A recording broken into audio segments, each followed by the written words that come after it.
Chapter 545.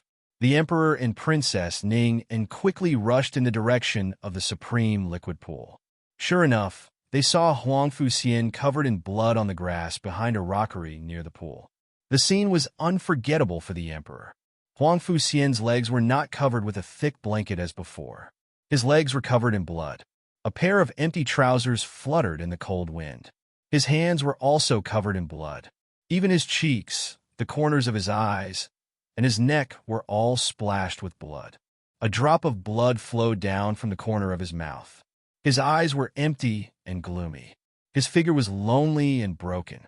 The Emperor's heart suddenly surged with an indescribable feeling. It seemed to be cold and also seemed to be horrified. A thought flashed through his mind. How could there be such a terrible child in the world? Huang Fuxian was only 13 years old, 1 year younger than Gu Shaoshan. However, the coldness he showed was not something a normal person should have. The Emperor's eyes fell on his empty trousers, and his throat suddenly choked. "Xian, what are you doing?" Princess Ning and roared as she ran over. She grabbed Huang Fuxian's shoulders tightly and shook his frail body. "What have you done?" Huang Fuxian expressionlessly allowed her to rock him back and forth in the cold wheelchair. Princess Ning said with red eyes, "Speak. What have you done? Why did you do this?" The Emperor came back to his senses and walked forward to pull Princess Ning away. Princess Ning covered her face and cried in the Emperor's arms. "It's all my fault, it's my fault." The Emperor looked and didn't see the dog's body. He didn't know if the child threw the dog into the supreme liquid pool. Thinking that a 13-year-old child could be so cruel, the Emperor couldn't help but close his eyes and gasp. Because he was Ning An's son, he had to endure. Ning An had suffered too much. He couldn't let her suffer any more harm. "You go back first. I will talk to him," the Emperor said to Princess Ning, and Princess Ning cried and looked at Huang Fuxian. The Emperor patted her shoulder comfortingly. "I won't do anything to him. I just want to have a good talk with him." With the Emperor's words, it would be inappropriate for Princess Ning and not to return. Princess Ning sobbed and said to Huang Fuxian, "Don't make your uncle angry." Huang Fuxian leaned lazily against the back of the wheelchair, looking as if he didn't care about anyone. Princess Ning turned and returned to Iridescent Cloud's hall.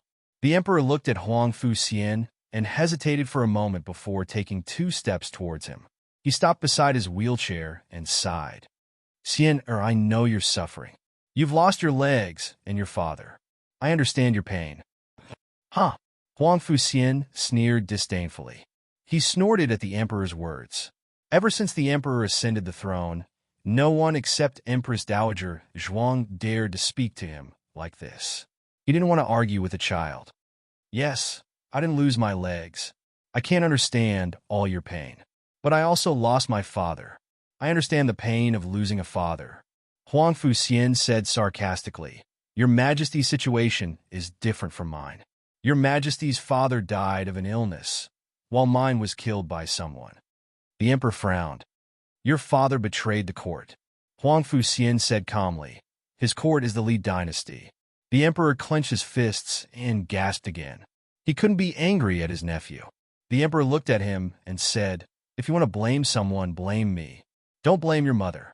Don't do these things to make your mother angry." Huang Fuxian didn't look at the Emperor. Instead, he looked at the calm surface of the imperial liquid pool and said coldly, "She betrayed my father. I want to blame her. I will never forgive her. Of course, I won't forgive your Majesty either. Your Majesty better kill me as soon as possible. Otherwise, when I have the power, I may continue my father's great cause of restoring the country. I am a member of the imperial family of the Li dynasty. My father's blood flows in my body. As long as I am alive, the Li dynasty will not perish. Your Majesty, your Majesty, your Majesty." Eunuch Wei's voice sounded from afar. The Emperor's consciousness returned. He realized that he had returned to the imperial study and had been in a daze for a long time. He had almost strangled the child's neck. He had almost killed him. It was the child's appearance that was too similar to Ning An's that pulled him back to his senses. He was afraid that if he stayed any longer, he would give an order to cut off his head. So, he left him alone. Your Majesty, are you okay? Eunuch Wei looked at His Majesty worriedly. The Emperor wiped the cold sweat on his forehead and shook his head. I'm fine. How is little Qi? Eunuch Wei said embarrassedly. I sent the seventh prince to the palace of earthly tranquility and handed him over to the Empress. The Empress doesn't seem to be happy. Who would be happy about this? The Empress was bullied twice, and it was by the same person. Empress Xiao was not a weak person who could be bullied. The Palace of Earthly Tranquility and the Palace of Earthly Tranquility had become enemies. The Emperor pinched his sore eyebrows. Send someone to the Palace of Earthly Tranquility and tell them that I will be there for dinner tonight. This meant that he was going to appease Empress Xiao. Eunuch Wei understood. Yes. Eunuch Wei left. However, the Emperor's worry did not dissipate. It was easy to appease Empress Xiao, but it was not so easy for him to get over the hurdle in his heart. His mind was full of Huang Fuxian's words. As long as I am alive, the Li dynasty will not perish. The remnants of the previous dynasty were too good at causing trouble. They even left a terrible shadow in the emperor's heart. In fact, Huang Fuxian was only a 13-year-old cripple. How could he restore the country? However, another voice floated in the emperor's mind. He had the blood of the previous dynasty in his body. He had inherited his father's wisdom and means. He was a child without any sympathy or pity. If he grew stronger, there would be endless trouble in the future. There was a memorial on the table requesting to confer Princess Ning'an the title of Elder Princess Protector. The emperor had made up his mind. No matter how the court objected, he must confer the title of Elder Princess Protector to Ning'an. But now he was not so sure. Was he really going to confer Ning'an the title of Duchess? In that case, after Ning'an passed away, her fief and dukedom would be inherited by Huang Fuxian. Would Huang Fuxian, who had real power, not become the second king or the emperor's son-in-law? There were two choices in front of him. First, he could confer Ning'an the title of Elder Princess Protector, which was the same as that of Duchess. But he had to kill Huang Fuxian to prevent future trouble. Second, he could not confer Ning'an the title of Elder Princess Protector. Let Ning'an be an ordinary princess, and Huang Fuxian would be an ordinary playboy. He would never have the capital to restore the country. On the other side, Huang Fuxian pushed his wheelchair back to Iridescent Clouds Hall. Princess Ning'an was waiting for him in his room. When she saw him, she dismissed the servants. Only the mother and son were left in the room. Princess Ning'an looked at his legs darkly. Where's your blanket? It's dirty, so I threw it away, Huang Fuxian said lightly. Princess Ning'an took a deep breath. Huang Fuxian smiled and interrupted her. Don't you want to know what I said to His Majesty? What did you say to His Majesty? Princess Ning'an asked. Huang Fuxian smiled. I said, I hate you, and I hate him. You killed my father, and I will avenge my father one day. As long as I don't die, the Great Li dynasty will not perish. Slap! Princess Ning'an gave him a cold slap with the back of her hand. This slap was merciless. Huang Fuxian fell to the ground with his wheelchair. He rolled out of the wheelchair, blood flowing from the corner of his mouth. He looked at her with a cold smile. Mother, is this all you've got? Princess Ning'an's chest rose and fell violently. She angrily glared at him, and even her body was trembling. Huang Fuxian laughed so hard that he was shaking. The dried blood on his cheeks and the fresh blood on the corner of his mouth merged into one, making him look very strange. Mother, take a guess. With a son who wants to rebel, will His Majesty still let you be the elder princess? Princess Ning'an's nails dug into her flesh. From today onwards, you're not allowed to take a step out of your room. After saying this, Princess Ning'an turned and left. No one went into the room to help him up. Huang Fuxian lay paralyzed on the cold floor, staring blankly at the carved beams above him. The world seemed to be silent. Cold wind poured in through the cracks in the window. Huang Fuxian was so cold that he lost all feeling in his legs. He didn't move or make a sound. Suddenly, there was a squeak on the windowsill, as if a large bird had landed. Huang Fuxian didn't care. He just lay there like he was waiting for death. Then a cute little figure climbed in from the windowsill and fell to the ground with a thud. Huang Fuxian raised his eyes. Unfortunately, he was frozen and couldn't move his eyes, so he couldn't see anything, until that small figure ran over and came face to face with him on top of his head. "Little brother." Little Jing Kong greeted him. "What are you doing here?" Huang Fuxian closed his eyes and asked angrily, "Is this a place where you can come?" Little Jing Kong ignored his coldness and went to him.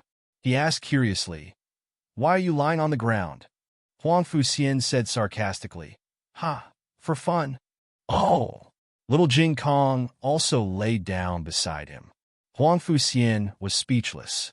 Little Jing Kong lay for a while and crossed his little hands on his belly.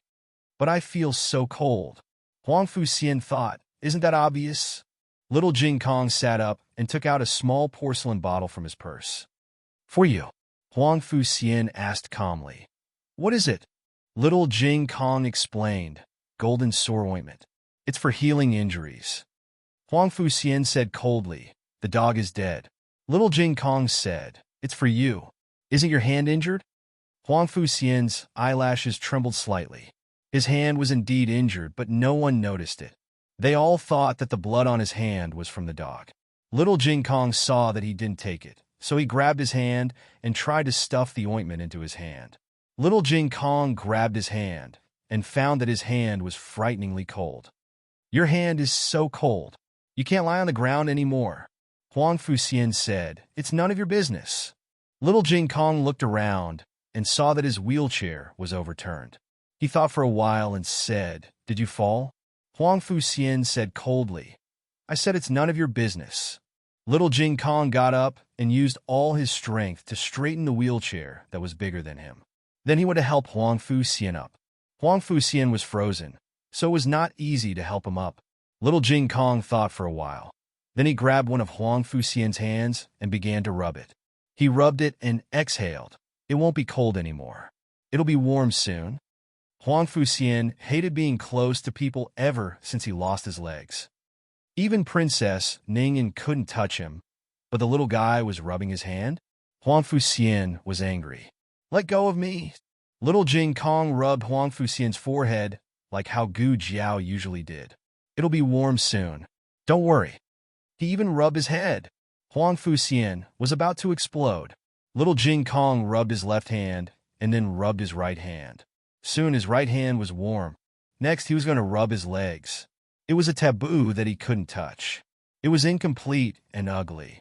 Even his biological father would feel disgusted and instinctively avoid it. "Don't touch there." He would go crazy. Huang Fuxian stared at Little Jing Kong. Fortunately, Little Jing Kong didn't touch his legs. After warming his hands, Little Jing Kong tried to help him sit up again. He didn't know if it was because of the excitement at that moment, but his body was not as stiff as before. He sat up. Little Jing Kong pushed the wheelchair in front of him. He grabbed the armrests of the wheelchair with both hands and gritted his teeth to sit on it. "Are you in pain?" Little Jing Kong asked him. This time he was referring to his legs. Huang Fuxian's Adam's apple moved, and he said calmly, "Not really." Little Jing Kong bent down. Huang Fuxian thought he was going to lift up his trousers, and his face changed. Unexpectedly, Little Jing Kong just stopped above his broken leg and blew gently with its little mouth. "It won't hurt anymore after I blow." There was no fear or disdain in his clean eyes. Chapter 546. "Master!" Lien pushed the door open and entered. "Why are you sitting by the window alone? The wind is so strong. You'll catch a cold." Huang Fuxian stared at the scenery outside the window and didn't answer Lien. Little Jing Kong was no longer in the room. There was no trace of him being here. Lien quickly walked over and closed the window across the table. "Don't close it," Huang Fuxian said. Lien-er's hand paused in the middle of closing the window. She turned to look at her master in confusion. "But it's cold." "I'm not cold," Huang Fuxian said indifferently. "Then okay, I'll turn it down a little." Lien-er closed the window halfway. Huang Fuxian looked out through the gap in the window. His expression was indifferent and gloomy. It wasn't Lien-er's first day serving Princess Ningyan, so she wasn't surprised by Huang Fuxian's appearance. However, she still felt sorry for him. She looked at Huang Fuxian, whose blood had already dried up. She didn't ask how he did it, because she had already heard that her family's young master had killed the seventh prince's dog. She said in a low voice, "I'll go get some water for you to wash your face." Lien quickly fetched hot water. It took her 2 basins of water to wash Huang Fuxian's face. When she washed Huang Fuxian's hand, she was surprised to find that the back of his hand was scratched and there was a long cut. Her face turned pale. "Master, you're injured. Why didn't you say anything? This blood on your hand, don't tell me it's yours?" Of course, it wasn't all Huang Fuxian's. That cut couldn't have bled that much. Huang Fuxian frowned impatiently. "You're so annoying. Get out, I don't want to see you." Lien said, "I'll tell the princess to call the imperial physician." Huang Fuxian said, "I don't want to see the imperial physician." Lien said worriedly, but Huang Fuxian said coldly, "If you say any more nonsense, get out." Lien could only shut her mouth resentfully. Perhaps it was because this wound caught Lien's attention. She looked at Huang Fuxian again. This time, she found a few faint finger marks on Huang Fuxian's cheek. "Did the princess hit you?" Lien asked weakly. Huang Fuxian ignored her. Lien lowered her head sadly and continued to wipe Huang Fuxian's hands. "Sir, can you not make the princess angry in the future? It's hard for the princess to be alone." Huang Fuxian mocked. "What's so difficult about her? Is it hard to raise a useless son like me?" Lien was rendered speechless. After that, Lien didn't dare to say another word. She wiped the blood off Huang Fuxian's face, hands, and neck and helped him change his clothes. However, she had only helped Huang Fuxian change his shirt. Huang Fuxian had changed his pants himself. Ever since his crippled leg scared a servant to the point of vomiting, he no longer allowed anyone to change his pants for him. When Princess Ning arrived, Huang Fuxian was already dressed and sitting quietly in the wheelchair by the window. "I heard that your hand was injured." Princess Ning walked over and closed the window. She wasn't Lien, who had to listen to Huang Fuxian's orders. On the contrary, Huang Fuxian was her son. He should listen to her. "Let me see," she said to Huang Fuxian. Huang Fuxian didn't move. Princess Ning picked up his left hand. "Why didn't you say so earlier? It's such a long cut." Huang Fuxian turned his face away and ignored her. Princess Ning opened the wound medicine she had brought. She dabbed a little with her fingertip and applied it to the wound. After that, she applied it to his swollen cheek. Huang Fuxian tilted his head slightly and avoided her hand. "You still don't like others touching you?" Princess Ning's fingertip still landed on his cheek. After applying the medicine to Huang Fuxian, Princess Ning said, "I'll come and apply it again before bed. I'm going to pay my respects to the Empress Dowager. Do you want to come with me?" Huang Fuxian's lips curved and he sneered. "Are you sure you want the Empress Dowager to see my swollen face?" Princess Ning pinched her fingers and took a deep breath. She placed the wound medicine on the table and turned to leave. Rinshou Palace. Xiao Heng had official business to attend to. After visiting his grand-aunt, he left the palace. When he arrived, it was only him and little Jing Kong. Gu Jiao also came later. Little Jing Kong already had Jiao Jiao. How could he still remember his bad brother-in-law? He waved his little hand and sent his bad brother-in-law away. Then he began to uncover the roof tiles in Rinshou Palace. As he grew older, his energy became more vigorous and his destructive power became stronger. However, Gu Jiao would basically fix it for him. When Princess Ning walked into Rinshou Palace, she happened to see Gu Jiao repairing little Jing Kong's swing. Princess Ning had seen this swing many times. She just didn't ask about its origin. Prince Ning had 2 young princesses. Naturally, people who didn't know would think that the swing was prepared for the 2 young princesses. "Jiao Jiao, is my swing ready?" Little Jing Kong stood behind the swing and asked Gu Jiao cutely. Gu Jiao said, "Not so fast. The seat is worn and the rope needs to be reinforced." Little Jing Kong thought for a while. "Then I'll go find my grand-aunt first." Gu Jiao nodded. "Okay, grand-aunt, I'm coming." Little Jing Kong waved his little arms and bounced away. Gu Jiao squatted down and seriously repaired little Jing Kong's swing. He didn't notice Princess Ning and at the door. Princess Ning stopped in her tracks and stared at Gu Jiao without blinking. After entering the palace, Princess Ning wore the gorgeous clothes of a royal princess. Occasionally, she would put on makeup. She no longer wore plain clothes and didn't wear makeup like she did in the frontier fortress. Especially today, she even put on the begonia makeup on the scar on her left cheek. At first glance, the red birthmark on Gu Jiao's cheek was similar to her begonia makeup. It was just that the begonia makeup was done by hand. It was small and delicate, and the birthmark paled in comparison. Before Princess Ning got married, she was a lively and active princess. However, when she was quiet, Shi Yi had a quiet and gentle side. Gu Jiao's temperament was similar to Princess Ning's when she was quiet. However, it was more otherworldly and cold. Princess. A palace maid saw Princess Ning and then bowed respectfully to her. Gu Jiao turned her head. Princess Ning smiled at her. Gu Jiao nodded. None of the palace servants present found it strange that Gu Jiao did not bow to Princess Ning in the imperial palace.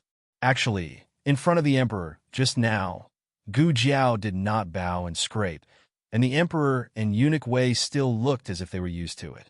Although Princess Ning traveled with Gu Jiao, they didn't interact much. After Gu Jiao fell asleep in the snow mountain, she was protected by Gu Chongqing on his back. When they returned to the army camp, he immediately isolated her. On the way back to the capital, Princess Ning sat in her carriage. Gu Jiao was at the front of the group, riding side by side with the Gu brothers. The two didn't know each other well. Princess Ning walked around the corridor and through the drooping flower gate to Empress Dowager Zhuang's bedroom. She couldn't help but look back at Gu Jiao. At that moment, a young eunuch rushed over, holding his finger. Miss Gu! Miss Gu! My finger is broken. He was a young eunuch with no rank. Let me see. Gu Jiao put down the tools in her hand and took out a clean handkerchief to hold his finger. She examined it carefully and said, It's not broken. How did you do it? Hearing that, the young eunuch was relieved and whispered, Just now, I hit a walnut. The maids who were sweeping nearby covered their mouths and snickered.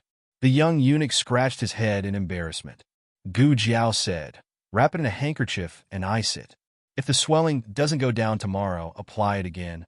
2 days later, apply a hot compress. The young eunuch quickly thanked her. Thank you, Miss Gu. I will remember. Princess Ning looked away and continued to walk towards Empress Dowager Zhuang's bedroom. She didn't expect to meet the young eunuch again. The young eunuch was new and didn't know the rules. He rushed out from behind the corridor and almost bumped into Princess Ning Princess Ning didn't say anything, but he was scared out of his wits. He knelt on the ground and said, Princess, spare me. Spare me? Princess Ning said calmly, Get up. I don't blame you. Yes. Thank you, Princess Ning. The young eunuch stood up, trembling. He didn't dare to look up to peek at his master's face. Princess Ning said slowly, I don't remember you being so scared in front of Dr. Gu. I don't eat people. The young eunuch said respectfully, You are a princess. You are the Empress Dowager's favorite princess. I dare not offend you. Princess Ning said, Isn't Dr. Gu the favorite of my mother's? The young eunuch said, Of course Miss Gu is, but what? Princess Ning looked at him and asked, Miss Gu, she. The young eunuch stuttered and didn't know if he should say it. Princess Ning smiled faintly. She is more approachable than me. You like her more than me. The young eunuch trembled in fear. I didn't mean that. Chapter 547. Novels with a deeper meaning that can't be found online are available here. Fortunately, Eunuch Qin came over at this time. Little Ding, why are you still standing here? Didn't I tell you to smash walnuts? Eunuch Qin scolded the little eunuch, then saluted Princess Ning with cupped hands. Princess, did this useless servant offend you? Princess Ning said gently, No, you're called Little Ding, right? I like it very much. Little Ding was flattered. Eunuch Qin hurriedly said to Little Ding, Quickly thank the princess for her favor. Yes. Little Ding knelt and kowtowed to Princess Ning Thank you for your favor. Princess, You may leave. Princess Ningen said. Yes. Little Deng retreated. Eunuch Qin smiled at Princess Ning and Princess, you've come a bit late today. Are there too many affairs at Iridescent Clouds Hall? If there aren't enough people to serve you, this servant can send you a few capable servants. Princess Ningen said politely, no need. We don't need that many servants. Eunuch Qin said, this servant watched the princess grow up. If the princess needs anything, there's no need to be polite with this servant. Princess Ningen faintly tugged at the corner of her lips. Princess Ningen used to be a lively little girl who liked to laugh, but all her happiness seemed to have disappeared after returning from the frontier fortress.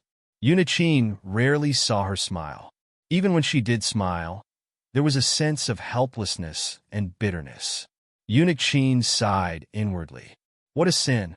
If concubine Jing hadn't used the prince consort to set up a handsome trap, Princess Ningen wouldn't have fallen so low. Eunuch Qin. Princess Ningen suddenly spoke. Princess, please give me your orders. Eunuch Qin said respectfully. Princess Ningen said bluntly. Did you notice that Dr. Gu resembles me? I did. Their backs are very similar. Their temperaments are also somewhat similar. Then, Eunuch Qin smiled awkwardly. Princess Ningen finished for him. Then, I have a scar on my face, and I always wear begonia makeup. She has a birthmark on her face, and it's very similar to my begonia makeup. Eunuch Qin laughed dryly. Ah, that's how it is. Actually, Eunuch Qin didn't think it was very similar. It was just that at first glance there was something on the left side of her face. Princess Ningen walked forward. Imperial Mother, how did you meet Dr. Gu? Eunuch Qin stepped forward to catch up. When the Empress Dowager and Miss Gu met, this old servant was in the palace and was not by the Empress Dowager's side. I'm afraid that you will have to personally ask the Empress Dowager about the situation. Eunuch Qin was indeed not by the Empress Dowager's side, but after that, Eunuch Qin had learned the ins and outs of the matter from the Empress Dowager. He didn't tell Princess Ningen because he felt that he shouldn't be the one to tell her. Princess Ningen said, if Dr. Gu asked Qin Gonggong how Imperial Mother met me for the first time, would Qin Gonggong also let Dr. Gu personally ask Imperial Mother? Eunuch Qin choked. Princess Ningen smiled faintly. I was just joking. Ah! Eunuch Qin secretly broke into a cold sweat. He thought that her joke was a bit too much. Princess Ningen said again, would Miss Gu pretend to be me to make Imperial Mother happy? Eunuch Qin choked again. He smiled and said, Princess, you are of noble birth. How can Miss Gu really be like you? She can't pretend to be you, and she can't pretend to be you. Princess Ningen said softly, it seems that she can't. I thought that Imperial Mother spoiled her so much because she saw the shadow of my past in her. Eunuch Qin, Princess, don't tell this servant everything that's in your heart. This makes the servant feel very pressured. Fortunately, Princess Ning and didn't say anything that would make Eunuch Qin speechless for the rest of the journey. Eunuch Qin sent Princess Ning into Empress Dowager Zhuang's bedchamber. Little Jing Kong couldn't stay any longer. He didn't sit for long in his gray tant's bedchamber before he ran out of sight. At this time, the bedchamber was exceptionally quiet. Eunuch Qin pushed open the half-closed door. A little palace maid walked out quietly. She bowed to the two and whispered, Princess Eunuch Qin, Empress Dowager Zhuang is resting. Princess Ningen asked worriedly, so early? Is Imperial Mother not feeling well? The little palace maid shook her head. Dr. Gu just checked the Empress Dowager Zhuang's pulse. She's fine. She's just tired. Princess Ning An's expression cleared a little. She nodded and said, then let Imperial Mother rest well. I won't disturb her. I'll come back tomorrow. The little palace maid curtsied. See you off, Princess. Princess Ningen turned and left Rinshou Palace. On the other side, Gu Jiao finished fixing the swing and went to the bedchamber to say goodbye to Empress Dowager Zhuang. Princess Ningen looked back and saw Gu Jiao enter Empress Dowager Zhuang's bedchamber, as if there was no one around. She didn't need to report and wasn't stopped. Eunuch Qin looked at Princess Ningen and then looked at Gu Jiao, who just entered the bedchamber. He was embarrassed. He didn't know how to explain that he didn't treat the two masters differently. It was the Empress Dowager who didn't use the palace rules to restrict Miss Gu. Miss Gu was the same here as she was in Bishui Alley. When she was with Miss Gu, Empress Dowager Zhuang wasn't the powerful Empress Dowager. She was just a grand aunt in Bishui Alley. Unlike when she met Ningyan, Ningyan was the princess and she was the empress. The rules were set from the beginning. Princess Ningyan murmured, "It seems that Imperial Mother really loves Dr. Gu." Eunuch Qin hurriedly said, "The Empress Dowager loves you the most. You follow the rules." Dr. Gu grew up in the countryside and doesn't understand some palace rules. The Empress Dowager is old and doesn't like to argue with little girls. Princess Ningyan smiled faintly. Eunuch Qin doesn't need to rush to explain. I won't make things difficult for her. Eunuch Qin smiled. That's right, that's right. You're a princess. You're magnanimous and won't argue with a little girl. Princess Ningyan nodded. Eunuch Qin, please. Eunuch Qin bowed. Princess, take care. After Princess Ningyan disappeared into the night, Eunuch Qin returned to the small pond where he raised the tortoises.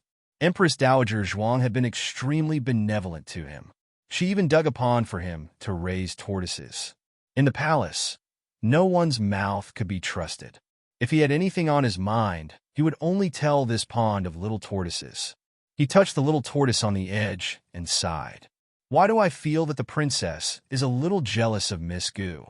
He had a tortoise on his left hand. Miss Gu. He had a tortoise on his right hand. Princess Ningyan, they were all little masters that he had to be loyal to. He had to be fair and not be partial to anyone. He looked at the tortoise on his right hand. I watched you grow up. When you peed your pants, I changed your clothes for you. He looked at the tortoise on his left hand. You saved the Empress Dowager's life. The Empress Dowager doesn't have to live so tirelessly with you. You take care of everything for the Empress Dowager. He looked at the tortoise on his right hand. Since you were young, the Empress Dowager loved you the most. She didn't let you suffer any grievances. He looked at the tortoise on his left hand.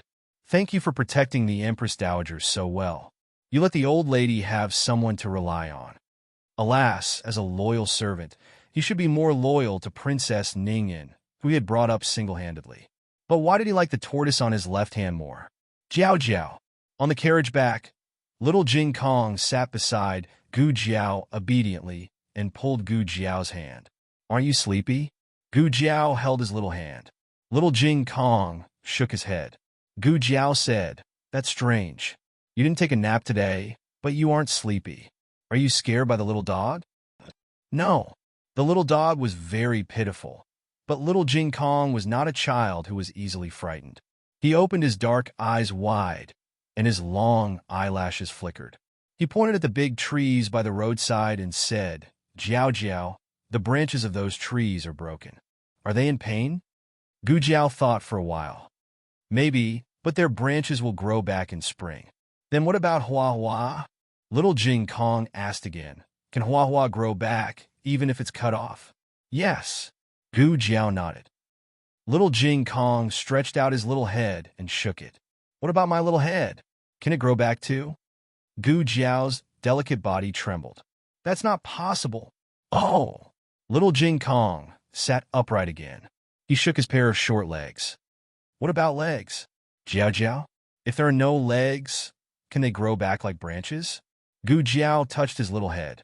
It was a pity, but she had to tell him cruelly, they can't grow back. Little Jing Kong lowered his head. Oh! He had just met Huang Fuxian, and he asked such a question. Of course, he was not speaking without thinking. Her Jing Kong was the warmest child in the world. Gu Jiao rubbed his little head. Although they can't grow back, they can stand up again with the help of external forces. Little Jing Kong's dim eyes suddenly brightened. Really? Can he really stand up again? Gu Jiao curved her lips. Yes, as long as he works hard enough. Chapter 548. The novel is updated faster. There are novels that can't be found on the internet. This matter seems easy from her mouth, but it's very difficult to actually implement it. If a person who lost his legs wants to stand up, he must make a pair of prosthetics suitable for himself. Prosthetics are not the most difficult part. The most difficult part is the socket. At present, there is no suitable material for the socket in the small medicine box. After Xiao Hung visited Empress Dowager Zhuang, he went directly out of the palace. He didn't go back to Bisui Alley, but went to the clinic first. At this time, it was already late at night. The smell of food floated out of the clinic. The girls' school next door hasn't started yet, so it was still deserted. The business of the clinic was good, so people came and went. Xiao Hung entered the lobby and asked the second boss behind the counter, "Is Xing Darren still here?" "Yes, yes," the second boss said. He already knew that Xing Darren turned out to be the second-rank minister of the Ministry of Justice. He suddenly felt honored to see him. Xiao Hung was not a doctor, so he didn't know much about the treatment process. Therefore, he didn't think it was strange that Minister of the Ministry of Justice was still here. He went up to the second floor and saw Minister Xing and Dr. Song in the innermost room. Minister Xing's arm has already been reset by Dr. Song. The reason why he hasn't left yet was because Dr. Song found other problems with him. After Dr. Song carefully checked his pulse, he gave him a prescription. He asked him if he wanted to take it back or boil it into a pill. The latter cost more money, but it was less troublesome. With Minister Xing's family background, he doesn't lack money, so he asked the medicine boy to boil it. "Is it serious?" Xiao Hung asked Dr. Song after learning about the situation. Dr. Song said, "The problem was discovered early. It's not a big problem. In the future, pay more attention to your diet and take more walks. The most important thing is," speaking of this, Dr. Song looked at Minister Xing seriously, "avoid drinking." Minister Xing cleared his throat in embarrassment. "Can I drink even a drop?" He had such a hobby. "Not even a drop," Dr. Song said without any refutation. "Alas." Xing Shangshu sighed helplessly. "I've been drinking it for half my life. Isn't it too cruel to suddenly not let me drink a single drop?" Xiao Hung persuaded. Song Dafu is also thinking for Darren. Minister Xing waved his hand dejectedly. "Alas, all right, I won't drink it." Dr. Song looked at him and said, "Don't say that you don't want to drink it. Go back and drink it secretly. I will know if you drink it or not the next time I check your pulse." This was Gu Jiao's catchphrase. I would know if you did it or not. The doctors in the clinic had all learned it, and it was quite useful for patients. Minister Xing choked and thought to himself, "Can I not come to your clinic next time?" Dr. Song saw that Xiao Hung had something to say to Xing Shangshu. After telling him all the precautions, he said, "I'll go and see how the pills are doing." Then he turned around and went downstairs. Minister Xing pointed at the table opposite him. "Lu Lang, pour me some water." Xiao Hung poured a cup of hot tea for Minister Xing. Minister Xing drank a large cup in one breath. Again, another cup. After drinking a total of 3 cups, Minister Xing felt that his throat was not so dry. Am I the one talking, or is he the one talking? Minister Xing thought of being nagged by Dr. Song for the whole afternoon. His head hurt. Xiao Hung didn't answer this question. Minister Xing shook his head and threw Dr. Song to the back of his mind. Then he talked to Xiao Hung about business. "You went out just now. What did you find out?" Xianla House's Hua Kuei is not dead. On the way here, Xiao Hung had already thought about what information he could say and what information he couldn't say. Minister Xing was shocked. "What? That girl named Mo Qianxue is not dead? Then why did they all say?" Xiao Hung speculated. The maidservants of Xianla House should have recognized the wrong person. As for Hua Xiao, she should be acting. Minister Xing frowned. Deliberately? So the two of them are in the same group? Xiao Hung. Minister Xing slapped his thigh. "I said that there is something wrong with Xianla House. They cooperated to put on such a play. What's their purpose? To deal with me, to deal with Gu Jiao. This trap was set up for him, and it was also set up for Gu Jiao. The mastermind behind the scenes could be Immortal Music House, or it could be some other power." Xiao Hung didn't tell Minister Xing about this for the time being. Minister Xing asked, "Where is that Hua Kuei?" Xiao Hung said, "In the medical center." Medical center? Minister Xing lifted the quilt and got out of bed. "Which room?" Xiao Hung said, "In a wing room in the backyard." She was seriously injured at that time and was picked up by the doctor in the medical center. She is an important witness, so we shouldn't alert the enemy for the time being. Minister Xing was puzzled. Why was she picked up by the doctor in the medical center? Did she do it on purpose? Is there something wrong with this medical center too? As expected of someone from the Ministry of Justice, his logical reasoning was too strong. However, Xiao Heng didn't intend to tell him that Mo Qianxue came for Gu Jiao. It wasn't that he didn't trust Minister Xing's character, but that the time wasn't right. Now was definitely not the best time to investigate Mo Qianxue. Xiao Heng said without changing his expression, "There is nothing wrong with the medical center, but it is too famous. Even you, Minister Xing, came here. Other nobles will also come here when they have a headache or fever. Maybe she is waiting for someone here." Minister Xing said thoughtfully, "What you said makes sense. Or maybe she just wants to fake her death to hide her identity so that she can act in secret. After all, who would suspect a dead person? Then I am puzzled. Is the owner of Xinla House dead or not? If he is not dead, where is he? If he is dead, who are they working for?" "There is also a young owner," Xiao Heng thought in his heart. Xiao Heng said, "My wife also works in this medical center. I'll tell her later and ask her to send someone to keep an eye on Mo Qianxue. As long as we keep an eye on her, we can always find some clues."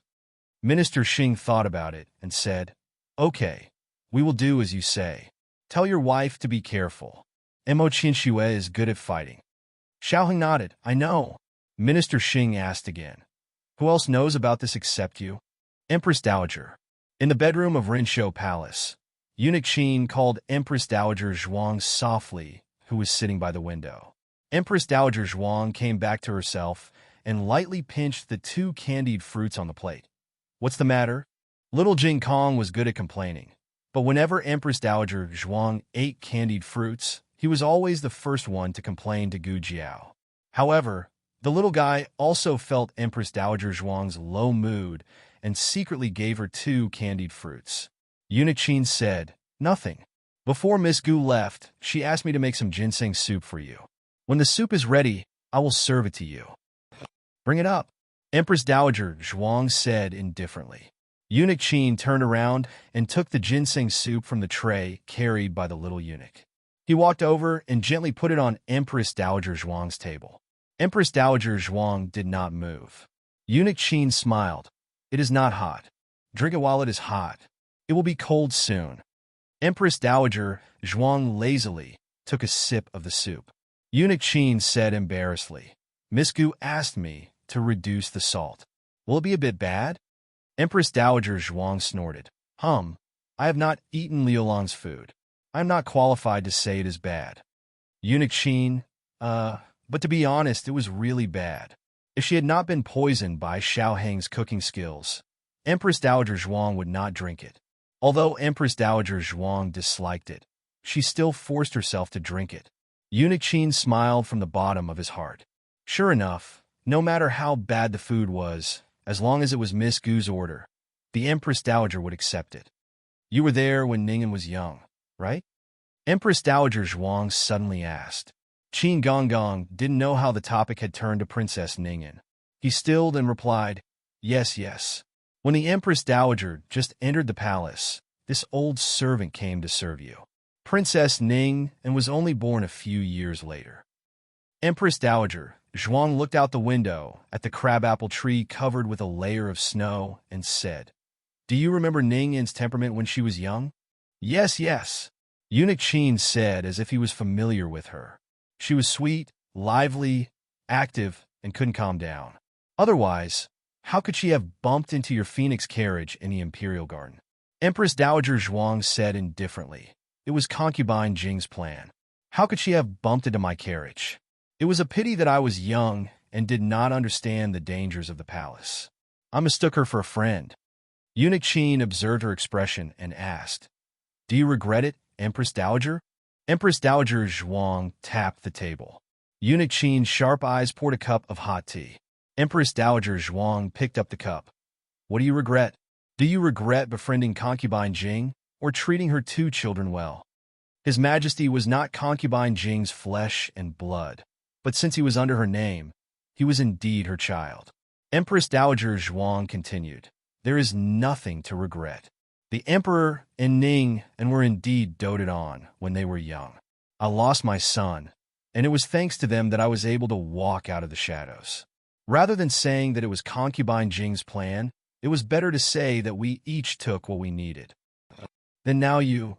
What did she mean by saying all this? Eunuch Qin was a bit confused about what Empress Dowager Zhuang was doing. He felt that something was strange. First, Princess Ning and was strange. Now, the Empress Dowager was strange as well. Empress Dowager Zhuang took a sip of tea and said, Ning and is a paper tiger. Usually, she relies on me to support her and is fearless. But in reality, she is very timid. She is afraid of the dark, of thunder, of pain, and of death. At the mention of this, Eunuch Qin seemed to see little Ning and crying in front of him. He smiled and said, Princess Ning has to light a lamp when she sleeps. This habit is the same as His Majesty. Both siblings are afraid of the dark. Empress Dowager Zhuang looked at little Jiao, who was flapping her wings and sweeping away the snow on the crabapple tree. She said, but one night, she suddenly became fearless. I remember very clearly that it was when I was banished to the cold palace by the late emperor. You were punished to do hard labor in the dungeon and weren't by my side. I was sick for a few days. That night, there was a thunderstorm, and Ningen came to the cold palace alone to see me. There was such a thing? Eunuch Qin was surprised. Empress Dowager Zhuang continued to drink the tea in her hand and said what was in her heart. Usually, it is the two siblings together. If only one person came, it would be Hong Er. So I was very surprised at the time. I asked her why she came. She said, Mother, I came to see you. You were sick.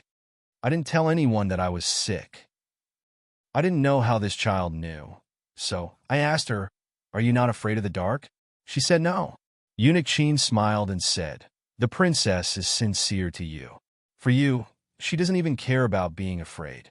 Little Joe accidentally fell down while sweeping the snow. It flapped twice in the snow as if it was wronged. It flew over and squatted down by Empress Dowager Zhuang's hand. It seemed to be waiting for Empress Dowager Zhuang to touch its feathers.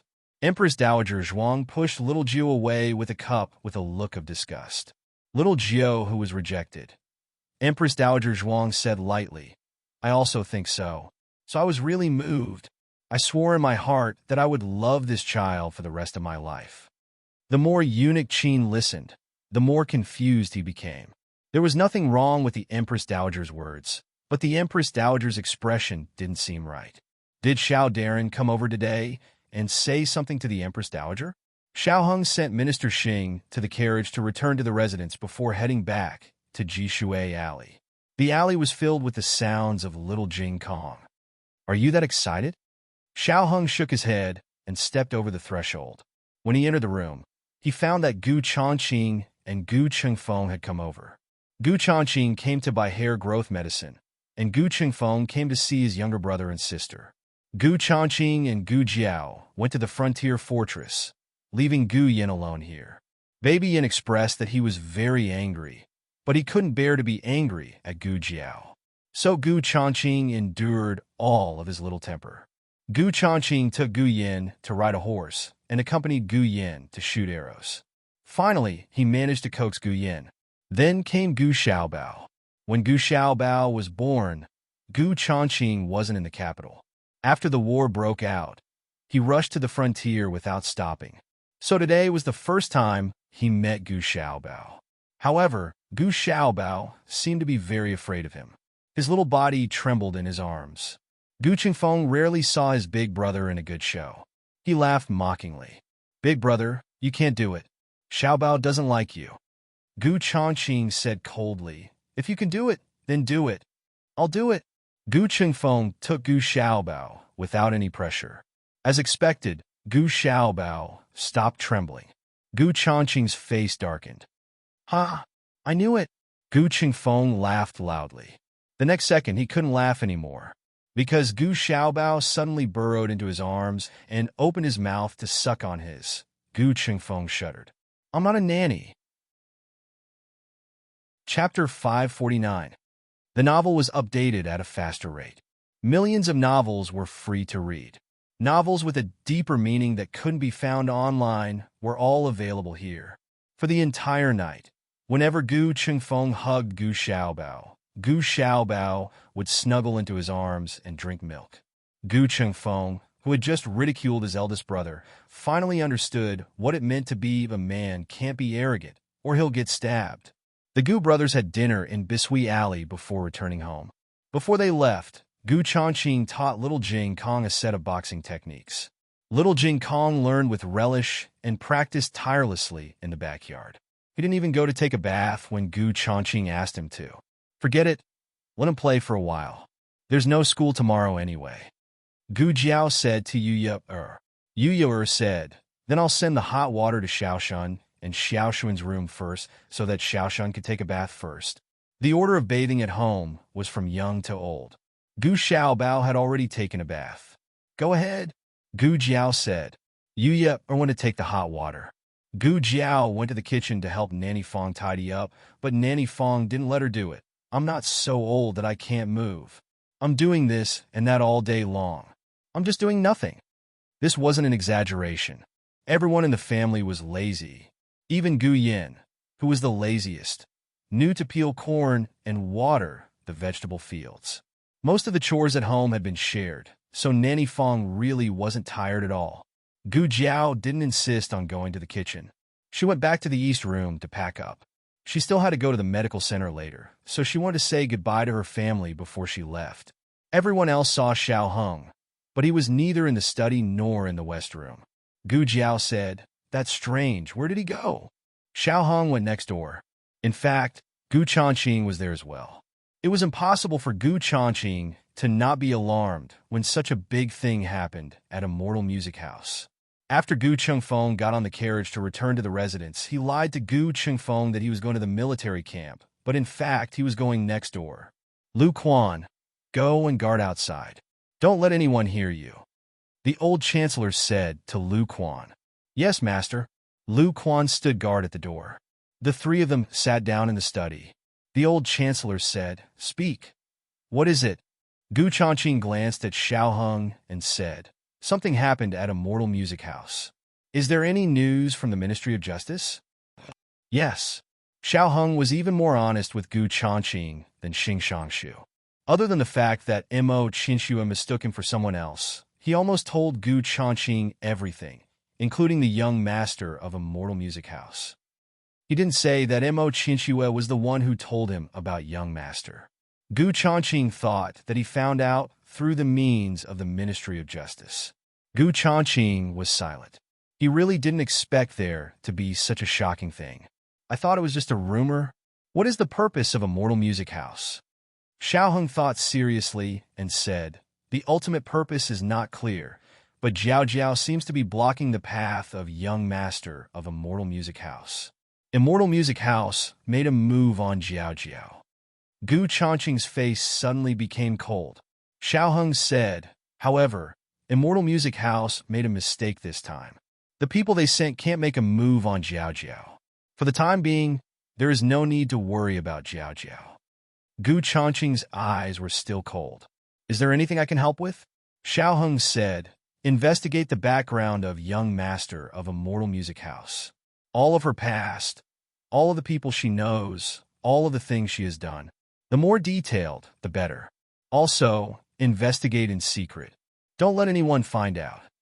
Gu Changqing pondered for a moment and said, I will tell His Majesty that I will leave the capital to comfort the families of the soldiers who died in the line of duty in the Gu army. The old chancellor nodded approvingly. This was a good reason.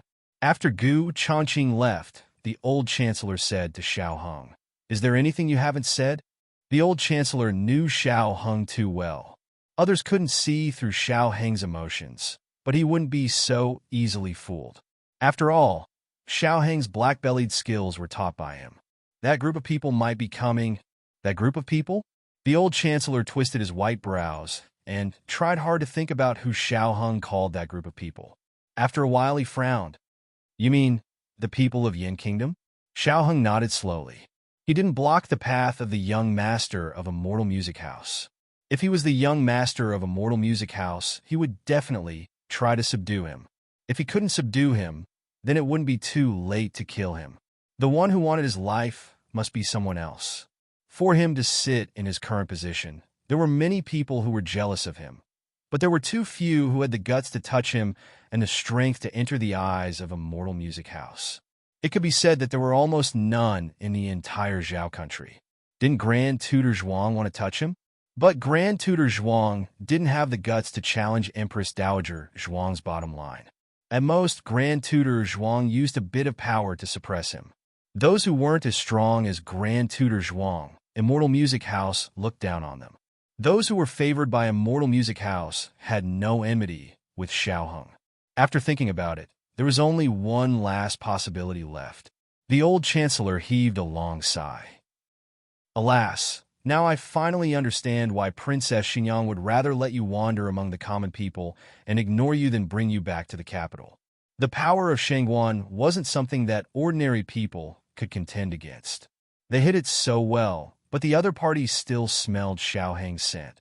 The old chancellor said earnestly, Princess Xinyang isn't in the capital these days, so you have to be more careful.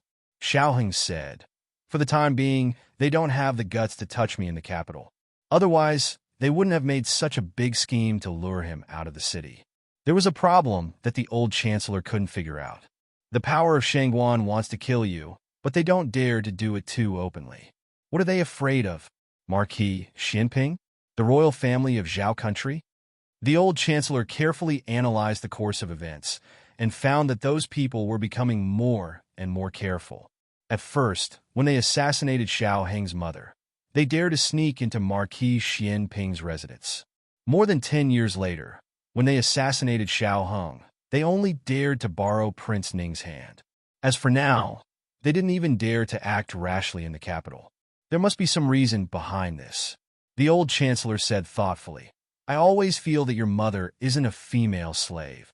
Xiaoheng didn't have this knot in his heart, whose blood flowed in his body. To Jiao Jiao and his family, he was Xiaoheng.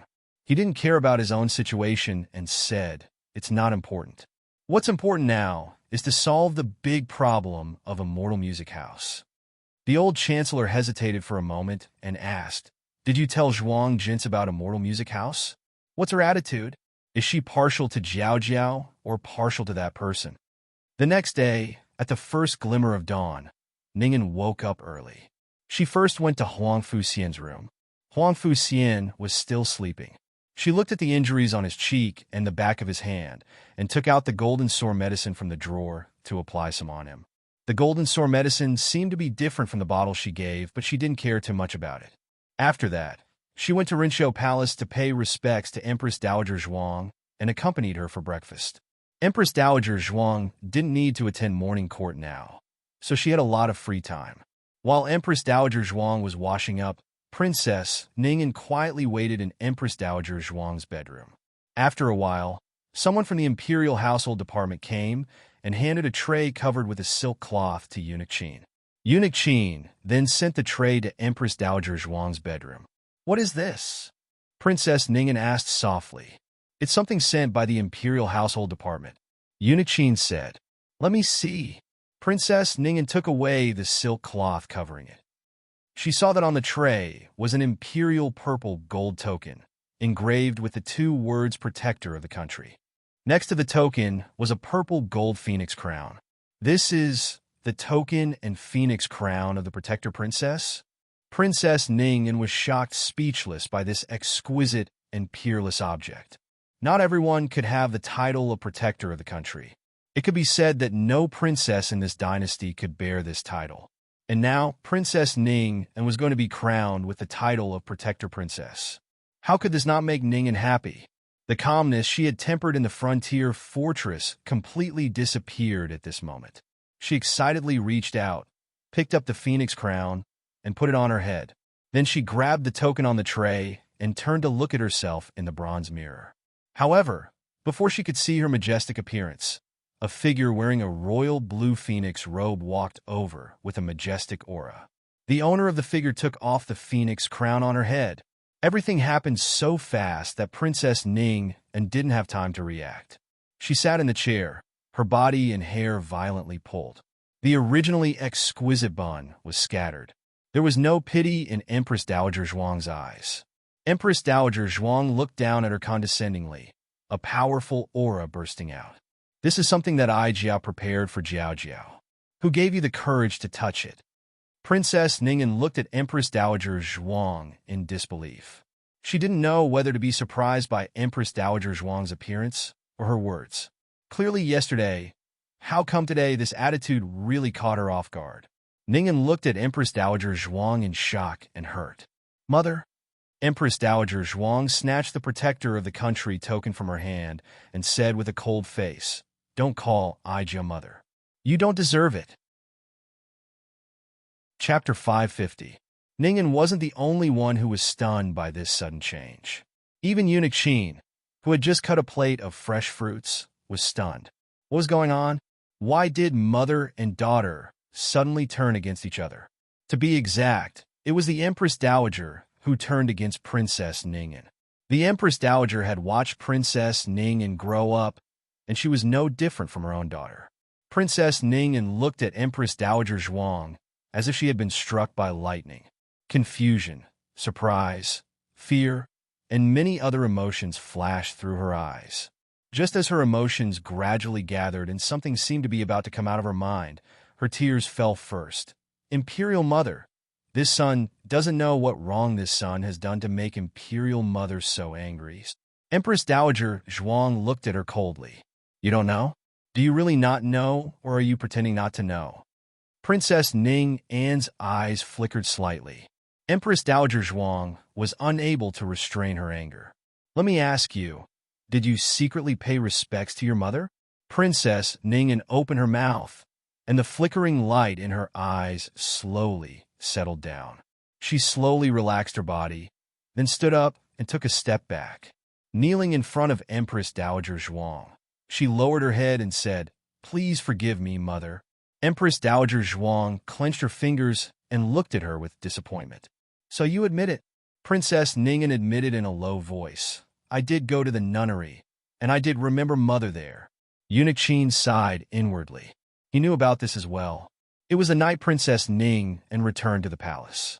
She secretly went to the nunnery where old concubine Jing used to live and stayed there for an hour before coming out. No matter what, concubine Jing was Princess Ning'an's birth mother. It was reasonable for Princess Ning'an to remember her. Didn't the Empress Dowager know about it early on? Didn't she say anything? Why did she suddenly bring up old scores today? Empress Dowager Zhuang's body seemed to tremble slightly from her suppressed anger.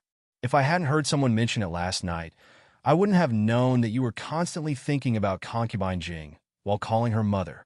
Do you really not know how much I hate her? Ning'an kowtowed and placed his hands on the cold ground, his forehead pressed against the back of his hands. This son knows his mistake. Mother, please calm down. Eunuch Qin was even more confused. Did the Empress Dowager know the night Princess Ning'an went to the nunnery? How could he tell Princess Ning'an that he had just heard about it? Empress Dowager Zhuang's tone was cold. Since you want to recognize that poisonous woman as your mother, then don't recognize me as your mother. After saying that, she flicked her sleeves and left. Eunuch Qin didn't dare to stop her. It wasn't until she was far away that Eunuch Qin stepped into the bedchamber. He placed the fruit platter on the table and helped Princess Ning'an up with his other hand. Princess Ning'an looked at Eunuch Qin, her eyes full of hesitation and guilt. Eunuch Qin, alas. Eunuch Qin sighed again. So many things have happened. Can't the princess see how deeply concubine Jing hurt the Empress Dowager? She caused the Empress Dowager to fall out with His Majesty and took away the only princess the Empress Dowager loved. You are concubine Jing's own flesh and blood. I can understand that you can't hate her, but to remember her and pay respects to her. Aren't you throwing the Empress Dowager's heart into a millstone? Princess Ning'an blamed herself. Eunuch Qin, I know I was wrong. Eunuch Qin said, forget it.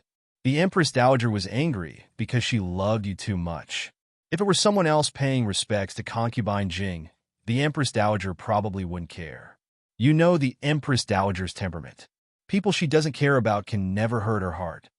Princess Ning'an said, what should I do to make Mother forgive me? Eunuch Qin paused. The Empress Dowager is angry now. You should avoid her for now. Once she's calmed down, you can find a way to ask for her forgiveness. Princess Ning'an lowered her eyes. It seems it's the only way now. I can't be filial in front of mother.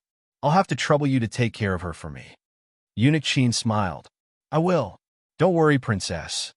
Princess Ningen said softly. Then I'll leave first. I'll see you out. There's no need. Eunuch Qin should go serve mother. Yes, Eunuch Qin agreed. Watching Princess Ning An's receding figure, Eunuch Qin suddenly said, Princess, is there something else, Eunuch Qin? Princess Ningen looked back at Eunuch Qin.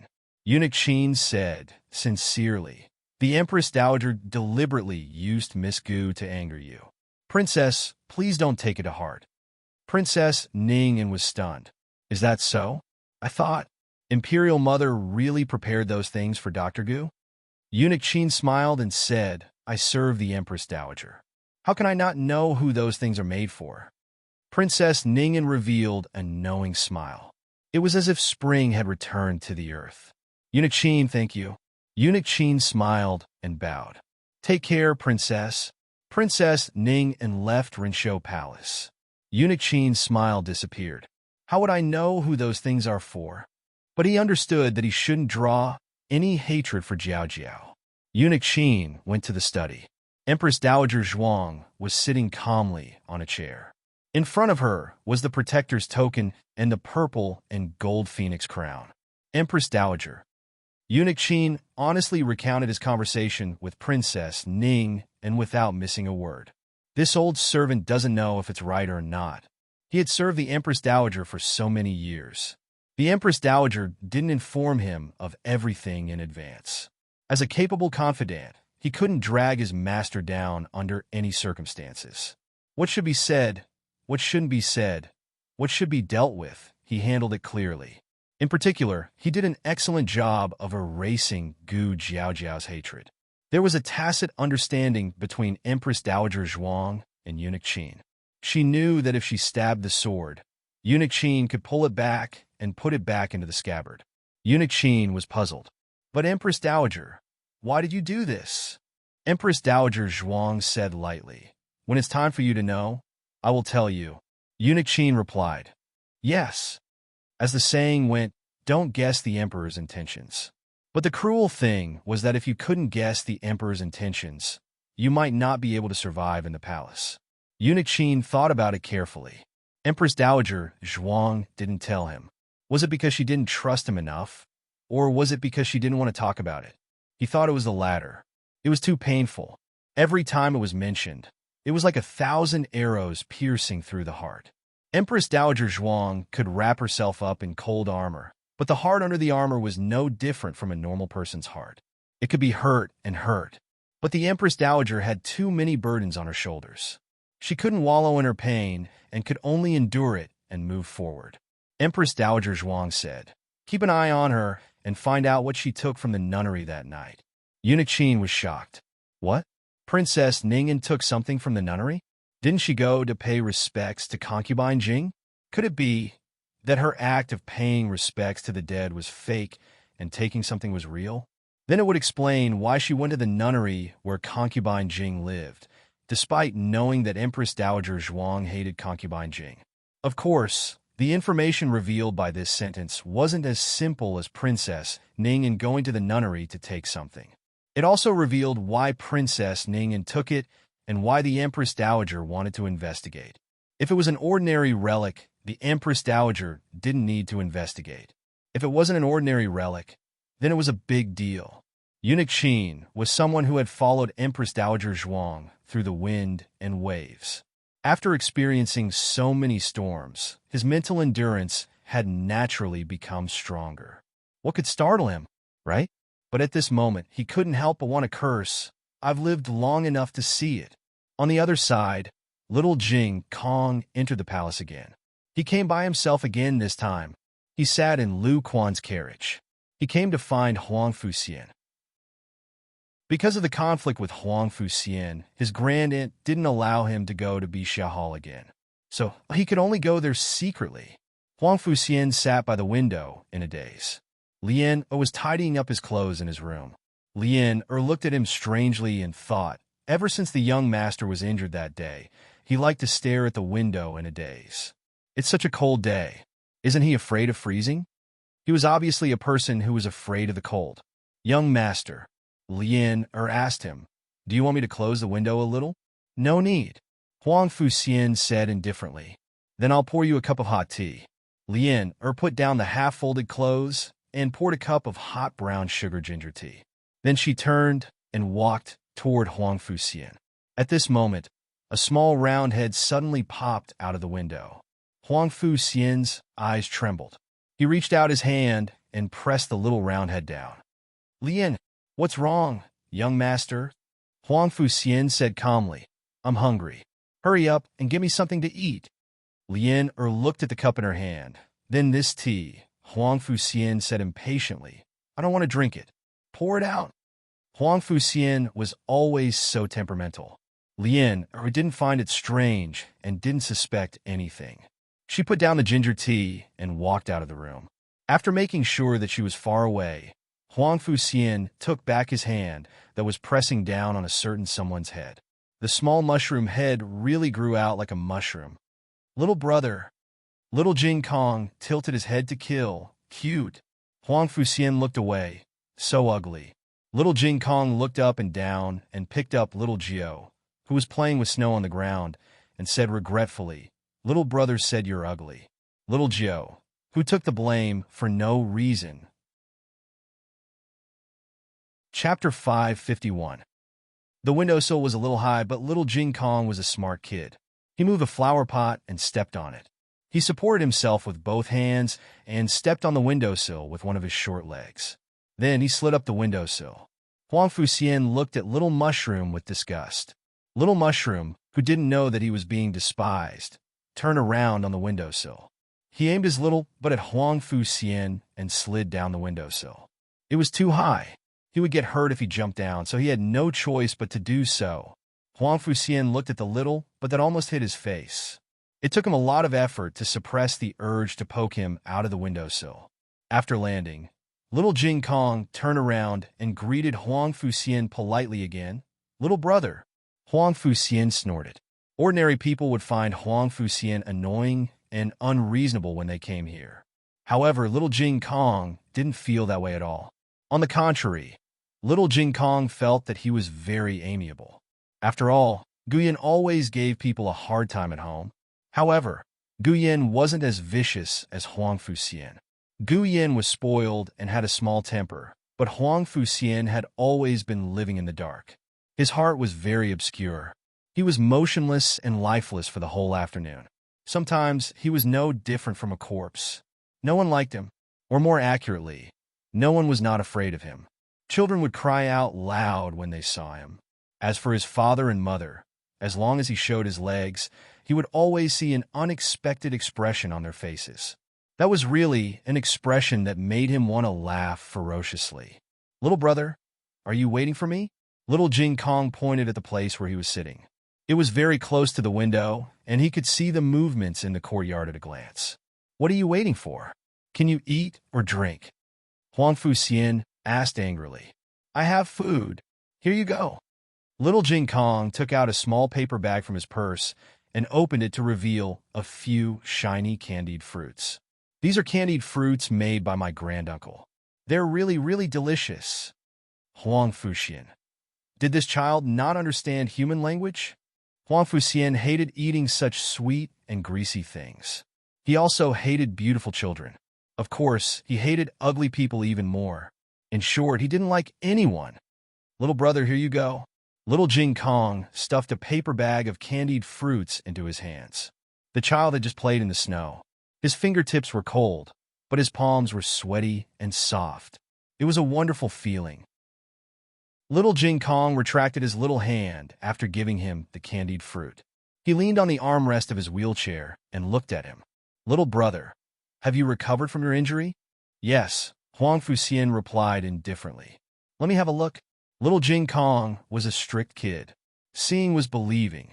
Why are you so troublesome? Huang Fuxian muttered impatiently. He wouldn't take the initiative to show his injury to others. However, when little Jing Kong stretched out his soft little hand to grab his hand again, he didn't resist. He felt the soft touch of a cat's paw again. Little Jing Kong looked carefully. After a while, he nodded seriously. Yes, you're recovering well. The scab will fall off in a few days. Don't scratch it. Huang Fuxian snorted coldly. I don't need you to tell me that. Little brother, your hands are so beautiful. Little Jing Kong grabbed his clean and slender hands and didn't hide the admiration in his eyes. Huang Fuxian's hands were indeed beautiful. The joints were distinct, slender, and fair. They were as delicate as jade carvings. This was the first time someone praised his good looks, even though it was only his hands. He was handicapped. Everyone who saw his legs would have a look of disbelief. He knew that his legs were ugly when he was young. Gradually, he felt that his whole body was ugly. He was an extremely ugly person. He wasn't qualified to be a disgrace. You're really beautiful. Little Jing Kong held Huang Fuxian's hand with his two chubby hands and looked at it over and over again.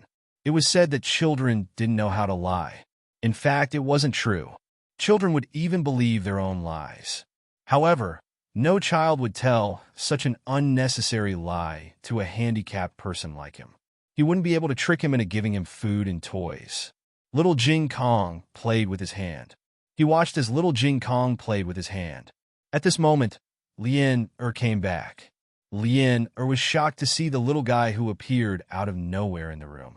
Huang Fuxian wanted to stop her, but it was too late. Princess Ning was nearby. She was alerted by Lien-er's cry. What happened? Princess Ning stood at the door and asked.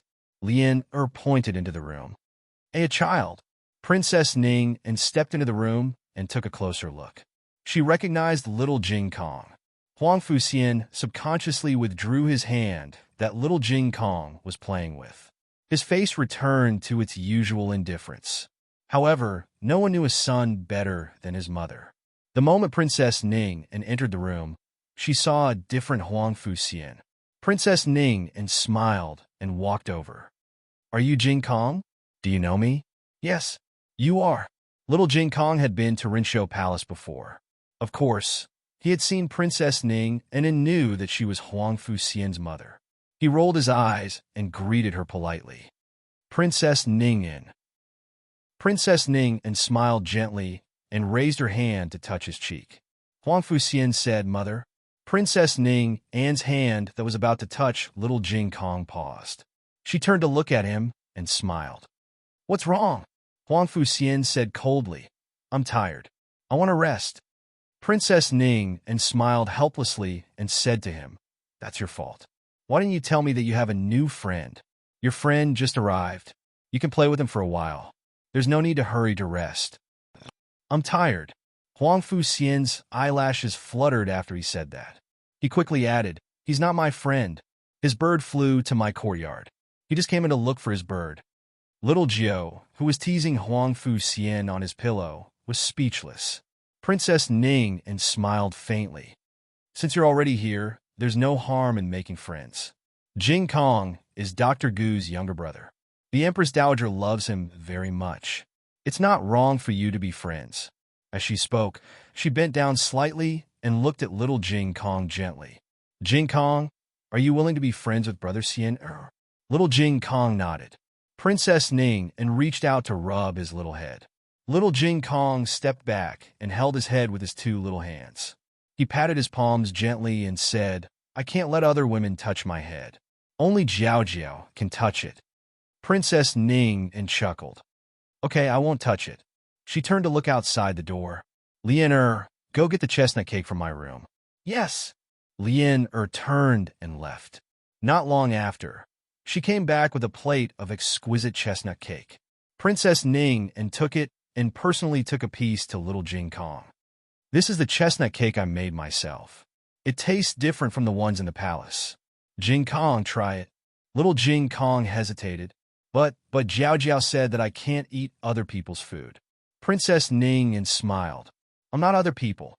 I'm your grandaunt's daughter. We're family. Little Jing Kong thought about it seriously. Then you and I are family too? Princess Ning nodded. Of course you're family. It should be edible if it's family's food, right? Little Jing Kong swallowed his saliva and took the cake that Princess Ning handed to him. Unexpectedly, Before he could put it into his mouth, Huang Fuxian slapped the back of his hand. He felt the pain on the back of his hand and loosened his grip, dropping the cake. Huang Fuxian said coldly, "Who allowed you to eat our food? I'm not giving it to you." Princess Ning said, "Xian." Huang Fuxian seemed to be very angry. In a fit of pique, he knocked over the plate in Princess Ning Anne's hand, and all the cakes fell to the ground. Princess Ning Anne's face darkened. "Xian!" Huang Fuxian roared at Princess Ning, and, "You can't let other people eat my food. I hate it when you're nice to others." Little Jing Kong looked at Huang Fuxian with hurt and said sullenly, "I won't steal mother from you. I have Jiao Jiao." Huang Fuxian didn't seem to hear his explanation at all. He said with a disgusted face, "Go away. I don't want to see you. In the future, if your bird dares to fly into my yard, I'll kill it and make a pot of eagle soup." Little Jiao, who was tearing down the house, suddenly felt that it wasn't delicious anymore. Little Jing Kong hung his head and pulled on Little Jiao's wing as he left pitifully. Little Jiao, who was sitting on the ground and being dragged around like a mop, was speechless. Princess Ning looked at Huang Fuxian without blinking. The atmosphere in the room suddenly became strange. Lien felt that a storm was about to come. However, Princess Ning only took a few deep breaths in the end. She slowly exhaled, turned around, and walked out. "You go out too," Huang Fuxian said. Lien, who had just stepped over the threshold, resentfully retracted her foot. Huang Fuxian was the only one left in the big room. He looked at the quiet courtyard, as if no one had ever been there. It was as if he was the only one in the vast world from the beginning to the end. This was good. This was the best. He didn't need friends. He didn't need pity. He didn't need happiness. They approached him with pity and sympathy, but in the end, they all abandoned him with fear and disgust. He was already tired of it. "Little brother, that little mushroom actually grew out from under the windowsill again." Huang Fuxian was so shocked that he staggered and rolled out of the wheelchair. Chapter 552. Novels with inner content that can't be found on the internet are available here. Huang Fuxian fell to the ground in a very embarrassing way. When little Jing Kong slid down from the windowsill to help him, he was rejected mercilessly. He supported himself with both hands and sat back in the wheelchair with difficulty. His cheeks were red, not knowing if it was because of anger or embarrassment. There was a strange feeling in his heart, like a surging tide. He didn't know what was wrong with him. Little Jing Kong put his hands behind his back, tilted his head, and looked at him cutely. "Little brother, are you shy?" "I'm not." Huang Fuxian's face was red, and he said angrily.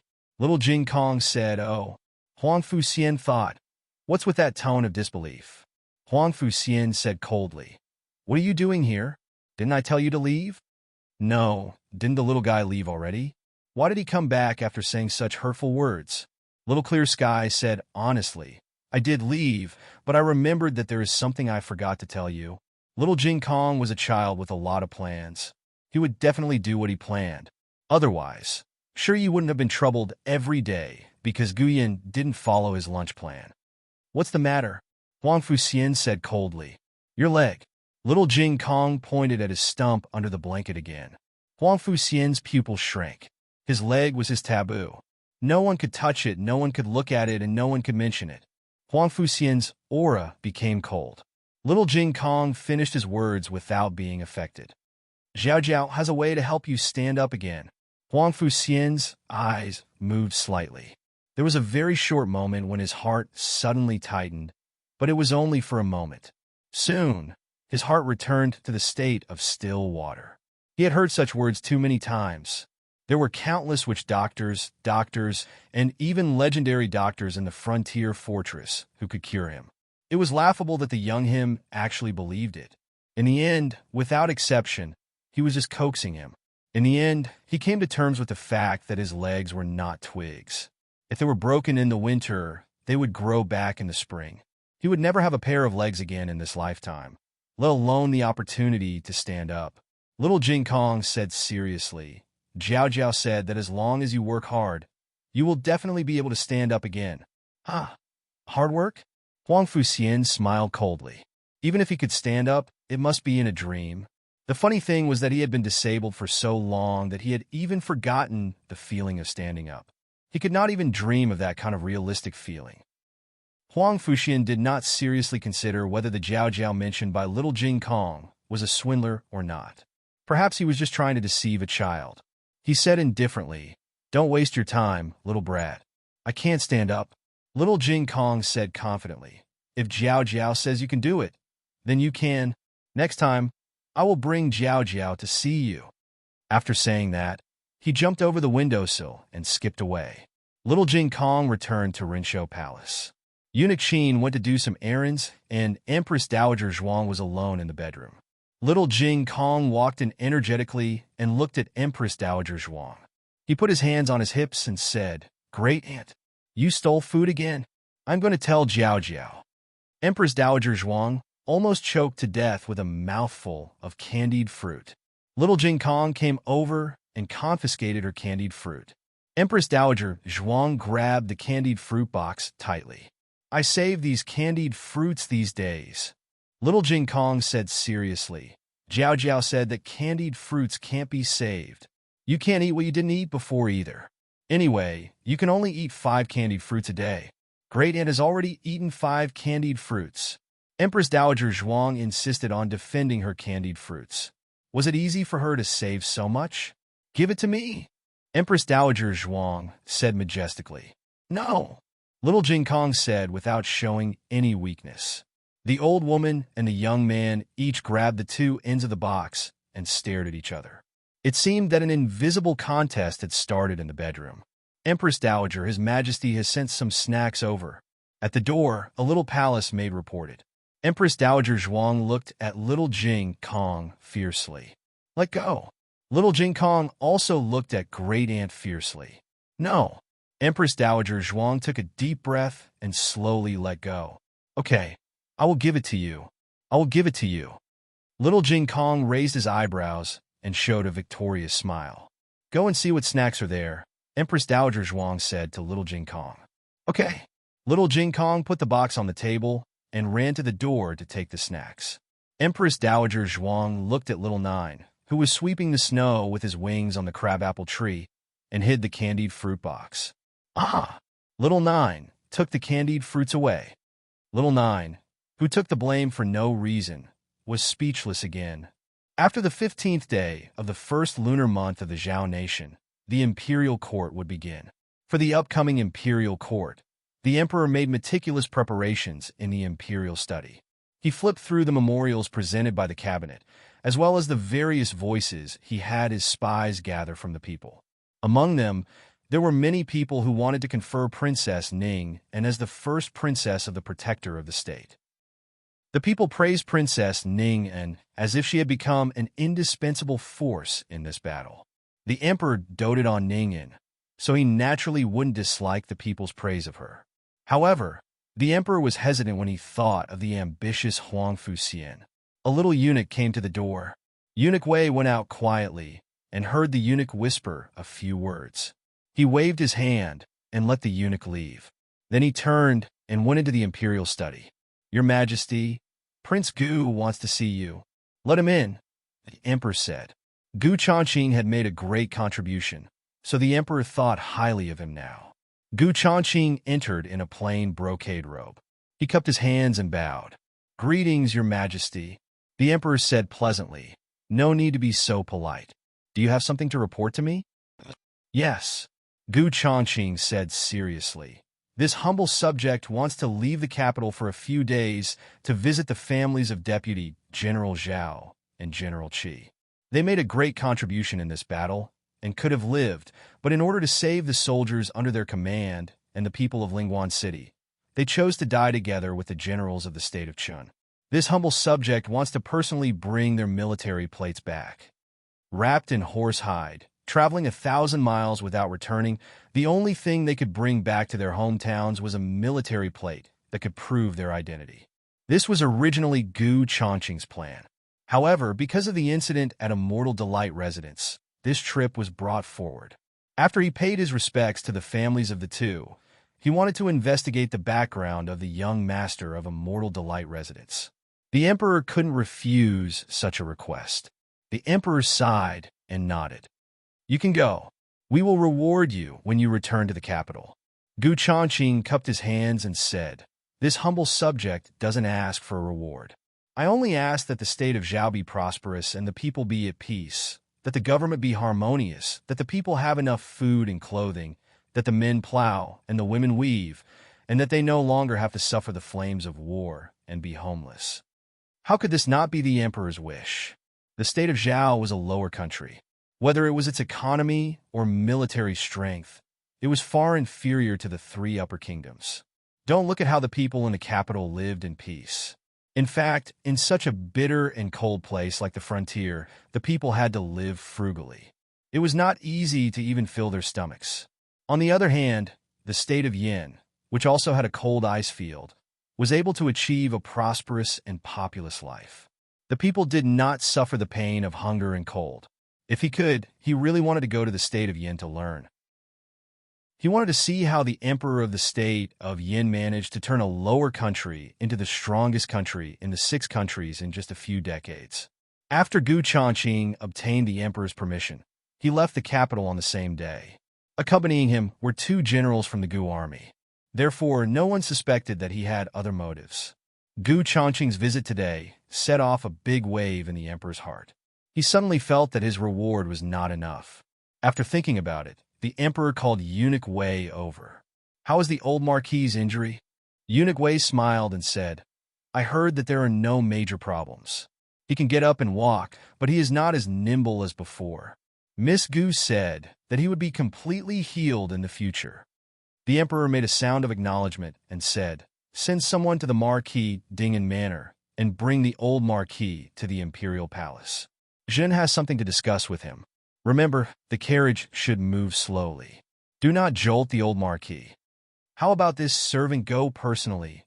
Eunuch Wei asked. That is also fine, the emperor said.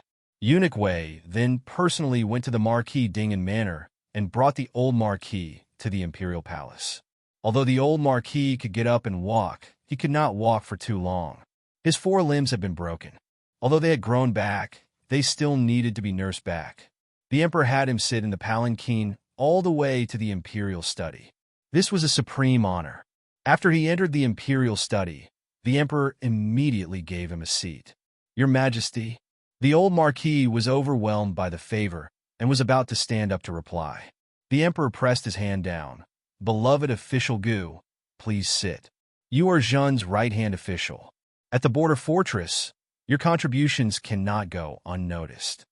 The emperor was very clear on the role the old marquis had played in this battle. If it was not for him, Gu Jiao and Gu Qingfeng would not have gone to the border fortress. And if the 2 of them did not go to the border fortress, Zhao country would have lost an outstanding general. The border fortress would have lost another city. The plague would have killed countless citizens. The emperor would also have lost Ningyan, this younger sister, forever. In short, it was all thanks to Gu Chao. Moreover, Gu Chongqing and the Gu family army were so brave. How could it not have been because Gu Chao had been captured? This official does not dare. The old marquis cupped his hands. The emperor said with emotion, Gu Chao, Gu Chao, you are blessed. Your grandchildren are all outstanding. There was no need to mention Gu Chongqing. This child had never disappointed anyone since he was young. Gu Qingfeng and Gu Jiao were pleasantly surprised. Your Majesty is too kind. The old marquis said modestly. All right, you have been my monarch for many years. There is no need for such formalities. Today, I have summoned you to the palace to discuss with you the matter of awarding your grandchildren. Although the old marquis was a general, he was quite sensitive to numbers. But clearly, only 2 of his grandsons had gone to the border fortress. I intend to promote your eldest grandson, Gu Chongqing, to 3rd-level Dingbei General, and your second grandson, Gu Qingfeng, to 6th-level Yuqi Commandant. Hearing this, although the old marquis felt that the reward was a bit too big, he also understood that returning from battle was a way to pacify the soldiers and boost their morale. It was also a strategy to win over the hearts of the people. However, the emperor's next words puzzled the old marquis. Your granddaughter is also not bad. I intend to confer her the title of Junju. The title will be decided by the Hanlin Academy. Wait, Your Majesty, you just said this old official's granddaughter? Why is Your Majesty conferring this old official's granddaughter? The Emperor wanted to confer rewards to the Gu family's grandsons who had no merit. Shouldn't he start with Gu Chengfeng and Gu Yin? That girl was only a woman. What was the point of conferring her? The Emperor smiled and said, "The little divine doctor has made great contributions to the border fortress. Of course, I want to reward her." The old Marquis was dumbfounded. She made great contributions? That girl went to the border fortress? The old Marquis expressed that he did not understand at all. Yes, the people from the medical center had gone to the border fortress. She must have gone there with the medical team. What was Gu Chao's reaction? The Emperor frowned slightly and said seriously, "She and Marshal Tang defended Yueqing City and waited for the Gu family's army to come to the rescue. Also, she saved you." The old Marquis said excitedly, "That was clearly my little brother's credit. It was my little brother who fought for several days and nights in Yueqing City. It was also my little brother who went to the governor's office to rescue me. That's right, even my injuries were treated by my little brother. Just because the people from her medical center changed my medicine a few times, the credit can't be given to her. Your Majesty, if you want to reward someone, you should reward my little brother." No one could steal his little brother's credit, not even his own granddaughter. Whoever made his little brother suffer, he would be angry with them. This time, it was the Emperor's turn to be confused. What little brother? Speak of the devil. Gu Jiao originally entered the palace to pick up little Jing Kong. Knowing that she was going to enter the palace, the old chancellor asked her to bring a memorial to the Emperor. She was here to deliver the memorial to the Emperor. Of course, Eunuch Wei would not stop her. After all, they were not talking about any important military matters. Eunuch Wei led her to the door of the imperial study. "Your Majesty." The Emperor turned his head and saw Gu Jiao at the door. He smiled and waved at Gu Jiao. "Come in quickly. We were just talking about you." Gu Jiao stepped in, who knew that as soon as she stepped into the threshold, she saw the old Marquis sitting on a chair.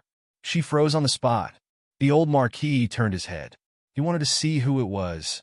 At the critical moment, Gu Jiao took out a mask and put it on her face. However, Gu Jiao forgot that this was not the border fortress. She was wearing a woman's dress. Chapter 553.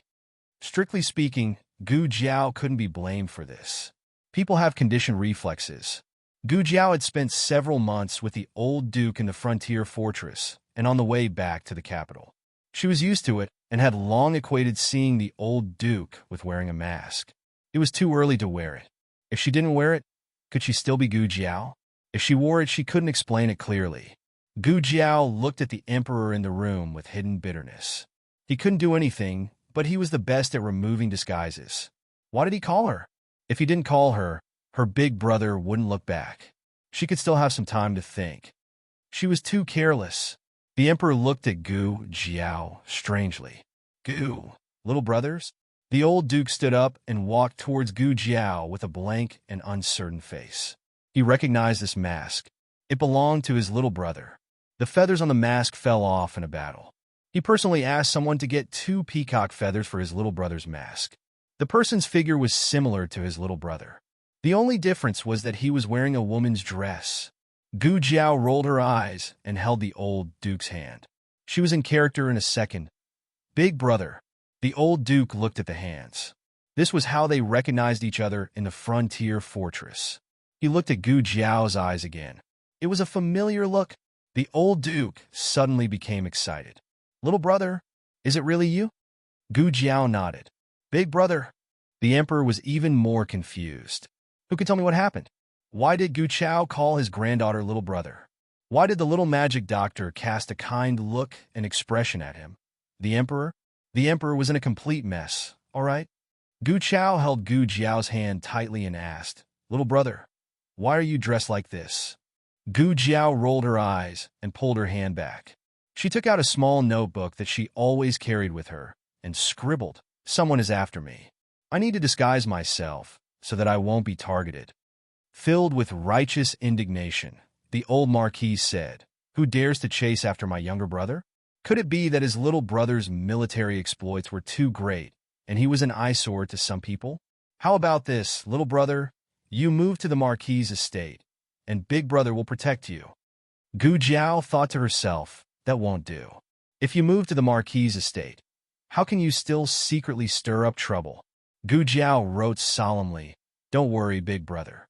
Everything is under control. The old Marquis thought about his brother's skills and nodded thoughtfully. In the capital, unless it was against the Dragon Shadow Guard, no one could hurt his little brother. Even if he couldn't win, he could still run. The Emperor stared blankly at this scene of brothers reuniting with each other.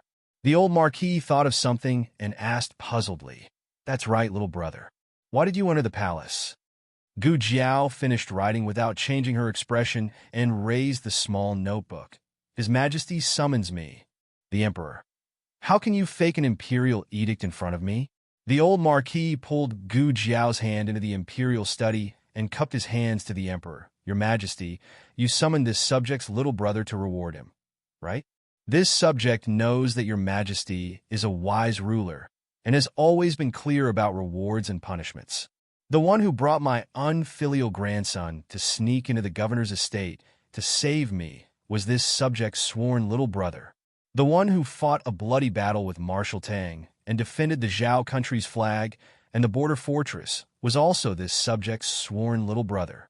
The one who cured the plague was this subject's little brother. The one who went to destroy the nest of the remnants of the previous dynasty was also this subject's little brother. I hope that your Majesty won't wrongly give the credit to others. The Emperor. The reason why the old Marquis knew that those things were done by his little brother was mainly because he asked Gu Qingfeng every day where his little brother went. Gu Qingfeng couldn't fabricate things out of thin air, so he could only tell him about Gu Jiao's whereabouts. For example, Gu Jiao went to Lingguan City. Gu Jiao saved the plague victims, and Gu Jiao accidentally destroyed the nest of the remnants of the previous dynasty.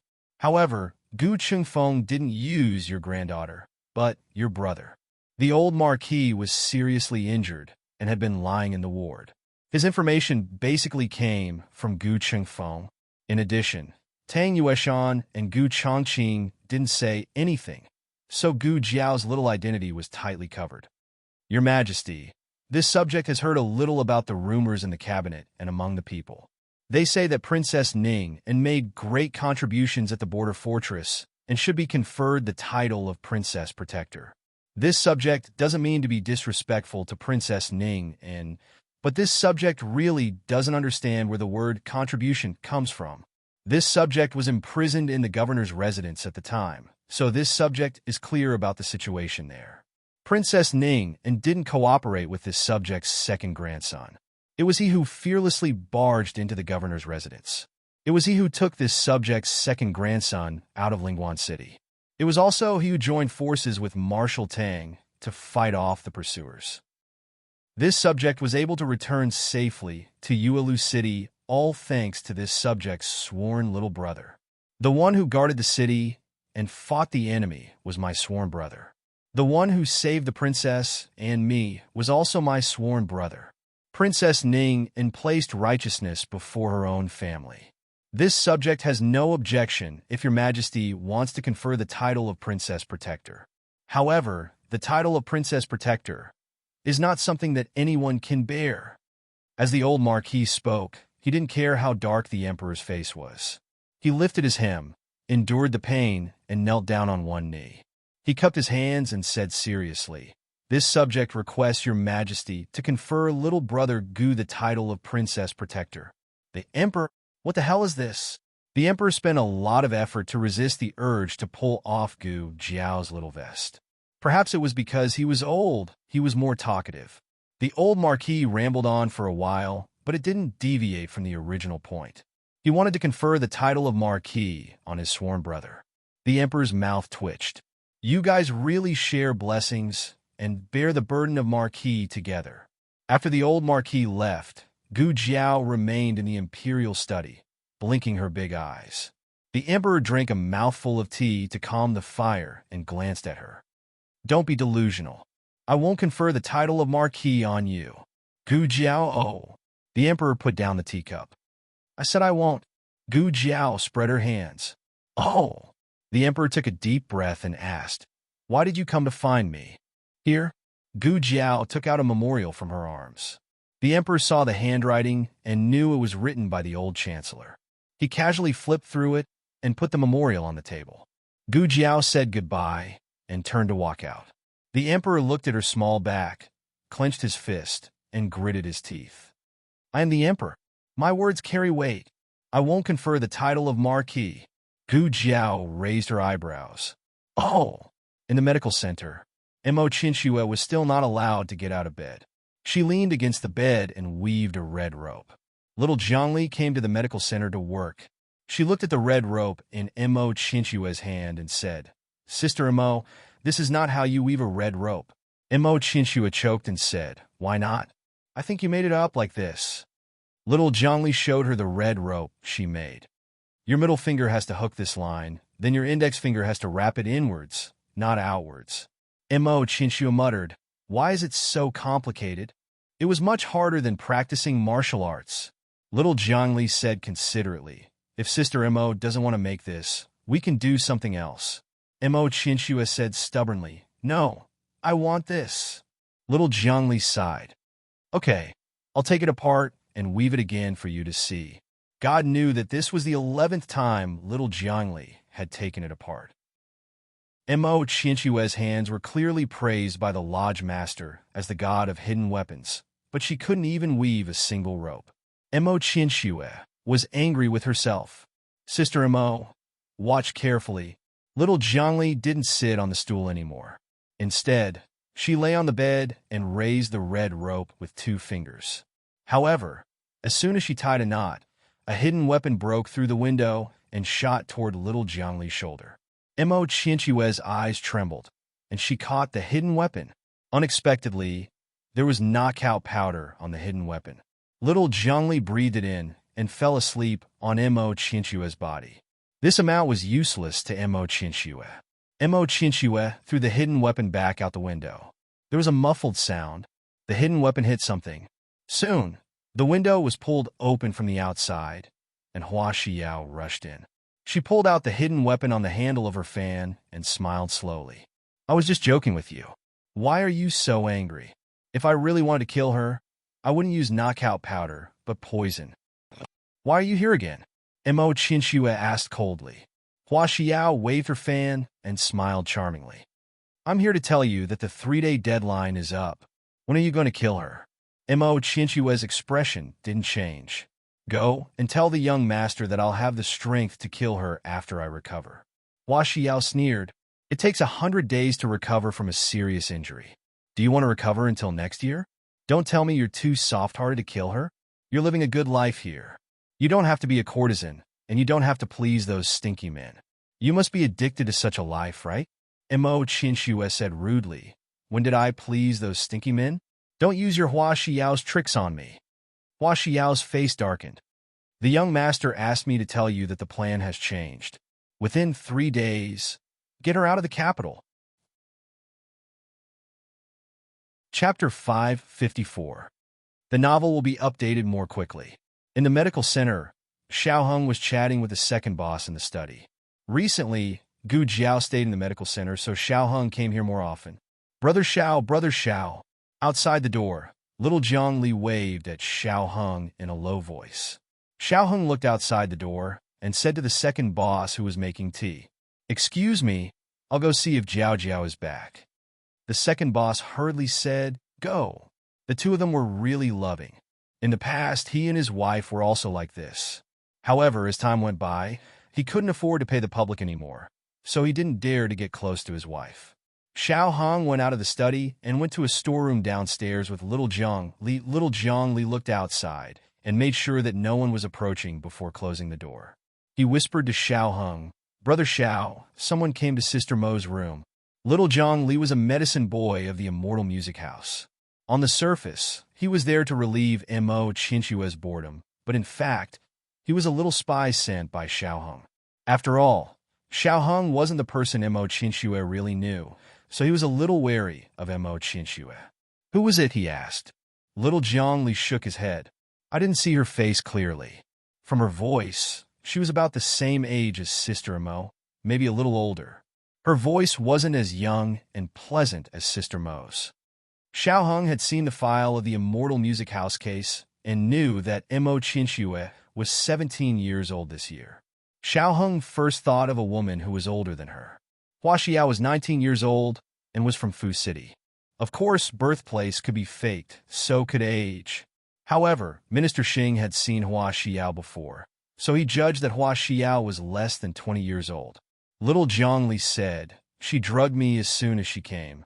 Xiao Heng frowned. "You were drugged? Are you all right?" Little Zhongli shook his head again.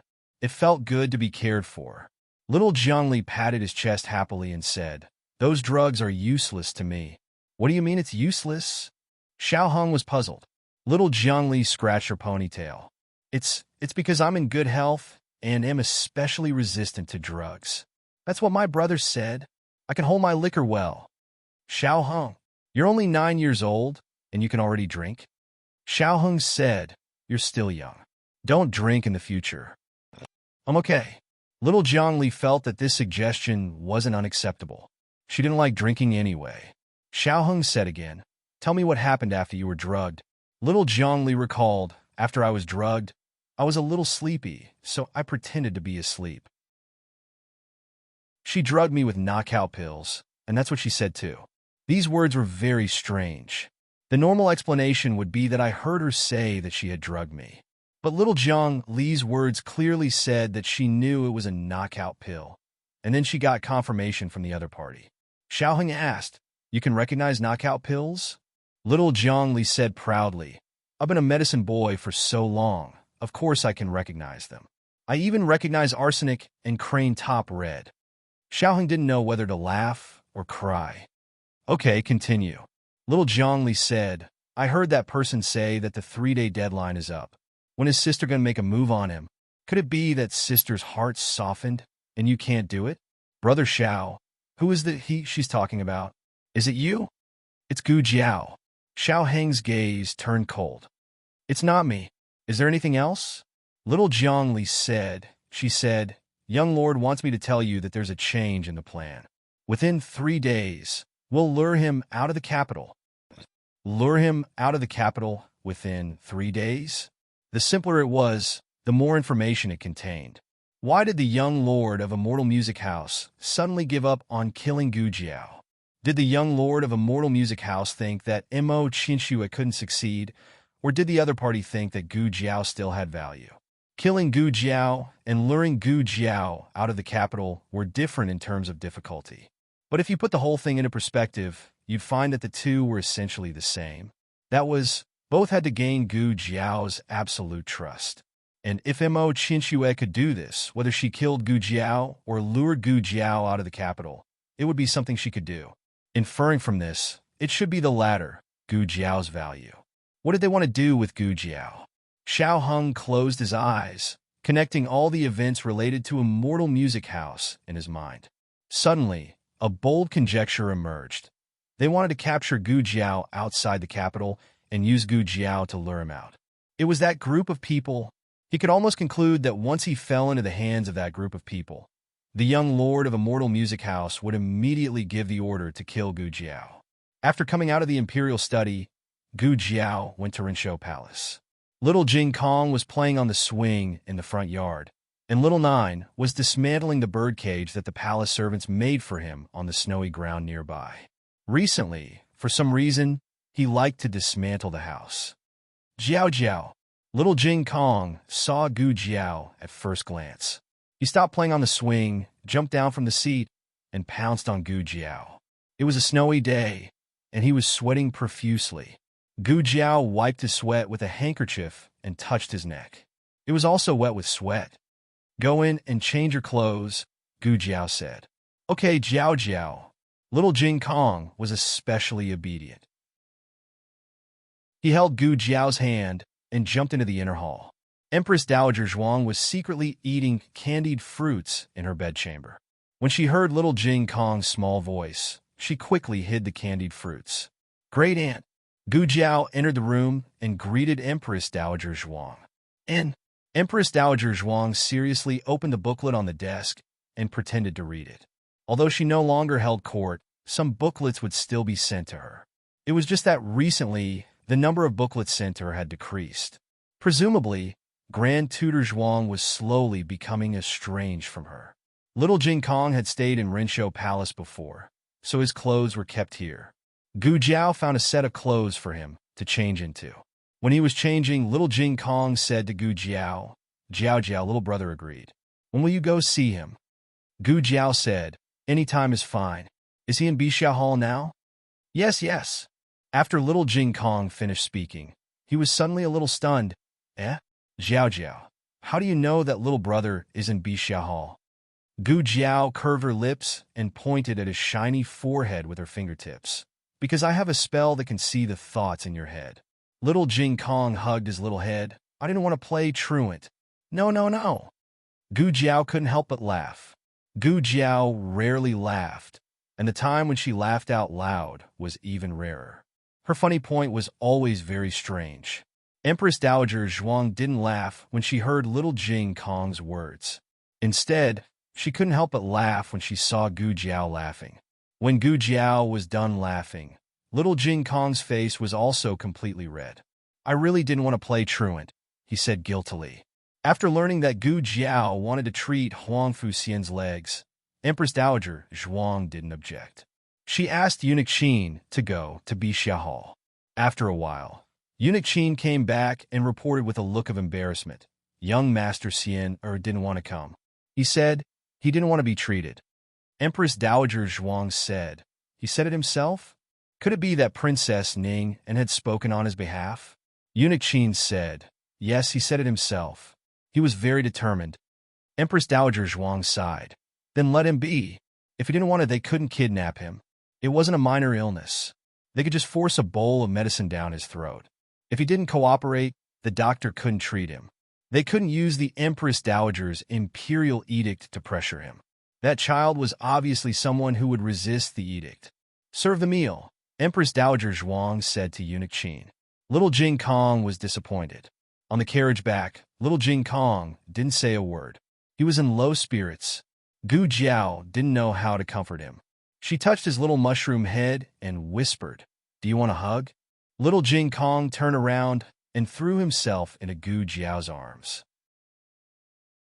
Gu Jiao held his soft little body and stroked his little back. "Why don't you want to treat your legs?" Maybe he was desperate about life? He couldn't find the motivation to live. He didn't care whether he had legs or not. He didn't care whether he was standing or sitting. He even didn't care whether he was kneeling or crawling. Little Jing Kong was sad and fell asleep in Gu Jiao's arms. Gu Jiao took him back to Bishui Alley. When she was about to get off the carriage with little Jing Kong, Xiaoheng walked out of the courtyard first and reached out his hand. "Let me." "Okay." Gu Jiao handed the sleeping little Jing Kong to Xiaoheng. When he left Gu Jiao, little Jing Kong struggled for a moment, but when he fell into Xiaoheng's arms, he rested his head on Xiaoheng's arm and continued to sleep.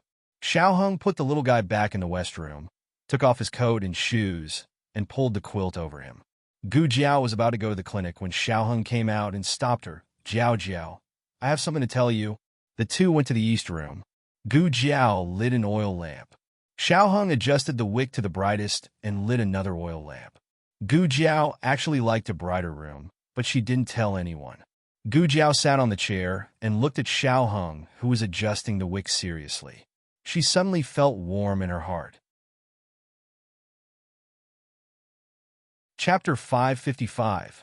Gu Jiao also noticed that there was a charcoal brazier in her room. It must have been lit early, as the room was very warm. She had been staying in the medical center for the past few days, and if she wasn't mistaken, she would stay here tonight as well. Did he specially light the charcoal brazier just because she wanted to talk to him in this room? Was he worried that she would be cold? Although Gu Jiao's body wasn't afraid of the cold, she still couldn't help but smile. Xiaoheng finished adjusting the wick and turned around. He was caught off guard by her infatuated look with her hands on her cheeks. "Xiaoheng." Xiaoheng calmly sat down opposite Gu Jiao. Gu Jiao looked at him openly. "What do you want to talk to me about?" Xiaoheng automatically ignored her burning gaze and said seriously, It's about Imo Qinxue. Gu Jiao nodded. How do you know about Imo Qinxue? She didn't remember introducing Imo Qinxue to him. Xiao Hong said lightly, how can I not care about a patient who is staying in my wife's room? Gu Jiao blinked and rested her cheeks on her hands. Are you jealous? No. Xiao Hong flatly denied. Sleeping with you every day. Gu Jiao smiled and stood up. She leaned across the table and put her face in front of him. At this distance, she could see his thick and long eyelashes trembling slightly. She could also hear his nervous breathing because of her sudden proximity. Xiao Hong was very thick-skinned in the yamen, but in front of people close to him, especially Gu Jiao, he was easily shy. He lowered his eyes to avoid her gaze, but he couldn't avoid her seductive breath. She didn't do anything, but she could still seduce him. Kiss. Gu Jiao kissed him on the cheek. Xiao Heng's body stiffened, and he instinctively looked at Gu Jiao. He met her burning gaze. His heart skipped a beat, as if it had been struck by something. You look so good when you're jealous. After saying that, she sat back down with a slight smile. Xiao Heng's cheeks were burning, and the places she had kissed felt like they were on fire. They were husband and wife in name, and had done more intimate things than this. However, for some reason, this unexpected kiss still teased him to the point where he almost lost control. He almost forgot what he was talking about. Xiao Hong took a deep breath and forcibly got rid of the distracting thoughts in his mind. He calmed himself down and said, Imo Qinxue is a member of Immortal Music House. Yes, I know. Gu Jiao nodded. Xiao Hong wasn't surprised. If it was a normal patient, she wouldn't have brought her back to her courtyard. It was very likely that she already knew Imo Qinxue. Xiao Hong continued, her injuries were intentional. Her goal was to get close to you and gain your trust. Gu Jiao rubbed her chin. Oh, no wonder. Imo Qinxue's injury wasn't that big of a flaw. It was indeed the kind of injury that could have killed her. The strange thing was that Imo Qinxue had collapsed on her way back from Immortal Music House. It wasn't that she didn't suspect anything, but she didn't feel any malice from Imo Qinxue, so she didn't take it to heart. Gu Jiao said thoughtfully, if Imo Qinxue really wanted to kill me, she should have had many opportunities to do so. But she didn't. How did you two meet? You met on the street? She refused to admit that she had visited a brothel. Xiao Hong, forget it. Even a fool would be able to guess that this lass had been to Celestial Music Abode before, probably when she was investigating Grand Concubine Jing. Women weren't allowed to enter Immortal Music House. Was this girl dressed in men's clothes? Then Imo Qinxue Xiao Hong suddenly felt that he was being cheated on. Gu Jiao's instinct was to protect her. She blinked and said sincerely, Husband, you're so handsome. You're the most handsome. Very good. She was guilty. Xiao Hong made a mental note. He decided that he would deal with her later. Right now, he had to deal with the young master of Immortal Music House. After the 15th day of the first lunar month, it snowed again in the capital. The emperor went to court, and the matter of awarding meritorious officials was a hot topic. Almost no one objected to the awarding of Tang Yueshan and Gu Changqing. However, the awarding of Princess Ning and was met with many different opinions. The officials in court were divided into two factions. One faction was led by Su Sifu, who wanted to reward Princess Ning and with the title of Protector of the State. The other faction was led by the Minister of War, who objected to awarding Princess Ning and with the title of Protector of the State. The Minister of War, Su Yuan, was the father of Su Kanji. Su Sifu's argument for awarding Princess Ning and was that Princess Ning and had made great contributions in the frontier fortress. Su Yuan's objection was that Princess Ning and was the widow of the previous dynasty, and she had a son with the royal family of the previous dynasty. She didn't know the right person and led the wolf into the house. She also gave birth to the child of the previous dynasty. She was not qualified to be conferred the title of Protector of the State. The emperor's subordinates suppressed the memorial presented by the old chancellor. The memorial said that someone might make an issue of Huangfu Xian's identity and asked the emperor not to fall out with the officials in court. The people had always sympathized with Princess Ningyan, not Huangfu Xian.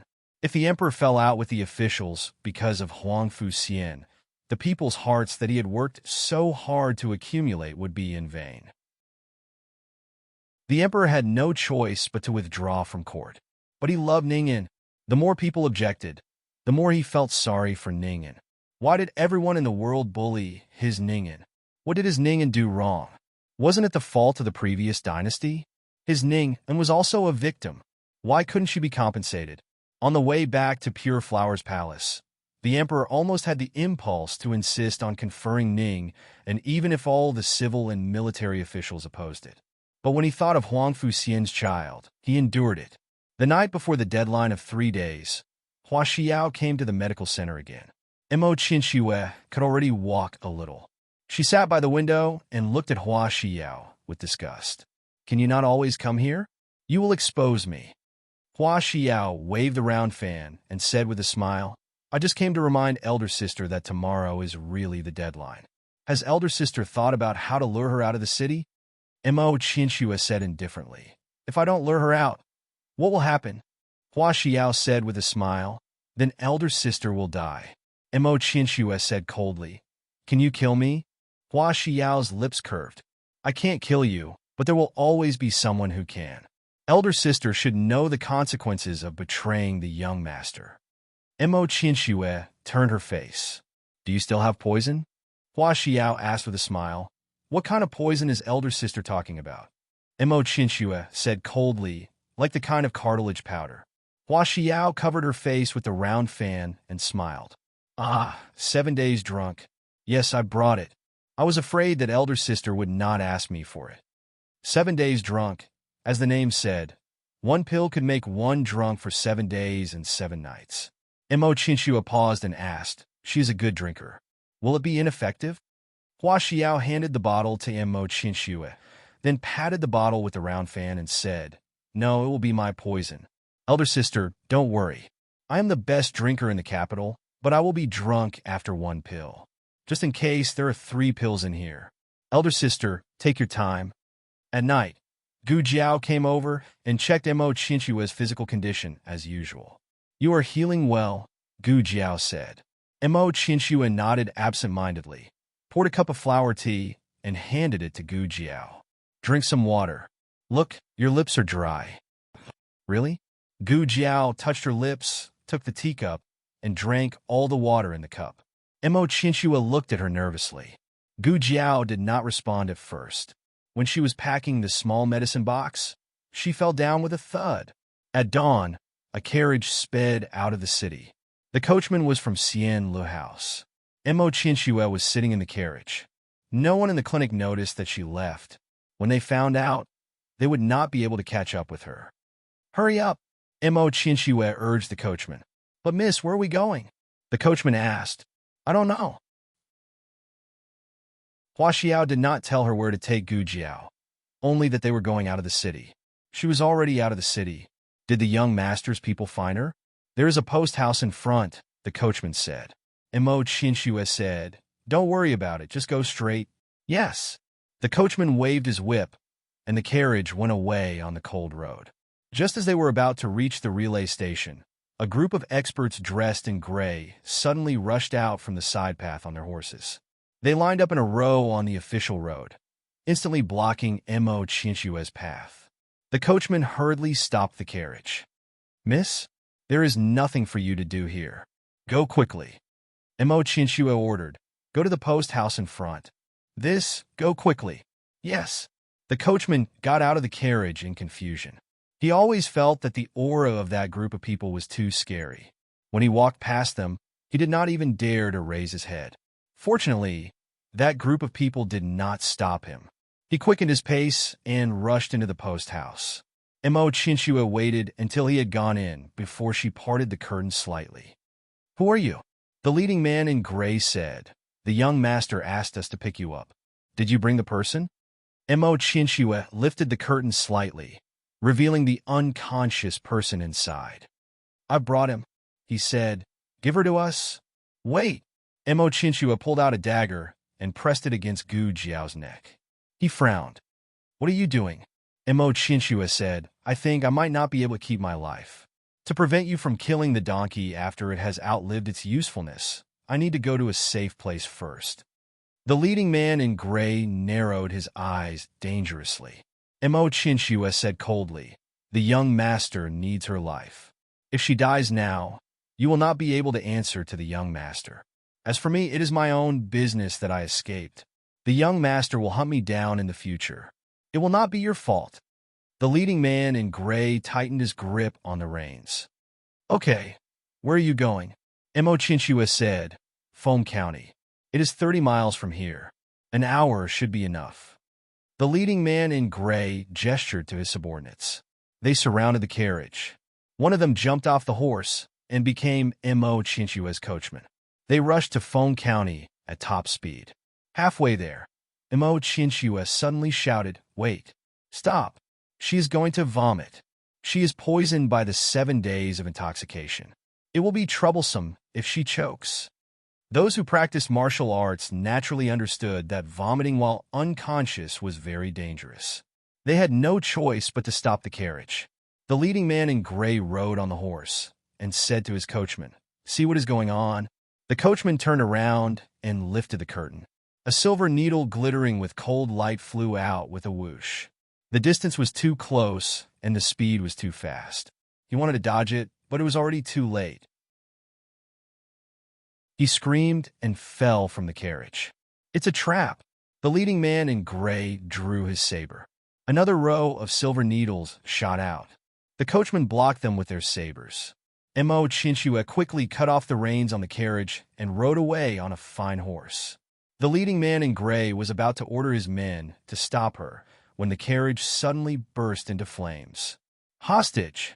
The leading man in gray flew up, split the carriage with his saber, and carried the unconscious hostage to the snow not far away. He faintly felt that something was wrong. He pulled down the veil on the face of the hostage, but it was not the hostage, but Hua Xiao. Yes, Chinchua knocked Hua Xiao out and made her drink the 7 days of intoxication the night she came to find her. The reason why she also made Gu Jiao drunk was so that she could leave. She betrayed the young master. She could not escape the fate of death, but she did not want to die in front of her. Chinchua raised her speed to the extreme. However, she did not escape far before an arrow hit her horse. The horse screamed and fell forward. She also fell into the snow.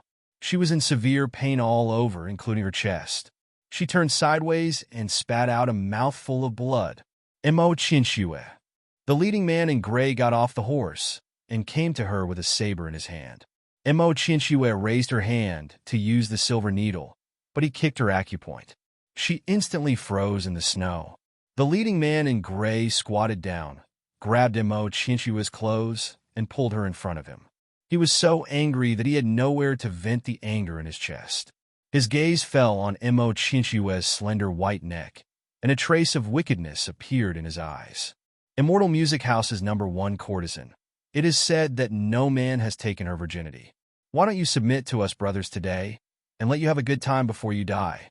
Chinchua could not speak and could not move. She could only stare at him fiercely. The leading man in gray tore Chinchua's clothes, and a large area of snow-white skin was exposed to the cold air. The leading man in gray originally just wanted to humiliate and intimidate her. He did not really want to do anything to her, but this body was too seductive. Perhaps even a eunuch would be able to act like a real man if he saw her. The leading man in gray tore off Chinchua's skirt. Tears of humiliation and despair fell from the corners of her eyes in big drops. She trembled, desperate, but could not help but think, Fortunately, it was me. Fortunately, it was me. The moment Chinchua closed her eyes, an eagle's cry suddenly came from above her head. Immediately after, a cold and threatening red-tasseled spear pierced through the air. With the force of thunder, it shot from the side of the leading man in gray, piercing through his head from his temple. Chapter 556. The man in the gray robe, who had his head pierced, fell sideways into the snow, his brain and blood splattering all over the ground. This scene was too terrifying. Being shot in the head by an arrow was enough to make one tremble in fear, not to mention a long and heavy red-tasseled spear. All the gray-robed men felt as if their heads had been pierced as well. Their heads felt cold, and their bodies froze. They had killed countless people, but they had never seen such a method of murder. It was too cruel and too horrifying. How much killing intent did one have to possess to be able to shoot such a spear? Who was it? Who did it? Everyone sensed that the situation was not good. The snow-covered official road was suddenly filled with tension and fear. Another man in the gray robe took over from the previous man and began to give orders. "Draw your swords! Draw your swords!" He shouted loudly. Everyone was pulled back to reality by his voice, and they all drew the scimitars at their waists. At the same time, the sound of horse hooves that seemed to be able to break through mountains and rivers came from afar, and the snow seemed to be trembling. Everyone looked towards the source of the sound and saw a young man in green riding a vigorous horse galloping towards them. In the blink of an eye, he was in front of the few people. With a leap, he flew over their heads. The moment the horse's hooves landed on the ground, the young man reached out his hand and pulled out the red tasseled spear that had pierced through the man's head. Then, with a flick of his fingers, he took off his cloak and used it to cover Mo Chinchue's body. Mo Chinchue lay in the cold snow, watching the young man galloping towards her. He was not wearing a mask, and his eyebrows were cold. The eye-catching birthmark on the left side of his face was not ugly, but had a hint of coldness and evil. The young man was full of killing intent, but he covered her body with a cloak. Gu Jiao's horse did not stop. She pulled out her red tasseled spear and immediately attacked the remaining 5 people. This group of people was not weak. Together, they were as strong as Sky Wolf. However, Gu Jiao was not the Gu Jiao from 2 months ago.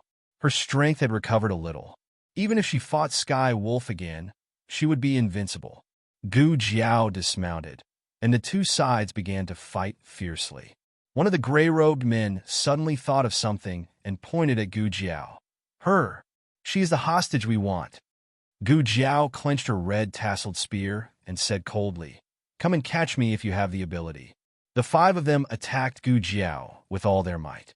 What was surprising was that Gu Jiao's power was not as described in the letter. Logically speaking, the strength of the 5 of them should be enough to control him, but to be on the safe side, they added 1 more master. However, they were completely unable to gain an advantage over her. Gu Jiao hated trouble, and she also hated fancy attacks. Shadows were bloodthirsty. Her killer move was her most powerful move. The gray-robed masters fell one after another. With Gu Jiao's last stab, the last gray-robed master fell into a pool of blood. However, she did not kill this one. She left him alive. Gu Jiao stabbed her red tasseled spear into the snow and bent down to wrap Mo Chinchue in her cloak. Her arms went around Mo Chinchue's back and knees, and she picked up her cold and stiff body. At this moment, the Ministry of Justice's carriage arrived. Xiao Hung lifted the curtain and glanced at Gu Jiao and Mo Chinchue. He glanced at the scene and understood what had happened. He hurriedly got off the carriage and called the coachman to the side. Gu Jiao carried Mo Chinchue into the carriage. Xiao Hung asked through the curtain, "Are you all right?" Gu Jiao looked at Mo Chinchue. Mo Chinchue's face was pale as she shook her head, indicating to Gu Jiao that she was fine. Gu Jiao replied, "I'm fine. Your face is covered in blood." "It's not my blood." Xiao Heng's expression relaxed. Mo Chinchue's body was shivering. The cloak was clearly not enough to keep her warm. Gu Jiao took off her winter coat and gave it to Mo Chinchue. There was no charcoal in the carriage. It was as cold as ice. Suddenly, there was a knock on the door. Then, a slender hand handed in an official's robe and winter coat. It was Xiao Heng's. There was only one carriage from the Ministry of Justice. Xiao Hung could not get on the carriage with Mo Chinchue in her current state. This meant that he had to ride back. In a world of ice and snow, how could a civil official like him withstand it? Moreover, he was going to enter the city later. How could he, the secretary of the Ministry of Justice, walk around in his underwear? Gu Jiao did not reject all of them, but also did not accept all of them. She only took the winter coat and let Xiao Hung put on the official's robe. Gu Jiao got off the carriage and took the red tasseled spear back to the carriage. She said to Xiao Hung, "Oh right, I left one alive. See if you can get anything out of him." "That one?" Xiao Heng pointed at the expert in gray, who was lying alone on the side. That expert was pretending to be dead. Unfortunately, he could not fool Xiao Heng's eyes. Okay, you guys go back first. Leave the rest to me. Gu Jiao got on the carriage. The coachman received Xiao Heng's orders and sat on the outside seat. He turned the carriage around and headed back to the capital. In the carriage, Mo Qinxue leaned against the wall. She gradually regained her body temperature and consciousness. She looked at Gu Jiao, who seemed to be resting with her eyes closed. She whispered, "Are you asleep?" "No." Gu Jiao opened her eyes and looked at her calmly. "How do you feel?" Mo Qinxue lowered her eyes and whispered, "It's like a nightmare." Gu Jiao reached out to her. Mo Qinxue understood what she meant. She slowly raised her hand and handed her wrist to Gu Jiao. Gu Jiao felt her pulse. From the pulse, she could see that she had suffered a little internal injury and her vitality was greatly damaged. "Are you hurt?" Gu Jiao asked. "No," Mo Qinxue said. "That person did not manage to reach the last step." "Why are you here?" Mo Qinxue asked. "Xiaojie brought me here. Otherwise, she would not have been able to find her way." Mo Qinxue opened her mouth. Weren't you drugged by me? How can you still wake up? Is your alcohol tolerance better than Hua Xiao's?" Hua Xiao was the best drinker in the Immortal Music House. So far, no one could drink more than her. 7 days of intoxication was her unique knockout drug that could even knock her out. Mo Qinxue realized something and stared at her with her almond-shaped eyes. "You didn't drink it, did you?" "Yes," Gu Jiao admitted generously. That night, Xiao Heng told her about the Immortal Music House and mentioned Mo Qinxue's purpose and the young master's order. When Mo Qinxue handed her the glass of water, she drank it on the surface but did not swallow it. She wanted to see what Mo Qinxue would do next.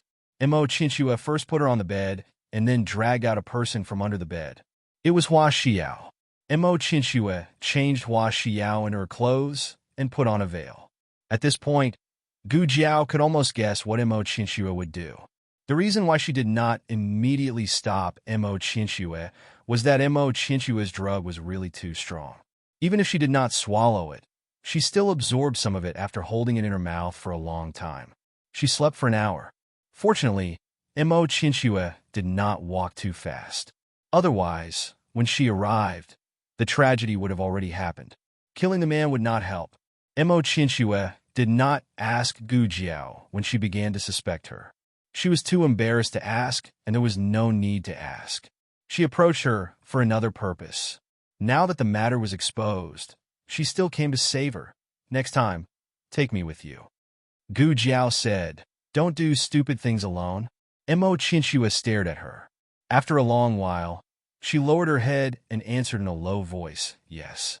Gu Jiao took Mo Qinxue back to the medical center. On the other side, Xiao Heng and the bailiffs of the Ministry of Justice brought the survivor back to the Ministry of Justice, together with Hua Xiao, who fainted nearby. Hua Xiao was drugged with 7 days of intoxication and would not wake up for 7 days and 7 nights. Xiao Heng temporarily put her in a separate cell. The man in the gray robe was taken to the torture room. There was a poisoned sac in his mouth, which was found by Xiao Heng and taken out. After that, he tried to commit suicide by biting his tongue several times. Xiao Heng simply gave him a little bone-softening powder. Xiao Heng was the head of the Ministry of Justice, so interrogating prisoners was not within his authority. However, when he personally applied to Minister Xing to be interrogated by him, Minister Xing readily agreed. The man in the gray robe sat weakly on the iron chair in the center of the torture room. Behind him was a scaffold for holding the prisoner, and on the walls on both sides were hung all kinds of torture instruments used for torture. The torture room was dim, and there was no candlelight. There was only a stove half the height of a person on the right side of the door. On the stove was a red-hot iron. Xiao Heng sat opposite the man in the gray robe. The stove was only a few steps away from him. The light of the fire reflected on the right side of his handsome face, making half of his face look dark and half of the fire. For no reason, there was a sense of gloominess and coldness. "You leave first," Xiao Hung said to the two bailiffs in the torture room. Yes, Lord Xiao. The bailiffs were under Minister Xing's orders. They listened to Xiao Heng's orders. Xiao Hung changed his image of a good official. His expression was cold and even carried a trace of ruthlessness. He looked at the man in the gray robe and said, Who ordered you? The man in the gray robe was someone who had seen many storms and could be considered calm. He lay weakly on the chair, his head tilted and his body unable to move. When he heard Xiao Heng's words, he laughed coldly. When your yamen investigates a case, don't you start by asking the identity of the prisoner? Won't you ask who I am? Xiao Hung looked at him indifferently. Your name is Bai Kuan, from Fu City. You are 25 years old this year. Your parents passed away 3 years ago. You have no brothers or sisters and no family. When you were young, you studied at Mr. Liu's private school in Fu City for 2 years. Because of your naughty nature, you were expelled from the school. Later, your parents sent you to a blacksmith shop as an apprentice. After 2 years of studying, you were expelled by the blacksmith shop owner for stealing. You moved from place to place and finally caught the eye of a martial arts teacher. Your talent was not bad. In just a few years, you were able to practice martial arts. When you were 22 years old, your parents passed away one after another. After you buried them, you left Fu City. Since then, there has been no news of you. The man in the gray robe looked at Xiao Hung with a face full of shock. Xiao Hung walked step by step in front of him. That excessively handsome face had a pair of sinister eyes. How is it? Am I right? No, I'm not Bai Kuan. The man in the gray robe shook his head with all his might. However, the effect of the bone-softening powder made him unable to move at all. Xiao Hung bent down slightly and looked at him closer. He said indifferently, Is it important that you are Bai Kuan? The man in the gray robe was shocked again. Xiao Hung took out a confession letter from the wide sleeve of his official's robe. He also took out a box of cinnabar ink. The man in the gray robe suddenly had an ominous premonition. What do you want to do? Xiao Hung flicked the confession letter. His slender fingers opened the box of ink and then grabbed the man in the gray robe's hand. The man in the gray robe tried to struggle, but he had been drugged with the bone-softening powder. How could he have any strength? His eyes were as big as copper bells. He roared, You are an official of the imperial court. If you do this, you will be beheaded. Xiao Hung said, Oh, is that so? The man in the gray robe said, You are crazy. I want to see your official. I want to see the Minister of Justice. You can't beat me into a confession. Xiao Hung said, I didn't beat you. I don't confess. I didn't confess. I didn't confess. It wasn't me. You. The man in the gray robe was so flustered that he spoke incoherently. Xiao Hung ignored his struggle and complaints. He was not the kind of person who was cold on the outside but soft on the inside. His heart was black. However, there was no need for him to disguise himself in a place where Gu Jiao couldn't see. Xiao Hung expressionlessly grabbed his hand. He first pressed the ink, then pressed a bright red handprint on the confession letter. The torture chamber was a place where important criminals were tortured. Ordinary criminals would not be sent here, and those who were sent here would basically have a layer of their skin peeled off. In order to isolate the screams of the criminals, the door of the torture chamber was made to be extremely soundproof. The yamen runners in the corridor did not hear the commotion inside. About an hour later, Xiao Hung came out of the torture chamber with a tired face. His forehead and neck were covered in sticky sweat. His chest rose and fell slightly, and his breathing was short. He pretended to be calm, but there seemed to be a trace of reluctance in his eyes. When the yamen runners saw this, they hurriedly went to inform Minister Xing. Minister Xing hurriedly rushed over. Luling, what happened to you? Xiao Hung looked at Minister Xing with a complicated expression. I'm fine. However, the criminal committed suicide out of fear of punishment. Minister Xing was stunned. He was somewhat surprised that the other party would commit suicide out of fear of punishment. Then, did he confess? Minister Xing asked. Xiao Hung presented the document in his hand, as if relieved of a heavy burden. Fortunately, I did not fail my mission. Bai Kuan confessed. This is Bai Kuan's confession letter. Minister Xing hurriedly took the confession letter and carefully read it from top to bottom, from right to left. The more he read, the more dignified his expression became. This person was indeed related to Immortal Music House. At the end of the confession letter, the young master of Immortal Music House was mentioned. It was written in black and white. Immortal Music House's young master, Zhao Country's princess, calls the present emperor elder brother. Minister Xing felt as if he was struck by lightning.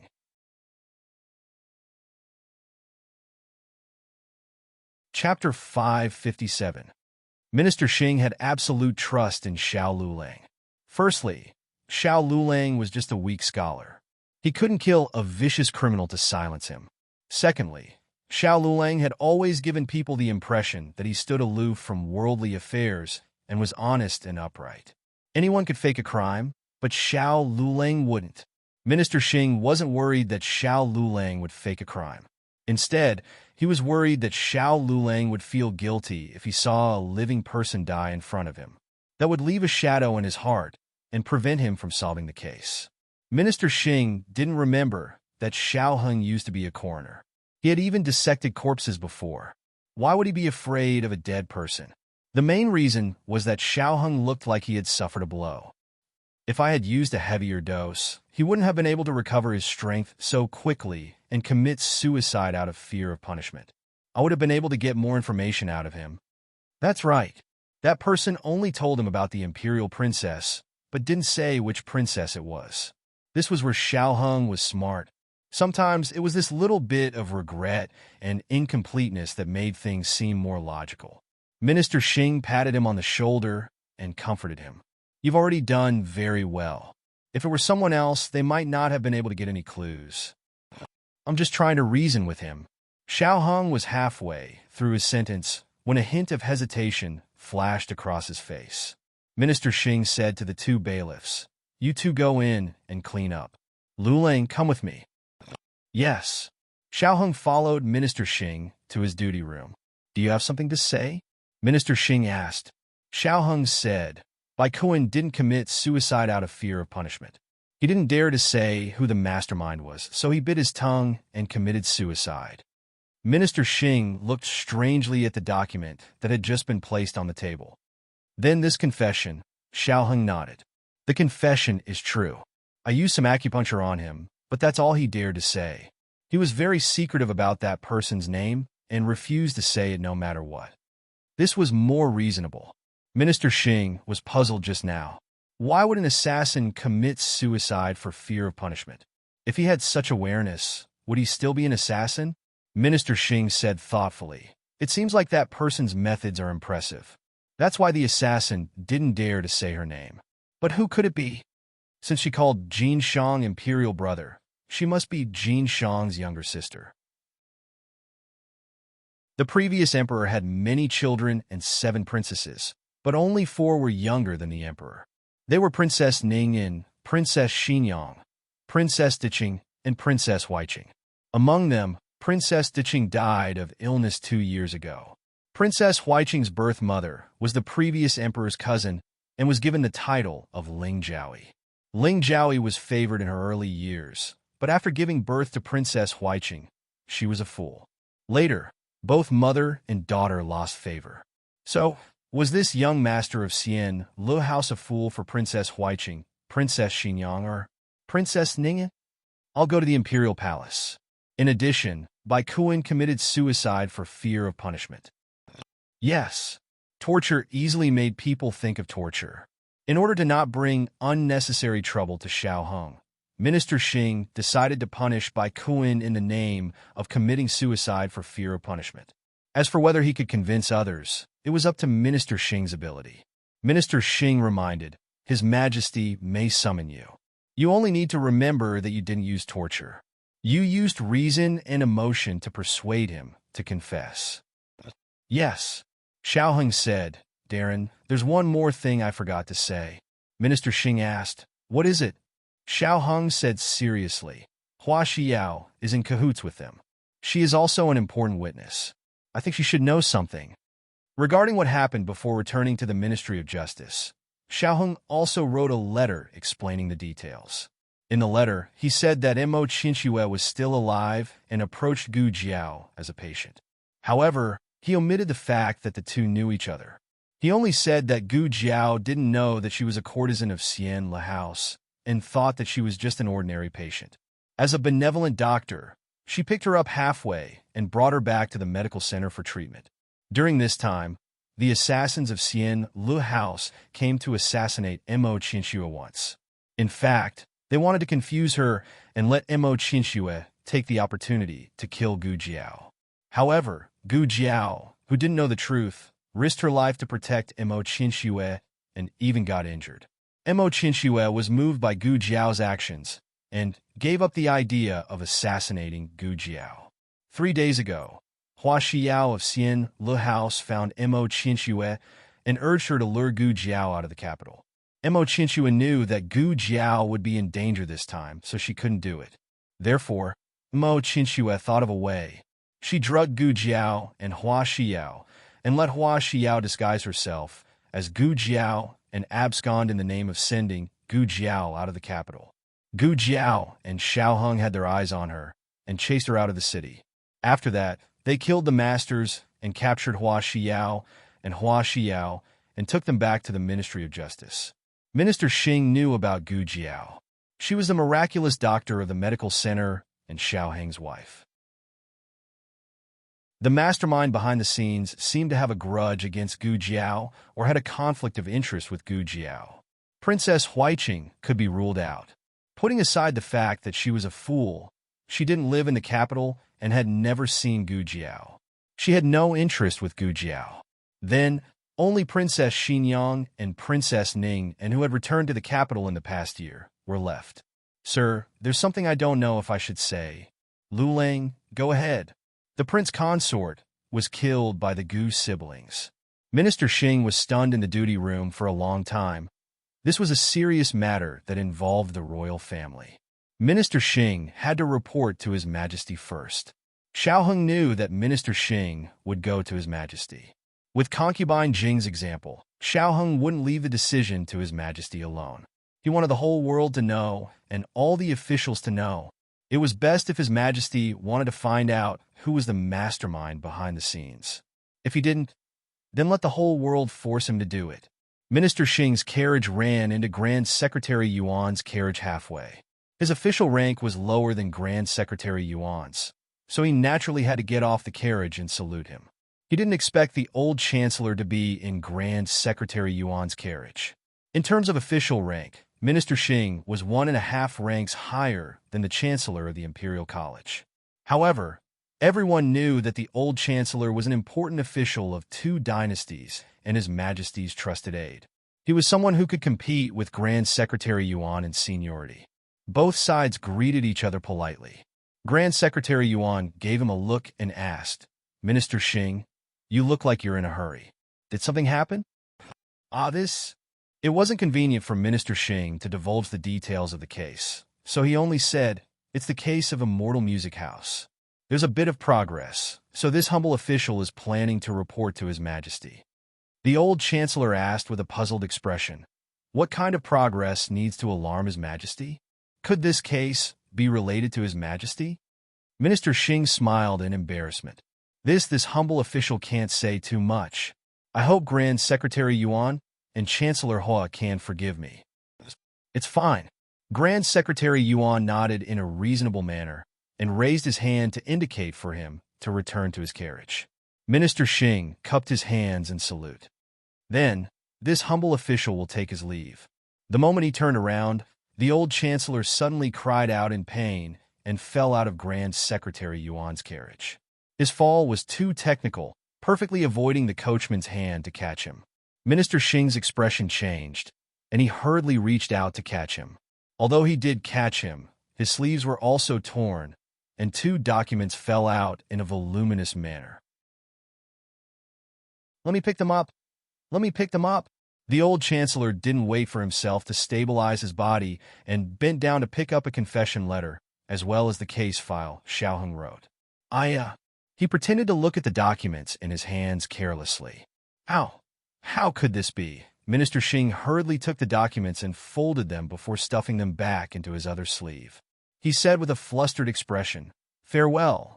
The old chancellor returned to Grand Secretary Yuan's carriage. Grand Secretary Yuan looked at him with a solemn expression. The old chancellor looked as if he was struck by lightning as he said in a daze, "Old Yuan, guess what I saw?" Grand Secretary Yuan frowned. "Am I that familiar with you? Why did you call old Yuan?"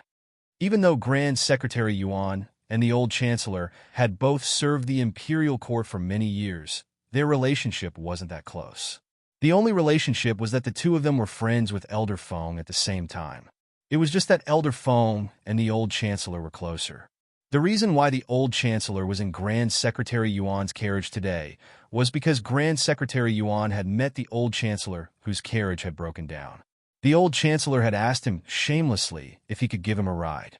Could this Grand Secretary Yuan refuse?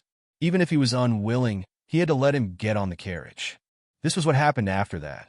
The old chancellor said with a terrified expression, "I saw the confession letter from the Ministry of Justice.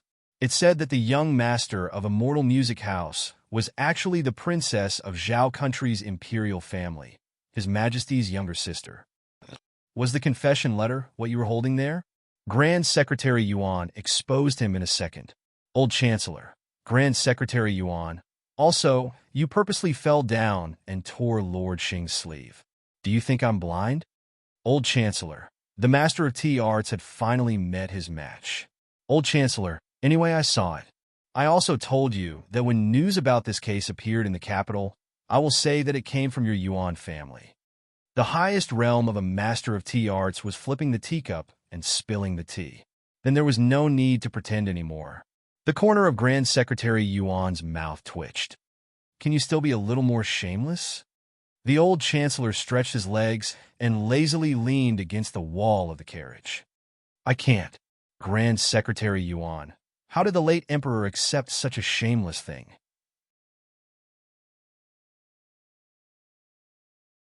Chapter 558. Minister Xing entered the palace to see the emperor. The emperor was reviewing memorials in the imperial study. Hearing eunuch Wei's report, he let someone bring him in. This humble subject kowtows in salute to your majesty. Minister Xing respectfully saluted. The emperor sat behind the desk and put down a memorial that he had reviewed. He picked up another one and asked, why did Minister Xing suddenly enter the palace? Minister Xing hesitated and said, this subject has something to report. The emperor opened the memorial. What matter can't wait until the morning court? Minister Xing thought, it can wait until the morning court, but I'm afraid you won't be happy if I say it in front of the civil and military officials. Speaking of which, I met the old chancellor and Grand Secretary Yuan on the way. The old chancellor shouldn't have seen the contents of the document clearly, right? He only glanced at it. Logically speaking, he shouldn't have seen it clearly. Even if he saw it clearly, as an old subject, he wouldn't publicize it. Thinking of this, Minister Xing secretly felt relieved. Minister Xing cupped his hands and said respectfully, it's a case. This humble subject can't decide whether to say it in the court or not. The emperor asked, what case? Minister Xing answered truthfully, the case of Immortal Music House. Immortal Music House? The emperor frowned. The most famous brothel in the capital. Your Majesty also knows about it.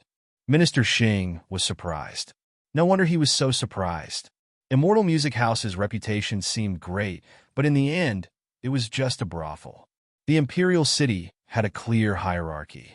Crossing the hierarchy barrier was harder than ascending to heaven. As long as the emperor wasn't interested in visiting a brothel, he wouldn't pay attention to it. I've only heard of it. The emperor didn't care much. Does a brothel case need to be mentioned in the court?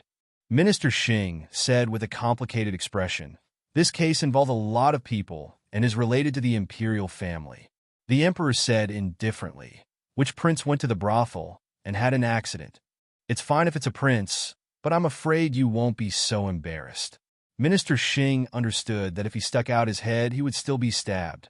He had to say it even if he didn't want to. The courtesan of Immortal Music House died on the 7th day of the new year. The emperor had an impression of the 7th day of the new year. That was the day the army returned, And it was also the day he saw Ningen again. Why did something happen on such a good day? The emperor frowned. At first, Minister Xing thought it was just a civilian murder case. There was no need to alarm the emperor, so he didn't mention it in court.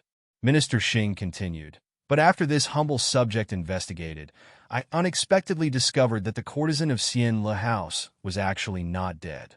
She had faked her death and found a substitute to escape. Her real purpose was to get close to Dr. Gu of the medical hall. The emperor did not have much interest in the affairs of a courtesan in a brothel. When he heard this, his expression changed. Which clinic is Dr. Gu from? The clinic next to the girls' school is called Miracle Hands Hall. Minister Xing was not clear about the relationship between the emperor and Gu Jiao. In order to attract the emperor's attention, he added, Dr. Gu is Xiao Liulang's wife. Xiao Lulang was the new top scorer personally appointed by the emperor. The emperor should have some care for him. In fact, Gu Jiao was also the daughter of Marquis Ding and Fu. It was just that Gu Jiao herself had never admitted it. The emperor's eyes carried a bit of coldness. Why would a courtesan from a brothel approach a doctor from a medical hall? Minister of Justice. Assassination. Assassination. Little godly doctor. The emperor's expression became doubtful and dignified. You just said that Xian Le House's case was related to the imperial family. Could it be that the imperial family ordered the courtesan to harm Dr. Gu? Minister Xing did not directly answer. Instead, he took out the confession and case file from the wide sleeve that he had sewn on the way. The emperor took the confession and case file. He recognized that it was Xiao Liulang's handwriting. Xiao Lulang held the position of Minister of Justice. In Gu Jiao's words, he was Minister Xing's secretary and spokesperson. If he did well, he could become the Secretary General of the Ministry of Justice. It was normal for him to write the case file and confession. Of course, not all confessions were written by officials of the Ministry of Justice. A portion of the confessions were personally written by criminals. The confession clearly stated that Bai Kuan was illiterate.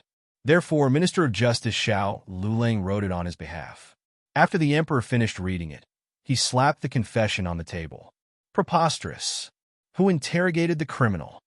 Minister Xing, in order to avoid new problems, simply said to the emperor, it was this official who personally interrogated him. Xiao Lulang temporarily wrote on the side. The position of Minister of Justice's official was usually filled by the Yaman's litigation master.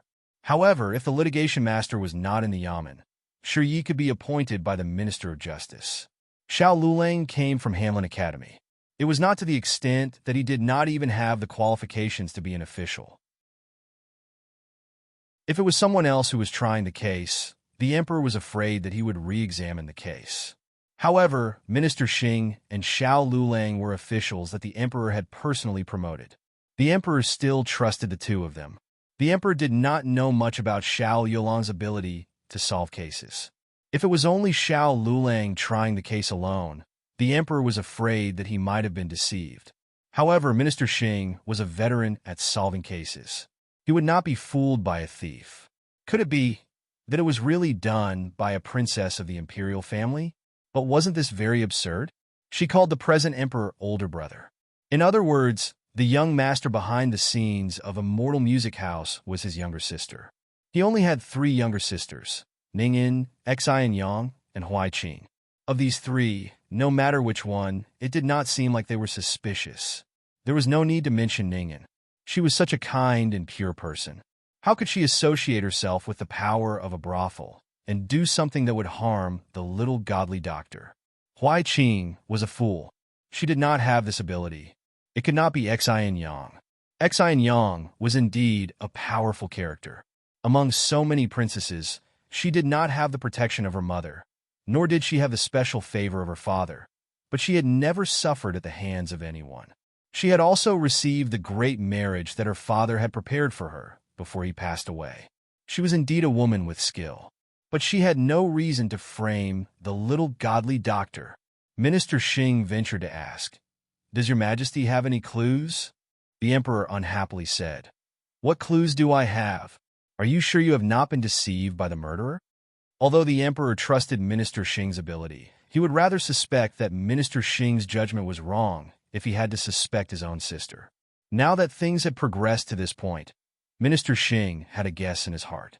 It was just that there was no conclusive evidence at the moment. Xiao Lulang could tell him that the prince consort was killed by the Gu's siblings. This was the internal investigation of the case by the Ministry of Justice, providing effective clues to speculate on the motive of the real murderer behind the scenes. But he could not say this to the emperor. Just as Minister Xing was thinking about how to speak to the emperor, Eunuch Wei's voice came from outside the imperial study. "Princess Ningyan, why are you here? I stewed some ginseng soup for my royal brother. Is he inside?" He was inside, but she did not know if it was convenient. "Ningyan, come in," the emperor said. Eunuch Wei smiled and stepped aside. "Princess, please." Princess Ningyan carried the food box in one hand and slightly lifted her skirt with the other as she stepped into the imperial study. Minister Xing turned and bowed to Princess Ningyan. "This is..." Princess Ningyan looked at Minister Xing in astonishment. The emperor introduced. "This is the minister of the Ministry of Justice. His surname is Xing, so it is Lord Xing." Princess Ningyan nodded. "Sorry for the lack of manners." Minister Xing bowed with his hands clasped in front. "I do not dare." Princess Ningyan said embarrassedly. "It seems that I have come at a bad time. If I had known that my royal brother was discussing official business with the ministers, I would have come later." The emperor said, "It does not matter. It is just a groundless case. Since you are here, you can take a look." As the emperor spoke, he handed the confession and the file to Princess Ningyan. Princess Ningyan placed the food box on the table and took the file to read. While she was reading the document, Minister Xing was secretly looking at her. The more Princess Ningyan read, the more surprised she became. In the end, she frowned. It was actually someone from the imperial family who tried to kill Dr. Gu. But why? Minister Xing's heart flashed with a trace of doubt. Princess Ningyan did not look guilty at all. Could it be that they had guessed wrong? Logically speaking, it was not enough to just have a motive. They also needed the time and evidence of the crime, commonly known as witnesses and material evidence. The emperor snorted. "You also think it is absurd, don't you?" Ningyan suddenly lowered her eyes and smiled bitterly. "His Majesty only has 3 younger sisters, and among the 3 of them, only I have interacted with Dr. Gu the most. The prince consort died at the hands of her and Gu Shitsi, so it seems that I am the most suspicious." The emperor's face darkened. "Nonsense. How could you do that? In my opinion, it is obvious that someone has bad intentions and wants to slander the imperial family." Princess Ningyan sighed. "But didn't the murderer confess?" The emperor coldly said, "The murderer is not necessarily lying. Or, he didn't lie, but someone pretended to be a princess and approached him." Princess Ningyan slowly turned her head and looked at Minister Xing. "Does Minister Xing think that there are these 2 possibilities?" Minister Xing opened his mouth and weakly sucked in a breath of cold air. "Before the truth is out, all hypotheses are possible. By the way, there are 2 other witnesses mentioned above.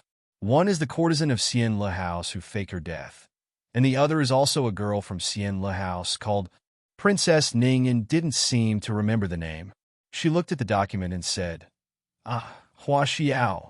As she spoke, her eyes fell on Minister Xing's face again. "Minister Xing, where are these 2 witnesses now? Can they testify in court?" Based on the one-sided statement of an assassin, it is somewhat arbitrary to conclude that Xian Le House colluded with the imperial family. What do you think, Minister Xing? Princess Ningyan's eyes were very gentle, but for some reason, Minister Xing's forehead was a little cold. He composed himself and said, "Princess Ningyan is very right, but these 2 witnesses can't testify in court now." "Why?" Princess Ningyan asked softly. Minister Xing said, "Hua Xiao was drugged and will wake up in 6 or 7 days. The other girl called Mo Qinxue was seriously injured and is being treated in the medical hall. According to Minister Xiao, her condition is not good. Otherwise, according to the normal procedure, Mo Qinxue would be taken back to the Ministry of Justice for detention." Princess Ningyan sighed thoughtfully. One was drugged and the other was injured. What a coincidence. Minister Xing, they are important witnesses in this case. You must protect them well. Don't let them be killed, or the truth of this case will never see the light of day. Minister Xing subconsciously glanced at Princess Ning, and when he heard this, Princess Ning smiled at him frankly. Minister Xing lowered his eyes, frowned, and saluted. Princess is right. I will definitely send more people to protect them. After leaving the palace, Minister Xing returned to the Ministry of Justice. Xiao Heng's room was behind Minister Xing's. Hearing the noise, Xiao Heng put down the pen in his hand and went to Minister Xing's room. Minister Xing fell into a chair tiredly and told Xiao Heng about the conversation in the imperial study. It really is flawless. Did we suspect the wrong person? Is the murderer actually Princess Huaiqing or Princess Xinyang? Xiao Heng was not surprised by this development. If the other party didn't even have this kind of method, they wouldn't have gotten to where they were today. He was very glad that he didn't put his chips on the emperor. Xiao Heng said, "It's not Princess Xinyang." Minister Xing looked at him strangely. "How do you know?" "I often go to the medical hall." Xiao Heng said, "Princess Xinyang contracted a heart disease a few years ago, and only Dr. Gu can treat her illness. She hasn't recovered yet, and is still taking the medicine Dr. Gu gave her. She won't kill Dr. Gu at this time." Minister Xing had heard that Princess Xinyang had suffered from a heart attack due to the loss of her beloved son. Back then, he had heard that she had listened to the imperial physician's advice and left the sad capital to recuperate at Fengdu Mountain. Princess Huaiqing? Minister Xing shook his head decisively. Someone couldn't have used the name of an imperial princess, right? Xiao Heng suddenly said, "Actually, it's fine if she didn't warn you."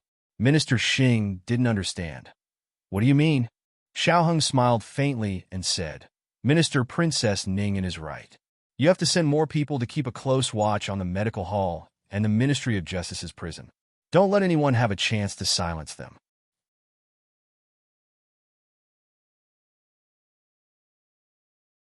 Chapter 559. In the Imperial Study.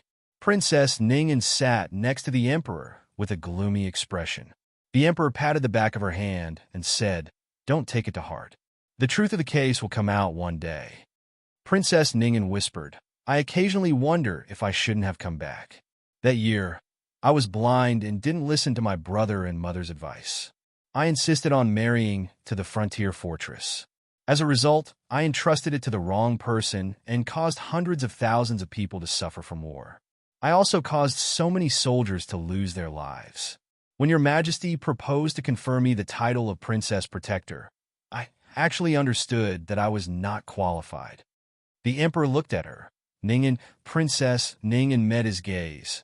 "Imperial brother, let me finish." The Emperor nodded helplessly. "Okay, you say it."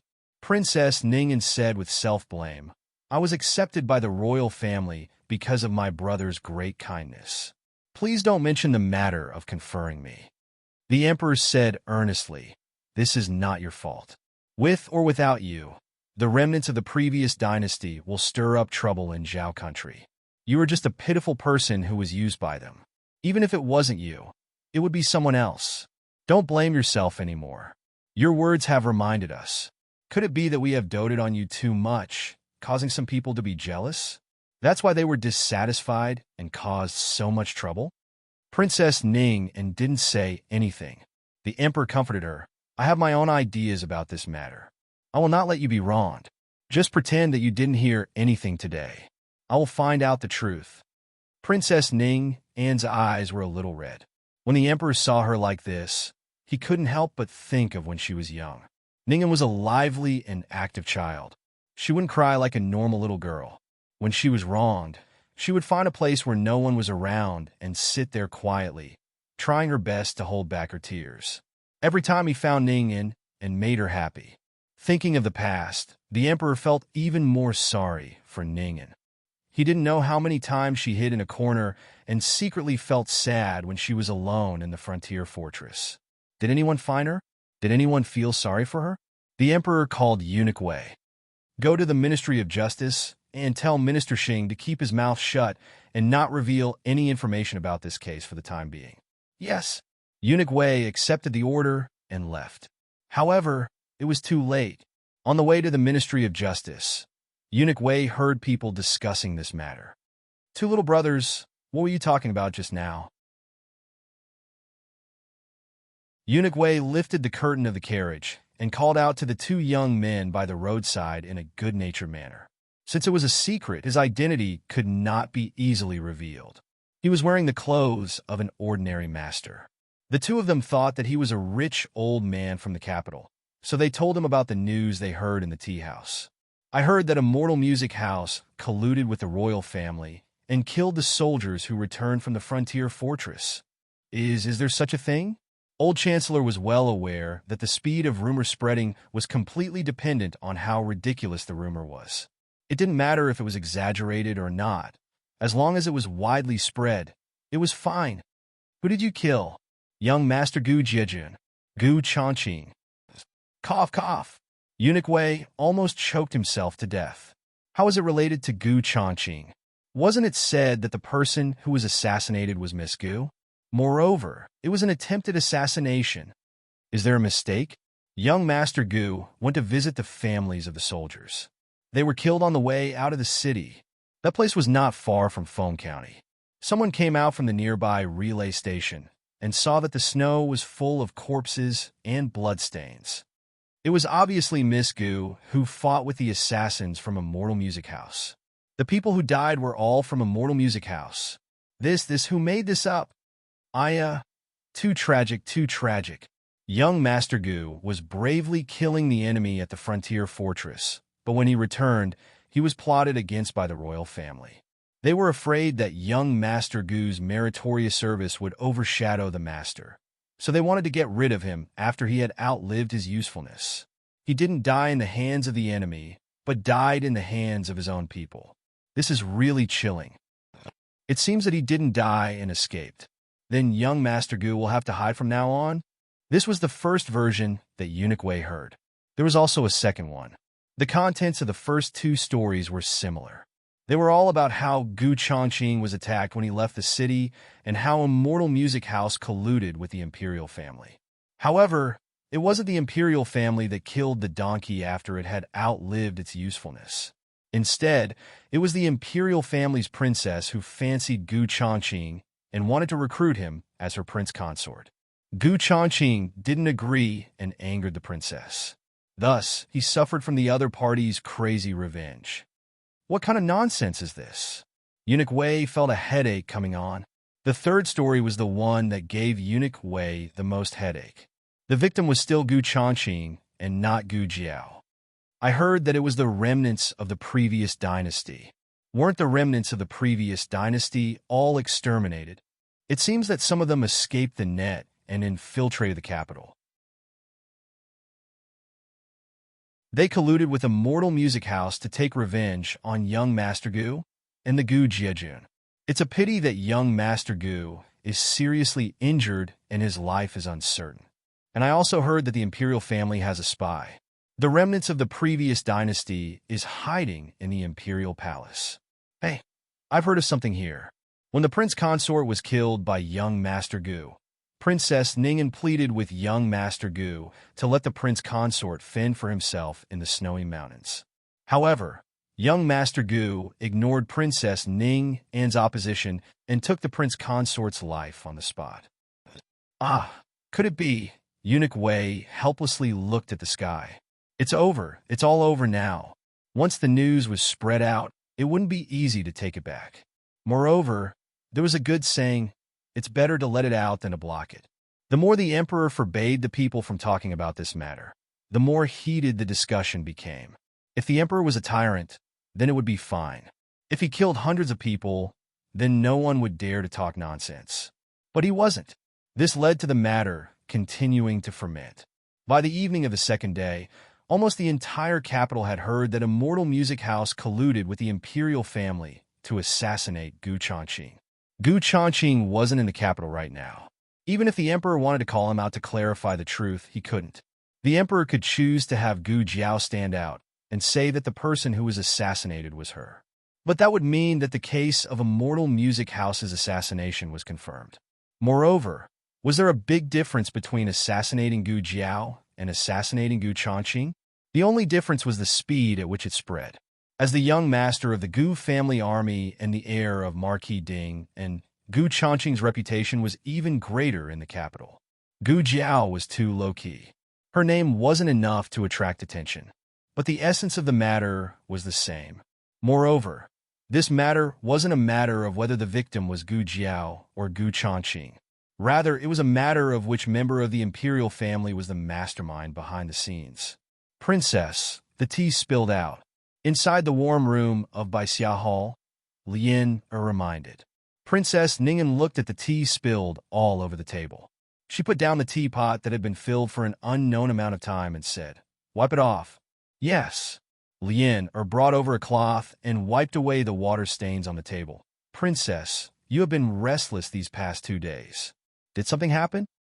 "No, it's nothing," Princess Ningen said. Baixia Hall was well protected by the emperor. She hadn't heard any random rumors. Lien only thought that her master was upset because of Huang Fuxian. She comforted, "Don't worry about Gongzi. He's just throwing a tantrum. When he grows up and becomes more sensible, he'll know how to be filial to you." Princess Ningen said, "Lien, if one day you are taken away, will you betray me?" Lien solemnly said, "Of course not." Lien life was saved by Princess. Without Princess, there would be no Lien Ber. Lien will not betray Princess. "That's right. My life is mine. How could I betray me?" Princess Ningen recovered her usual vigor. She smiled and said, "Go to the small kitchen and see how the soup for Imperial Mother is coming along." Lien went to the small kitchen. When she returned, she had a food box in her hands. "I've packed it for you." Princess Ning took the food box and went to Rinshou Palace. She never thought that Xiaoheng would also be there. Princess Ningen looked at Xiaoheng in Empress Dowager Zhuang's study. Empress Dowager Zhuang said, "He's the Lulang that Jia mentioned to you. Ningen hasn't seen Lulang yet, right?" Princess Ningen was stunned and smiled slightly. "Ah yes, I haven't seen him." Xiaoheng stood up and saluted. Princess Ningen nodded in return. Empress Dowager Zhuang sighed to Princess Ningen. "Didn't I tell you not to cook?" Princess Ningen smiled and put the food box on the table. "This is the soup made by Xia Hall's chef." Empress Dowager Zhuang motioned for Eunuch Qin to take over. "This servant will do it." Eunuch Qin opened the food box from Princess Ningen's hands and took out the soup inside. Princess Ningen smiled. "Then I'll leave first. I'll come to pay respects to Imperial Mother tomorrow." Princess Ningen left the study and heard Empress Dowager Zhuang say to Xiaoheng, "Continue." Xiaoheng said, "No, that's all the rumors I heard from the people." Empress Dowager Zhuang said, "To quell the rumors, the only way is to let the witness speak." "Did the witness wake up?" Xiaoheng, "She woke up." Empress Dowager Zhuang, "Wasn't she drunk for 7 days? Why did she wake up so soon?" Xiaoheng, "Jiao Jiao has a hangover medicine in her hand. She woke up in the morning, but she could only speak in the afternoon." Empress Dowager Zhuang, "Did she confess the mastermind behind the scenes?" Xiaoheng shook his head. "Not yet. She refused to say." "Did you use torture?" "Yes. All the punishments that can be used have been used. Her mouth is very tight." Empress Dowager Zhuang snorted. "If the hard method doesn't work, then use the soft method.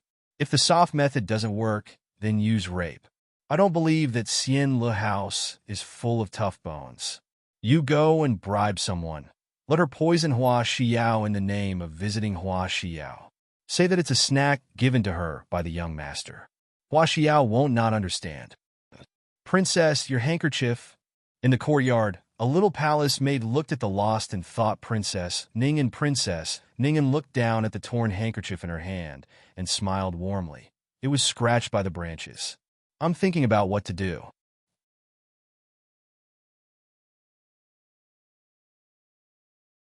Chapter 560. After Princess Ningen left the courtyard, Xiaoheng completely pushed open the window that had a small crack that couldn't be seen if one didn't look carefully.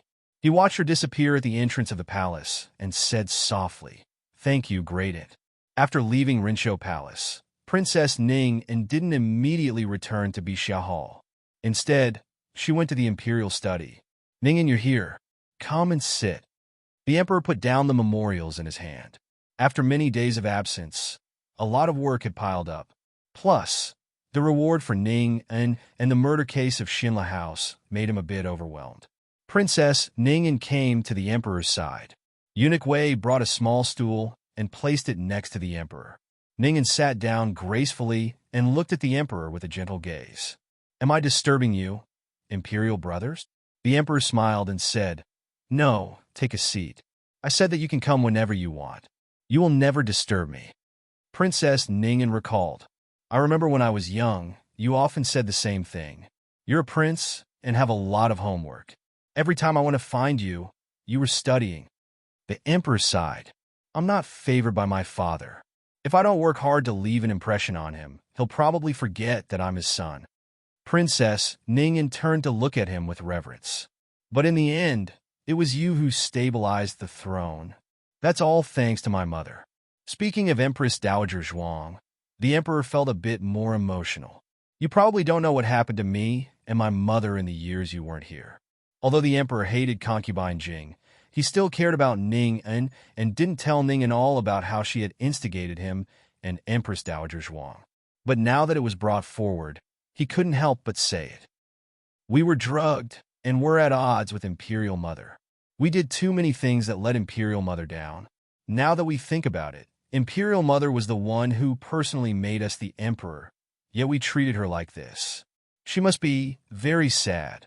Princess Ning said softly, "Now that the misunderstanding has been cleared, you don't have to blame yourself for the past." The emperor said in shame, "I've always blamed my mother for controlling the court. If not for that, the country would have long fallen into the hands of concubine Jing and the remnants of the previous dynasty." Princess Ning lowered her head. The emperor said sincerely, "Ning, that woman is not fit to be your mother. You can only have Imperial Mother in your heart. Imperial Mother is the one who truly loves and protects you." Princess Ning smiled. "Ning knows. Ning will be filial to Imperial Mother. Ning will also be filial to Imperial Brother." The emperor smiled in relief. Princess Ning's eyes flickered as she said, "By the way, brother, I just saw Lord Xiao in my mother's palace." The emperor thought for a moment. Luling? There were not many men who could enter Empress Dowager Zhuang's bedroom. The only one surnamed Xiao was Xiao Luling. Princess Ning nodded. "Yes, Imperial Mother calls him Luling. Lord Xiao seemed to be here for the Ministry of Justice's case, but I didn't hear what he said." The emperor remembered something and said, "There was indeed such a thing. He just came to the imperial study and said that the suspect in Xinla House had woken up." "Did she really wake up?" Princess Ning asked. The emperor looked at Princess Ning strangely. "This matter concerns the reputation of the imperial family, so I'm particularly concerned. Did I overstep?" The emperor smiled. "How could that be? That's good." Princess Ning smiled in relief. "I saw in the file that she was drugged with a drug called 7 days of intoxication. It is said that she will be in a coma for 7 days. The emperor smiled at the mention of this. "With the little magic doctor here, this is not difficult." Princess Ning looked at the memorial on the table and asked in a relaxed tone, "Did she confess?" The emperor said, "They are still interrogating her." Princess Ning touched the tip of her nose with a handkerchief. "Imperial brother, do you want to send someone to take a look?" The emperor thought for a moment. "Okay." The emperor sent Eunuch this time. Eunuch didn't expose himself in front of old concubine Jing, but the emperor didn't hide anything in front of Princess Ning. Besides the hardships Princess Ning suffered in the frontier fortress, it increased his trust and affection for her.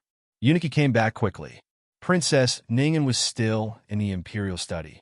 He reported, "Your Majesty, the suspect named Hua Xiao did wake up. Minister Xing personally interrogated her, but she refused to say anything. She didn't eat or drink. It seemed that she was going to go on a hunger strike." "Does Xinla House know that she is awake?" It was Princess Ning who asked. She seemed to be particularly concerned about this case. But considering that she was also the emperor's sister and one of the suspects behind the case, her concern was reasonable. If Princess Xinyang were here, she would be more concerned about the progress of the case. As Eunuch thought so, he answered her question respectfully. I know. Ever since the case of Immortal Music House became the talk of the town, it's hard to conceal the actions of the Ministry of Justice. There are always people trying to find out something from the Ministry of Justice. Sien Le House is no exception. A maid of Sien Le House came to visit the suspect with some snacks. Princess Ningen asked, "What is her name?" Eunuch looked at Princess Ningen in confusion, and then looked at the Emperor. The Emperor was happy to spoil Princess Ningen, so Eunuch could not give face to the princess. Eunuch said, "I think her name is Ling, or Ling-er. That's probably her name." Ling-er was Hua Xiao's personal maid. Princess Ningen asked again, "What did they talk about?" Eunuch said, "I don't know." The maid begged to speak with Hua Xiao alone, and Minister Xing agreed. There was a solitary cell at the end of the prison of the Ministry of Justice. It was different from a normal cell. It was more like a solitary secret room. Not only was there an extra iron door, but it was also guarded by 2 strong yamen runners. There were burning braziers hanging on the walls on both sides of the corridor. The flickering flames shone on the expressionless faces of the yamen runners, making them look more dignified and cold. The door of the cell was locked. Everything seemed to be calm, but no one knew that the suspects had already caused a ruckus in the cell. Hua Xiao was tied to a chair, and her hands and feet were bound by ropes. Xiao Heng didn't lie. Hua Xiao did wake up, and Ling-er's maid came to Sien Le House. She gave Hua Xiao a bowl of last meal. Hua Xiao sneered, "Do you think that by casually bribing a maid to pretend to be the young lord to poison me, I will suspect the young lord? Naive." Xiao Heng didn't comment. He looked at her and said, "You believe in your young lord, but I don't know if your young lord has the same confidence in you." Hua Xiao laughed until her body trembled slightly. "Xiao Darren, Xiao Zhuang, I don't know how to call you. Do you really think the young lord will be fooled? You underestimate the young lord too much. You are too arrogant. From the moment you used Bai Kuan's identity to write the confession, the young lord already knew that you were setting a trap for her. Because the young lord doesn't have a person named Bai Kuan. You can only fool the people of the capital. But as long as I don't say the identity of the young lord, you can't convict the young lord." Xiao Heng's expression didn't change in the slightest because of her words. "Bai Kuan is fake, but you, Hua Xiao, are real." Hua Xiao's smile disappeared, and she said coldly, "So what? I won't confess. I won't betray the young lord." Xiao Heng asked, "Does it matter if you confess or not? If there can be a Bai Kuan in this world, there can be a second one." Hua Xiao frowned. "What do you mean?" Xiao Heng stopped, flicked his wide sleeves, pressed the mechanism at hand, and the stone door slowly opened. He took out a confession letter from his arms. "Come, this is Hua Xiao's confession letter." Hua Xiao's face changed. "You?" Xiao Heng said, "Personally written." Hua Xiao trembled with anger. "You are trying to frame me again. Can't you be a little more creative, Xiao Darren? Is this all you have left?" "It doesn't matter if the method is old or not, as long as it is practical." Xiao Heng handed the confession letter to the yamen runner beside him. "Send it to the imperial palace to His Majesty, and say that Hua Xiao confessed." Hua Xiao scolded, "Despicable. If you have the ability, kill me. Otherwise, once His Majesty interrogates me, I will say that the confession letter was written by you. Then let's make a bet. You won't live until the moment His Majesty interrogates you." Xiao Heng raised his eyebrows and looked at her. His eyes gradually became cold. "The murderer is not me." The yamen runner was Xing Shangshu's confidant. After receiving Xiao Heng's instructions, he immediately went to the imperial palace. The yamen runner didn't have a token to enter the imperial palace. After reporting to the emperor, he could only be let in. The yamen runner cupped his hands and said, "Please go and report to His Majesty. I am here to deliver the confession letter." The prisoner of Immortal Music House confessed. This case was very big. Xiao Heng and Xing Shangshu had entered the imperial palace several times. Even a fool could see that His Majesty attached great importance to the case. The imperial guards guarding the city didn't dare to neglect and hurriedly sent someone to the imperial study to pass the message. The little eunuch in the imperial study also reported to Eunuch Wei. Eunuch Wei bowed and entered the imperial study, reporting, "Your Majesty, the prisoner of a mortal music house confessed." The emperor was very excited. "Really?" Eunuch Wei said. "Yes, the people of the Ministry of Justice sent the confession letter. It is at the gate of the imperial palace. They said that it was written by Hua Xiao." "Princess Ningyan, it can't be fake, right?" Eunuch Wei said. "It can't be fake. When Hua Xiao faked her death in a mortal music house as a suspect, she went to the Ministry of Justice to make a statement. Her handwriting is there." Princess Ningyan squeezed her handkerchief tightly. The emperor was very excited. "What are you doing? Quickly announce it." Eunuch Wei was also very excited. He smiled and said, "Yes, this slave will go personally." Princess Ningyan's eyes moved slightly. She put down the half-drunk tea and said to the emperor, "Since Imperial Brother has something important to do, I will leave first." The emperor patted her hand and said dotingly, "You don't have to leave. Let's listen to the case together." Princess Ningyan's eyelashes trembled slightly. "This isn't very good." The emperor said, "What's not good about it? You are Zhen's sister, the princess of Zhao country. Since this case is related to the princess of Zhao country, you have the right to listen. If Xinyang was here, even if Zhen chased her away, she wouldn't leave. Xinyang was a person whose means and ambition were written on her face.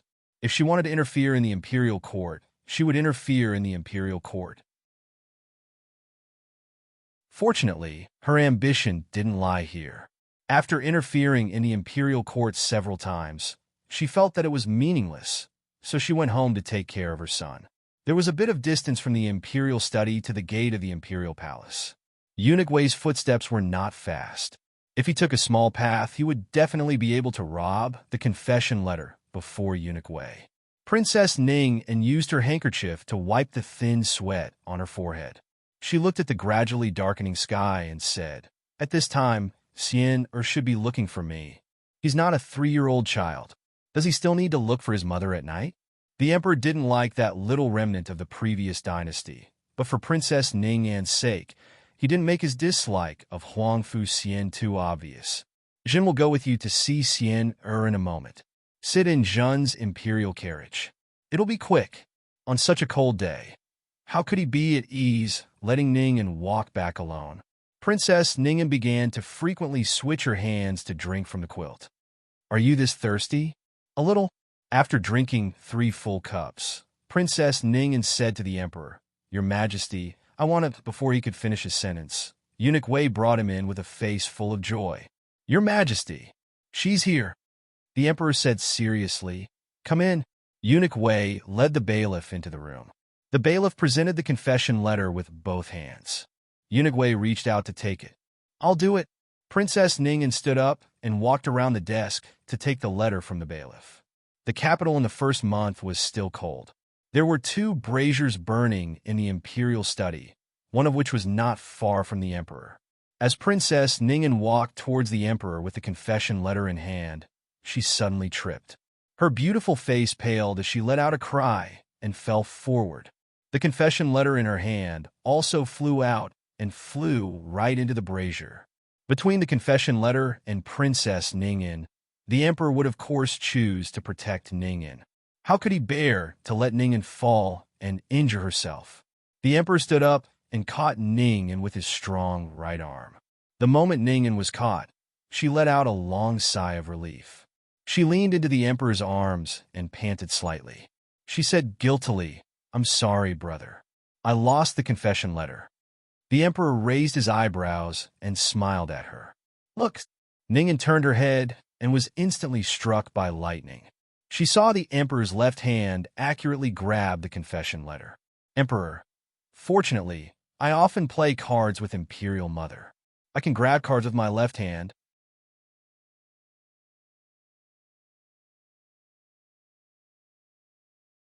Chapter 561. Ningyan, are you okay?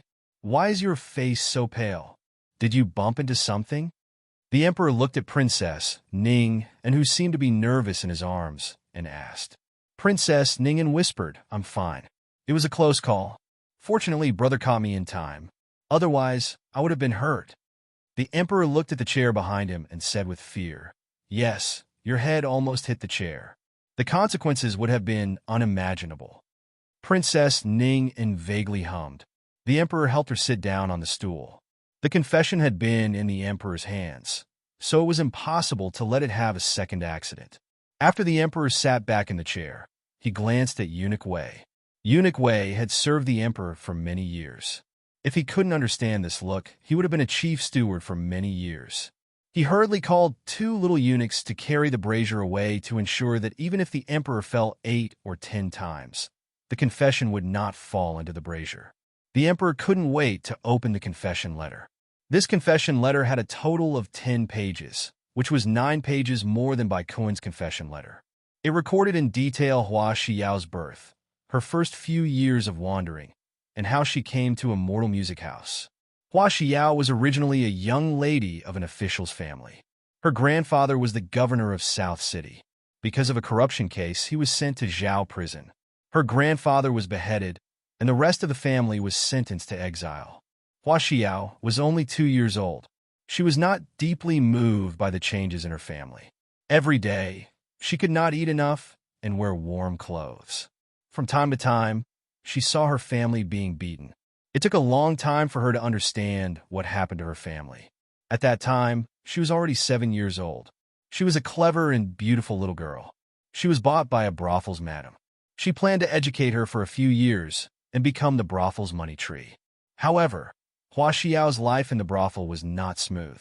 She was often bullied by older children. One cold night, she ran away. How long could a 7-year-old girl walk? In the middle of the night, she fainted in a dirty alley. When she came, she was lying in a carriage going somewhere. The carriage was very well decorated.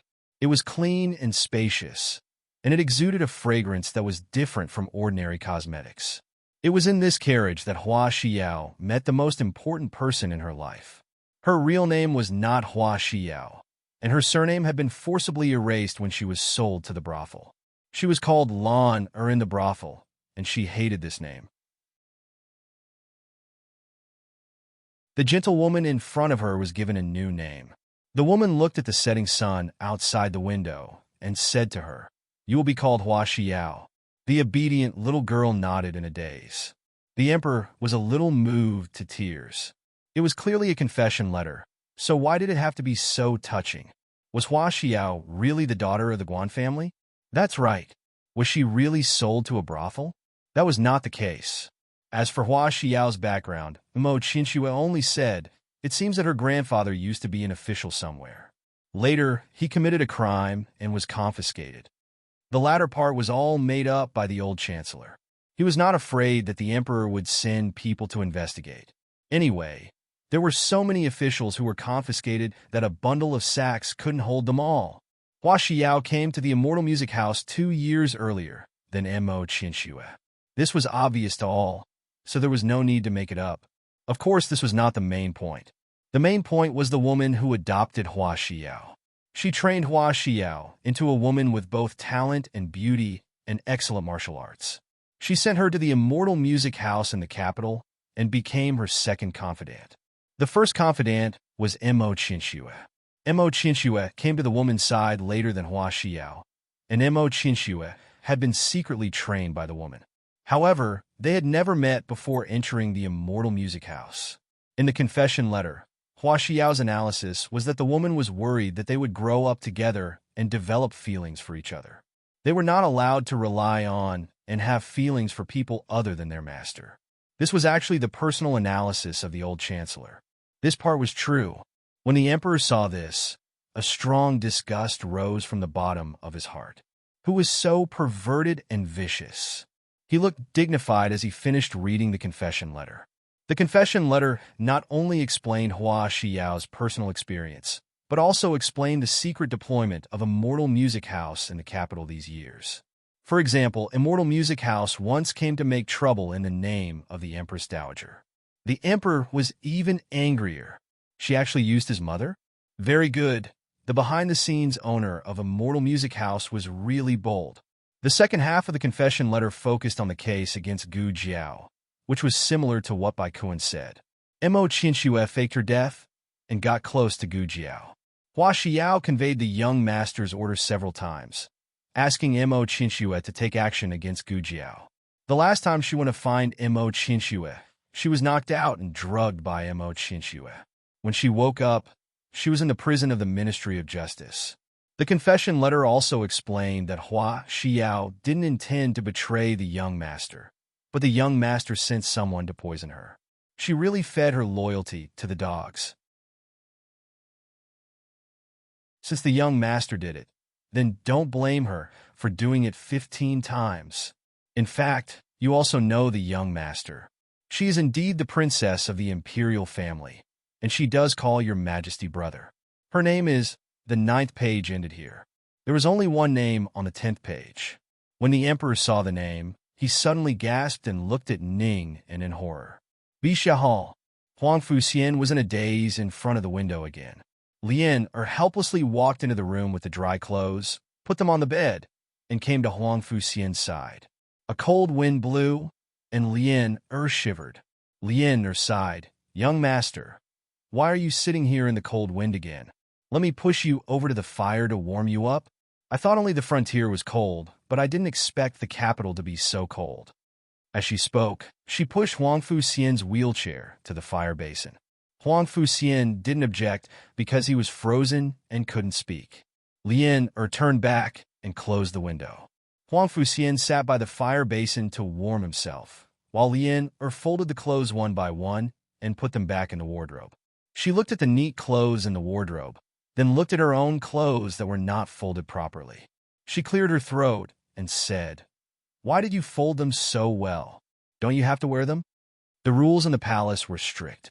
Those who could be assigned to serve in Iridescent Clouds Hall were the most outstanding palace maids. Lien had not received such strict training in the princess's residence at the frontier fortress, so the palace maids did not take her seriously. However, she was Princess Ning An's confidant, so the palace maids didn't dare to say anything to her face. They could only fold the clothes she had folded again after she left. Really, Lien self-esteem was hurt again. She put her ugly clothes on top of a pile of clothes that were so neat that it was unreal, and went out sullenly. Not long after she went out, Huang Fuxian, who had recovered his body temperature and was no longer stiff, pushed his wheelchair to the window and propped it up with a pole. The window was not short, and he didn't have legs, so he couldn't stand, so this action was actually very difficult for him. When he reached the pole, he almost fell off the wheelchair. Fortunately, it was a close call. He felt the biting cold wind and looked at the empty courtyard. His hands and feet were frozen stiff again. The sky was dark. He looked down and curled his lips in self-mockery. "Little brother." Little Mushroom appeared with his voice again.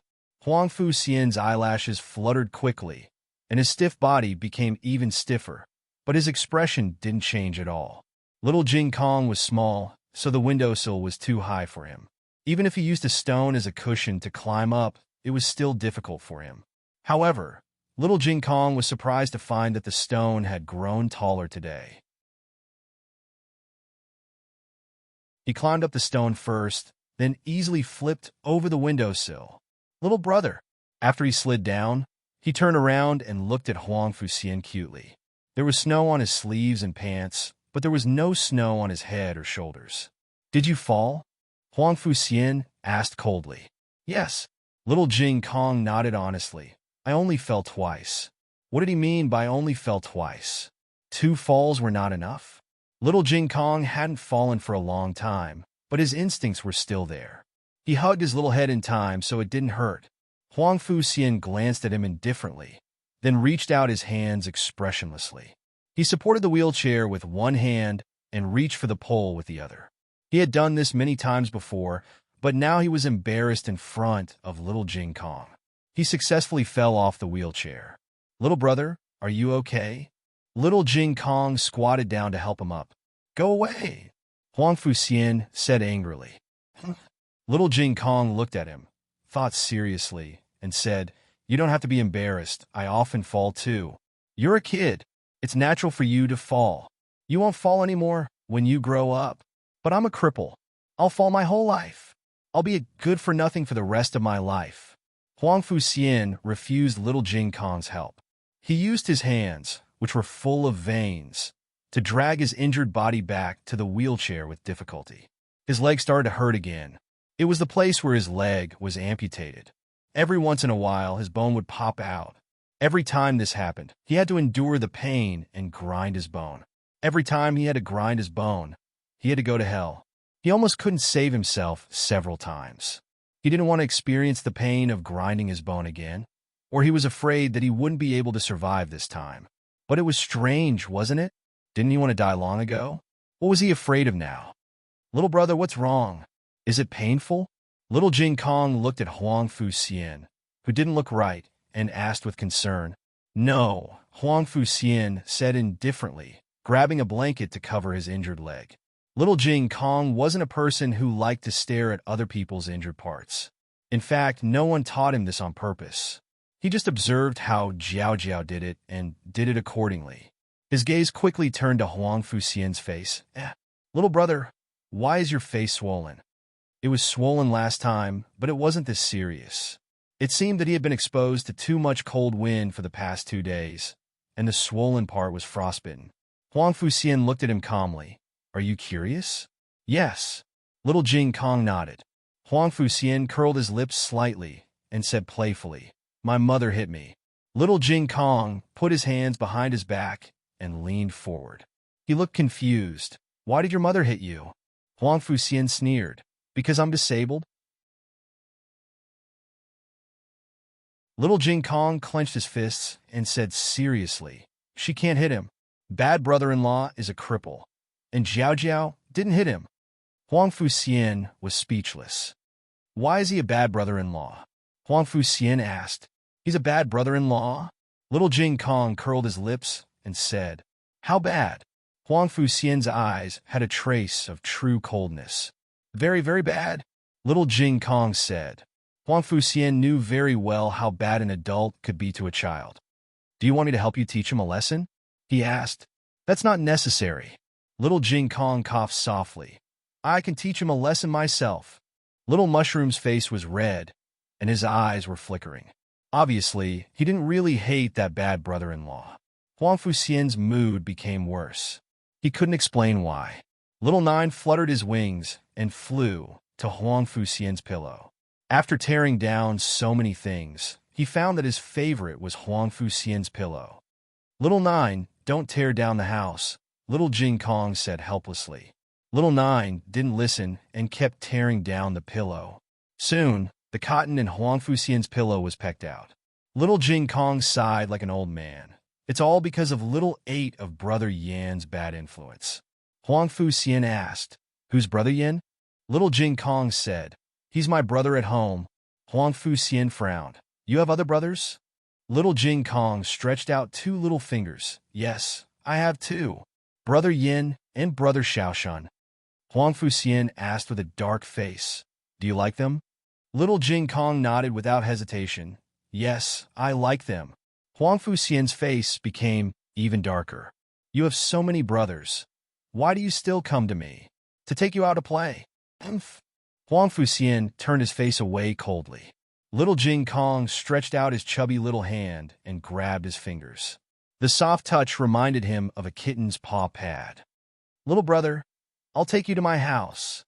Little Jing Kong had just finished speaking when a little eunuch's hurried footsteps and panic screams came from outside the door. Oh no! Something happened to Princess Ningyan.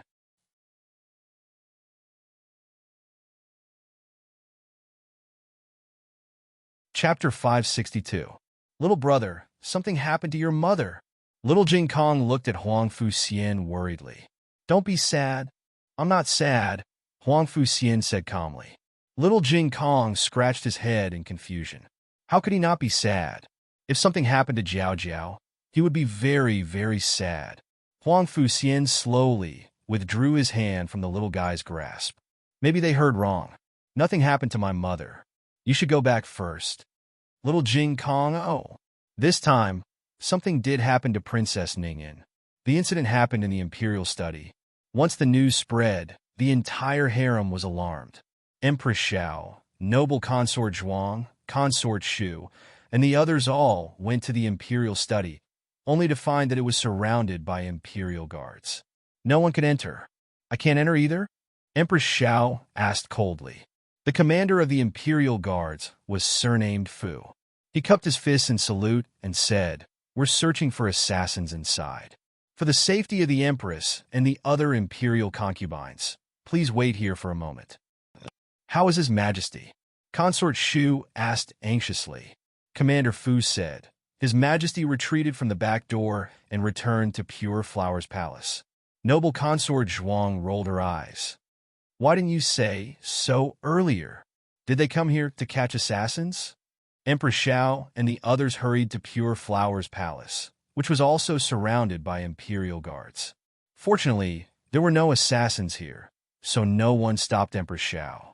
Noble Consort Zhuang and Consort Shu saw that she was going, so they also followed. Empress Xiao's position was stable.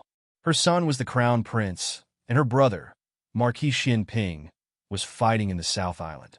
Noble Consort Zhuang lost favor for a while because of Prince Ning, but she was backed by the Empress Dowager and the Zhuang family.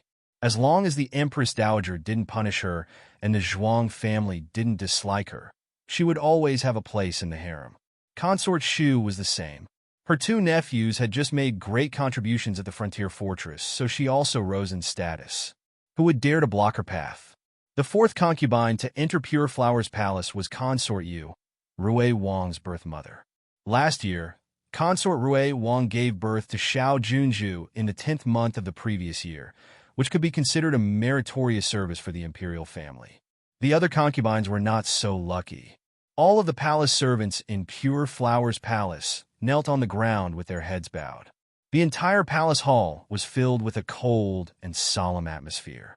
For some reason, Empress Xiao had an ominous feeling in her heart. When she passed through the Chuehua gate, she suddenly stopped and looked at a little maid kneeling on the ground. She asked, "Did your Majesty come back alone?" The palace maid said nervously, "Empress Princess Ning'an came back with her." Empress Xiao frowned. Ever since Qin Shiyu was bullied by Huang Fuxian again and again, Empress Xiao didn't like Princess Ning'an. It was just that the emperor would come to comfort her from time to time, so she did not find fault with Ning'an. But in the end, he was still unhappy. The emperor and Princess Ning'an came to the bedchamber in the imperial carriage. The palace maids and eunuchs didn't know the emperor's condition. They only heard that Princess Ning'an was injured and covered in blood. Empress Xiao didn't ask any more questions and quickly walked towards the bedchamber. At the entrance of the bedchamber, the palace maids and eunuchs were kneeling on the ground and wiping the mottled bloodstains. Empress Xiao's heart tightened. As she stepped in, a strong smell of blood mixed with the smell of golden sore ointment assailed her nostrils. Empress Xiao's scalp went numb. "Your Majesty!" Noble Consort Zhuang passed by her and ran straight towards the dragon bed. Consort Shu and Consort Yu glanced at Empress Xiao and restrained themselves. No matter how worried they were about His Majesty's health, they didn't have the courage to run ahead of Empress Xiao like Noble Consort Zhuang. Princess Ning'an was sitting on a chair beside the bed. Her forehead was injured, her face was covered in blood, and her right arm was injured. An imperial physician was treating her injuries. Two other imperial physicians were gathered in front of the dragon bed to check on the emperor's injuries. Eunuch Wei was anxiously wiping his tears beside the dragon bed. "Your Majesty, this concubine has come to see you."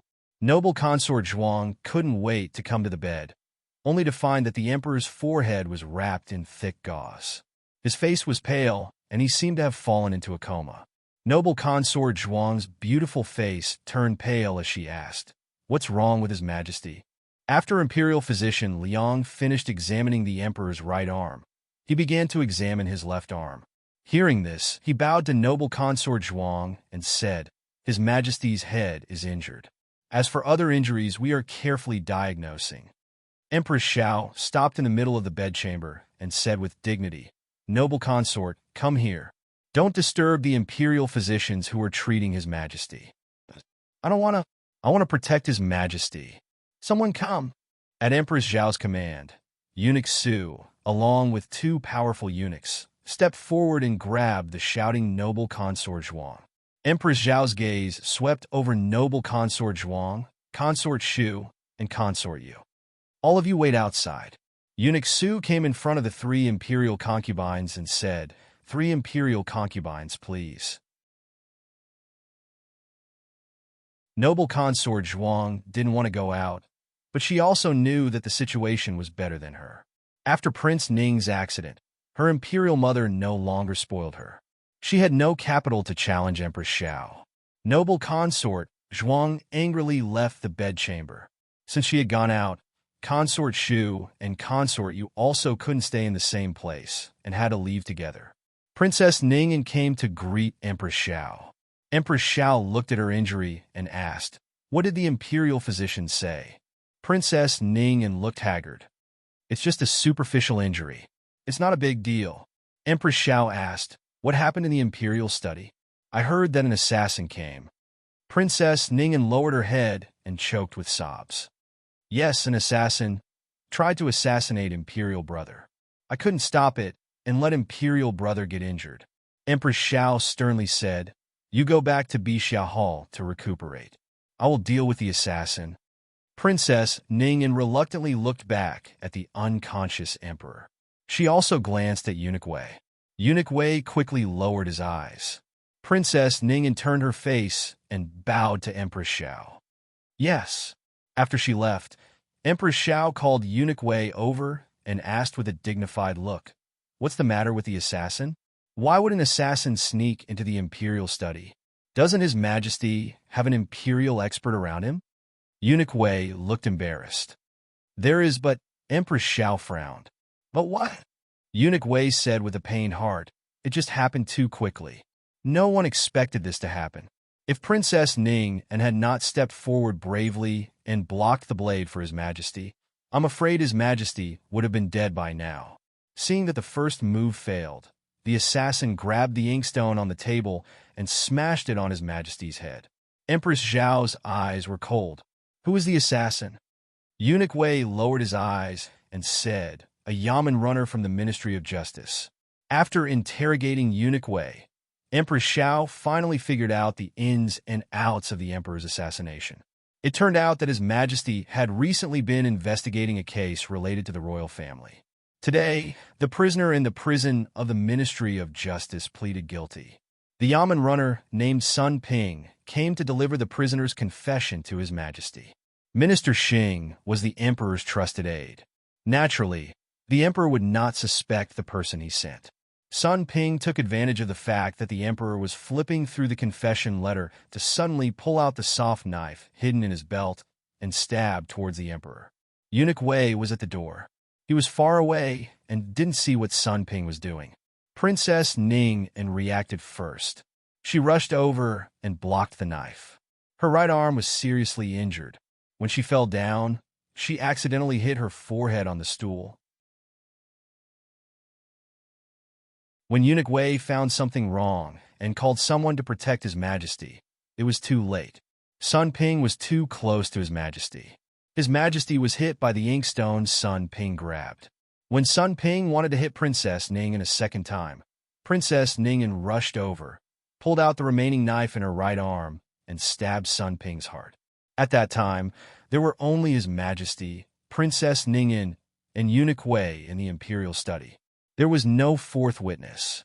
Empress Xiao asked the guards at the city gate and confirmed that Sun Ping did enter the palace in the name of delivering the confession. Of course, Empress Xiao also sent Eunuch Su to the Ministry of Justice. The news he received was consistent with what Eunuch Wei said. Sun Ping was here to deliver the confession. However, the Ministry of Justice didn't expect Sun Ping to assassinate His Majesty. Sun Ping and Sun Jian were cousins. One was in his early 20s and the other was 23. The two of them worked under Minister Xing.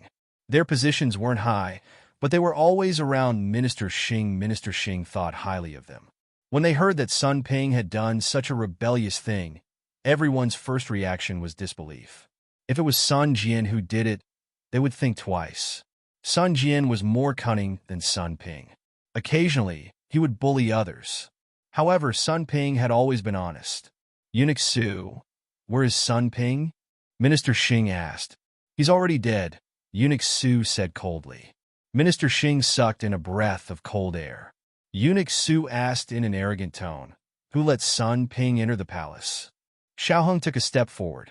Minister Xing pulled him back and said to Eunuch Su, "It was me." Eunuch Su raised his chin and harumphed coldly. Then Minister Xing, "Please follow me into the palace. Also, this matter concerns His Majesty. This assassination case will be handed over to the Supreme Court and the censorate will handle it." Minister Xing said politely, "Eunuch Su, please wait for a moment. Allow me to tidy my attire, so as to avoid being disrespectful in front of the palace." "Amen," Eunuch Su replied indifferently. Then he led the palace servants out of Minister Xing's room. Minister Xing lowered his voice and said to Xiaoheng, "I don't believe that Sun Ping would assassinate His Majesty. Lu Lang, investigate the truth." Xiaoheng nodded solemnly. As soon as Minister Xing left, Xiaoheng wrote a letter to Empress Xiao. The letter stated that Sun Ping was sent by him and the confession was obtained by him. It had nothing to do with Minister Xing. There was something else going on with Sun Ping. However, he hesitated and didn't send the letter out in the end. Minister Xing was brought to a side hall of Pure Flowers Palace. Empress Xiao sat on the main seat and looked coldly at Minister Xing, who was kneeling on the ground. She said, "Minister Xing, do you have anything to say now? Were you the one who sent Sun Ping?" Minister Xing said, "Empress, Sun Ping was indeed sent by this humble subject. However, this humble subject doesn't believe that he would assassinate His Majesty." Empress Xiao said, "Do you not believe me, or do you want to distance yourself from this matter?" Minister Xing said, "Sun Ping was this humble subject's bailiff. He died for no reason. This humble subject should do his best to investigate the truth and seek justice for him. Why would this humble subject be in a hurry to distance myself from this matter?" Empress Xiao narrowed her eyes. "So you're saying that this empress is wrongly accusing you?" Minister Xing said in a neither servile nor overbearing manner, "This humble subject doesn't dare." Empress Xiao said indifferently, "This empress also wants to believe you, but the evidence is conclusive." Minister Xing looked up at her. "May I ask what the empress is referring to as evidence?" Empress Xiao said seriously, "Witnesses and material evidence. We have both." Eunuch Su walked over with a tray. On the tray was a piece of brocade cloth. On the brocade cloth, there was a bloody soft knife and a blood-stained ink slab. "These are Sun Ping's murder weapons." Eunuch Su told the empress the whole story of the emperor's assassination. Princess Ning and then Eunuch Wei said the same thing. Princess Ning and's biggest backer was the emperor. Everyone in the imperial court was debating whether to confer her the title of Princess Royal or not. The emperor wanted her to be conferred the title. The emperor's death was a great loss to her. Therefore, from this perspective, she had no motive to commit the crime. As for Eunuch Wei, he had been serving the emperor for a long time. Who would doubt his loyalty? At this point, Minister Xing realized how weak his inference was in front of these two powerful witnesses. Empress Xiao asked, "What else do you have to say?" Minister Xing said, "This humble subject has nothing to say." Empress Xiao said coldly, "Guards, escort Minister Xing to the Supreme Court." Minister Xing knelt on the ground with his back straight. He slowly took off his official hat and carefully handed it to the palace guards who came to detain him. Empress Xiao called the officials of the Supreme Court over and took them to the crime scene to collect evidence. The palace guards who had been interrogated before were also interrogated one by one. Empress Xiao was busy until late at night. Finally, she couldn't take it anymore and fell asleep on the back of the chair in the side chamber. It was late at night. The candlelight in the bedchamber flickered. Eunuch Wei knelt on the foot of the dragon bed, silently wiping his tears. A ghost-like, beautiful figure quietly entered the room. The gorgeous train of her dress swept across the smooth floor. Eunuch Wei was crying when he suddenly saw a huge shadow on the dragon bed. He was so scared that he shivered. When he was about to turn around, a white hand gently pressed on his shoulder. Eunuch Wei's whole body tensed up. Eunuch Wei, are you cold? The person behind him asked gently. Eunuch Wei swallowed and suppressed the fear in his heart. He whispered, Princess, I'm not cold. If you're not cold, then why are you shivering? She asked. Eunuch Wei forced himself to stop shivering. Is my royal brother awake? She lifted the bright yellow curtain and hung it with a hook. Then she sat down on the edge of the bed. Eunuch Wei looked at her uneasily and said, Not yet. She raised her hand and gently touched the emperor's cheek. My royal brother has suffered a lot. Eunuch Wei lowered his head and didn't say anything. Eunuch Wei, who do you think caused my royal brother to be like this? Sun Ping. Sun Ping? She was stunned and then laughed. She laughed so hard that she leaned forward and back. The sinister laughter echoed in the bedchamber. Eunuch Wei shuddered. He quietly turned his head to look at the palace guards kneeling in the bedchamber and found that they all fell asleep on the ground without exception. Eunuch Wei shuddered even more. She laughed enough and wiped the tears with her fingertips. Eunuch Wei, isn't it me? Didn't I kill myself to prove my innocence? But my royal brother didn't believe me, so I accidentally harmed my royal brother? Eunuch Wei didn't know how to respond. If he said the wrong thing, he was afraid that she would go crazy. If he said the right thing, he was afraid that she would go crazy. She said, Eunuch Wei, you really are a person. I let you work for me, and you really betrayed my royal brother. Are all of you rootless people so cowardly? At the end of her sentence, she gritted her teeth and kicked Eunuch Wei to the ground. Eunuch Wei wasn't as old as Eunuch Qin, but he wasn't young either. This fall almost broke all the bones in his body. Was this still the princess he knew? She was clearly a violent madwoman. Whoever was with her really had 8 lifetimes of bad luck. She gave a mocking laugh. Royal brother, open your eyes and look. This is the eunuch you trust. Their bodies are broken and their hearts are broken. They have no loyalty to speak of. Royal brother, I originally didn't plan on making a move against you so quickly, but why don't you believe me? Haven't you always trusted me the most? Is it because I didn't drug you that you are not as loyal to me as you are to Mufei? But I gave it to you now, Princess Ning'an said as she took out a small porcelain bottle from her chest. Eunuch Wei's expression suddenly changed. He wanted to stop her, but she could even beat the dragon shadow guard. If he rushed over, wouldn't he be sending himself to death? He didn't realize before that this princess hid so deeply. Princess Ning'an saw Eunuch Wei's struggle. She didn't care about the suspicion and disgust of an ant. She only found it funny. She laughed a few more times before turning to look at the emperor on the dragon bed. Don't worry, it's not a drug to control your mind. You've taken too much of that drug. If you take more, you'll become a fool. How could I bear to? I still hope that Imperial Brother will be able to witness everything I do with a clear mind. Princess Ning'an Pride opened the emperor's mouth and poured the medicine in. Not long after, the emperor's eyelids began to tremble slightly. This was a sign that his consciousness was recovering. But although his consciousness had recovered, his body was even more unable to move. He would know everything that Ning'an had done. In a state of incomparable clarity, he would bear all the betrayal that Ning'an had brought him. His heart felt like it was being cut by a knife, his lungs burned like fire, but there was nothing he could do.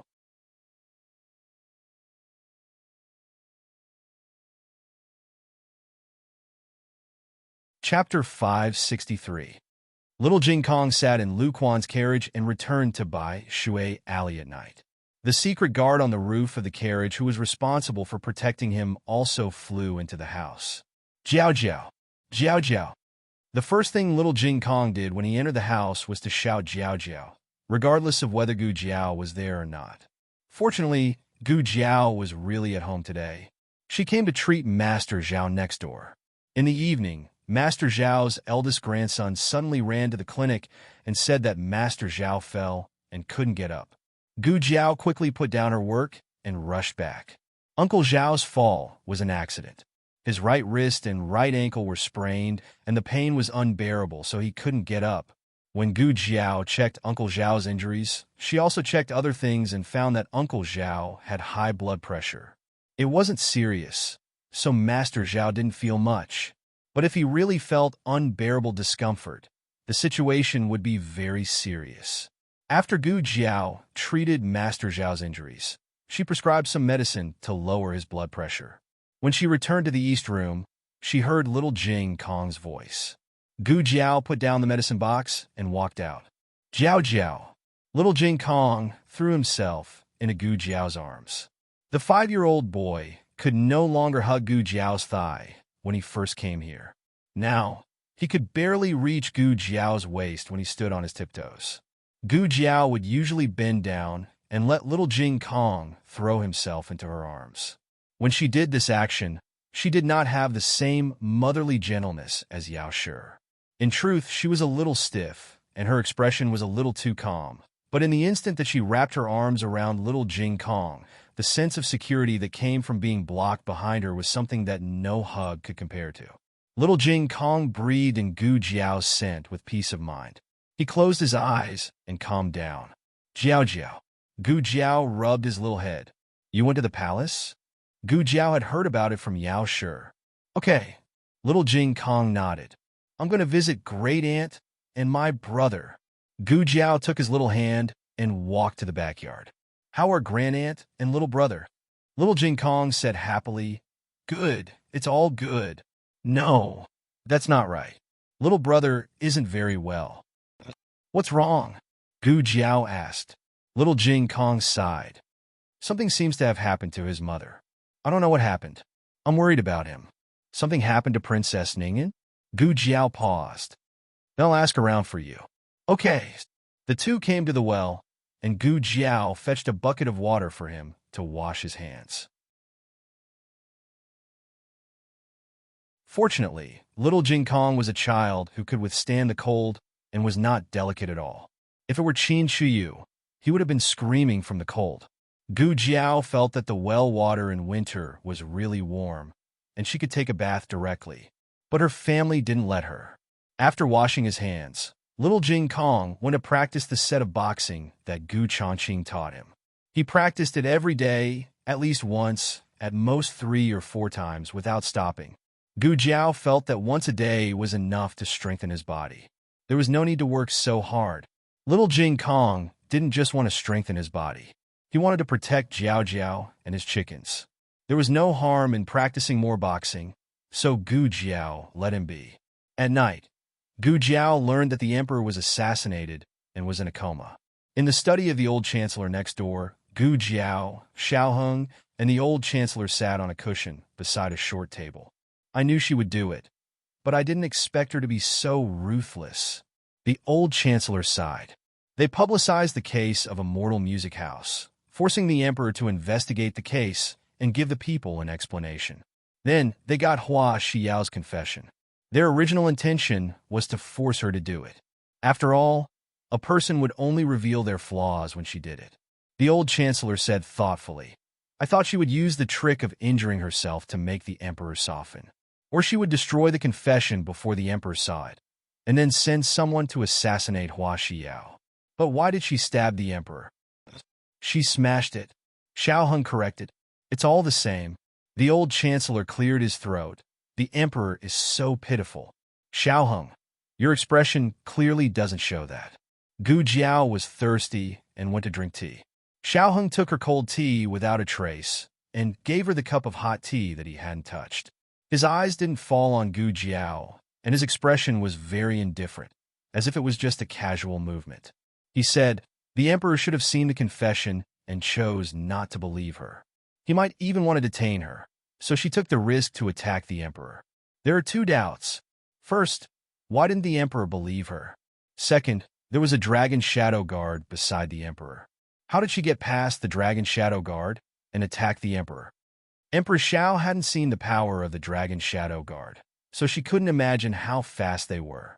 No one could easily hurt the emperor under the eyes of the dragon shadow guard. Even if the emperor was hurt, it was impossible to escape unscathed. I'm very confused about the first point, Xiaoheng said. Gu Jiao nodded. So was she. The emperor doted on Princess Ning, and so much that it didn't seem right to suspect her based on a confession. Unless something else happened in the imperial study that shattered the emperor's familial filter for Princess Ning and The old chancellor stroked his white beard and said, "Back then, old concubine Jing fell from the horse too quickly. I always felt that there was something between her and the emperor that we overlooked." Xiao Heng said, "As for the second doubt, I have a guess in my heart." The old chancellor looked at him. "Say it." Xiao Heng analyzed. It's impossible for her to get past the Dragon Shadow Guard and attack the emperor. She either lured the Dragon Shadow Guard away or defeated the Dragon Shadow Guard. She didn't know that Sun Ping would come to deliver the letter, so it's unlikely that the Dragon Shadow Guard was lured away in advance. So she can defeat the Dragon Shadow Guard? The old chancellor looked at Gu Jiao. Jiao, does she know martial arts? Gu Jiao took a sip of the hot tea that her husband handed over. Her stomach felt warm. She shook her head. "I didn't notice."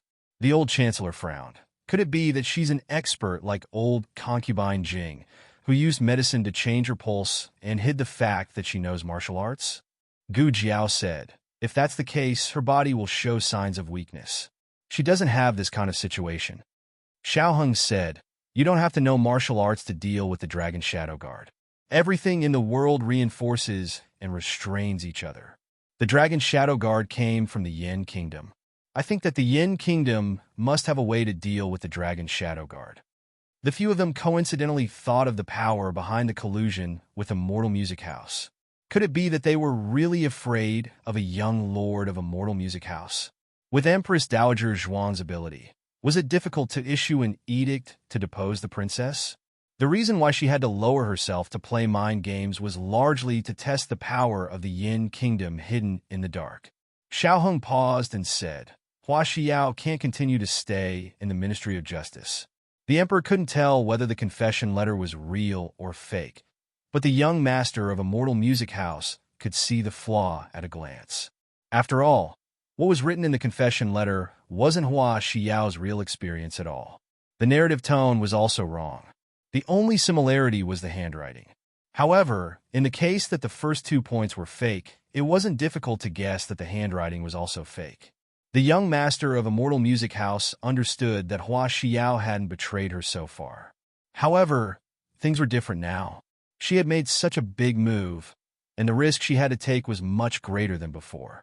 Hua Xiao's existence was always a threat to her.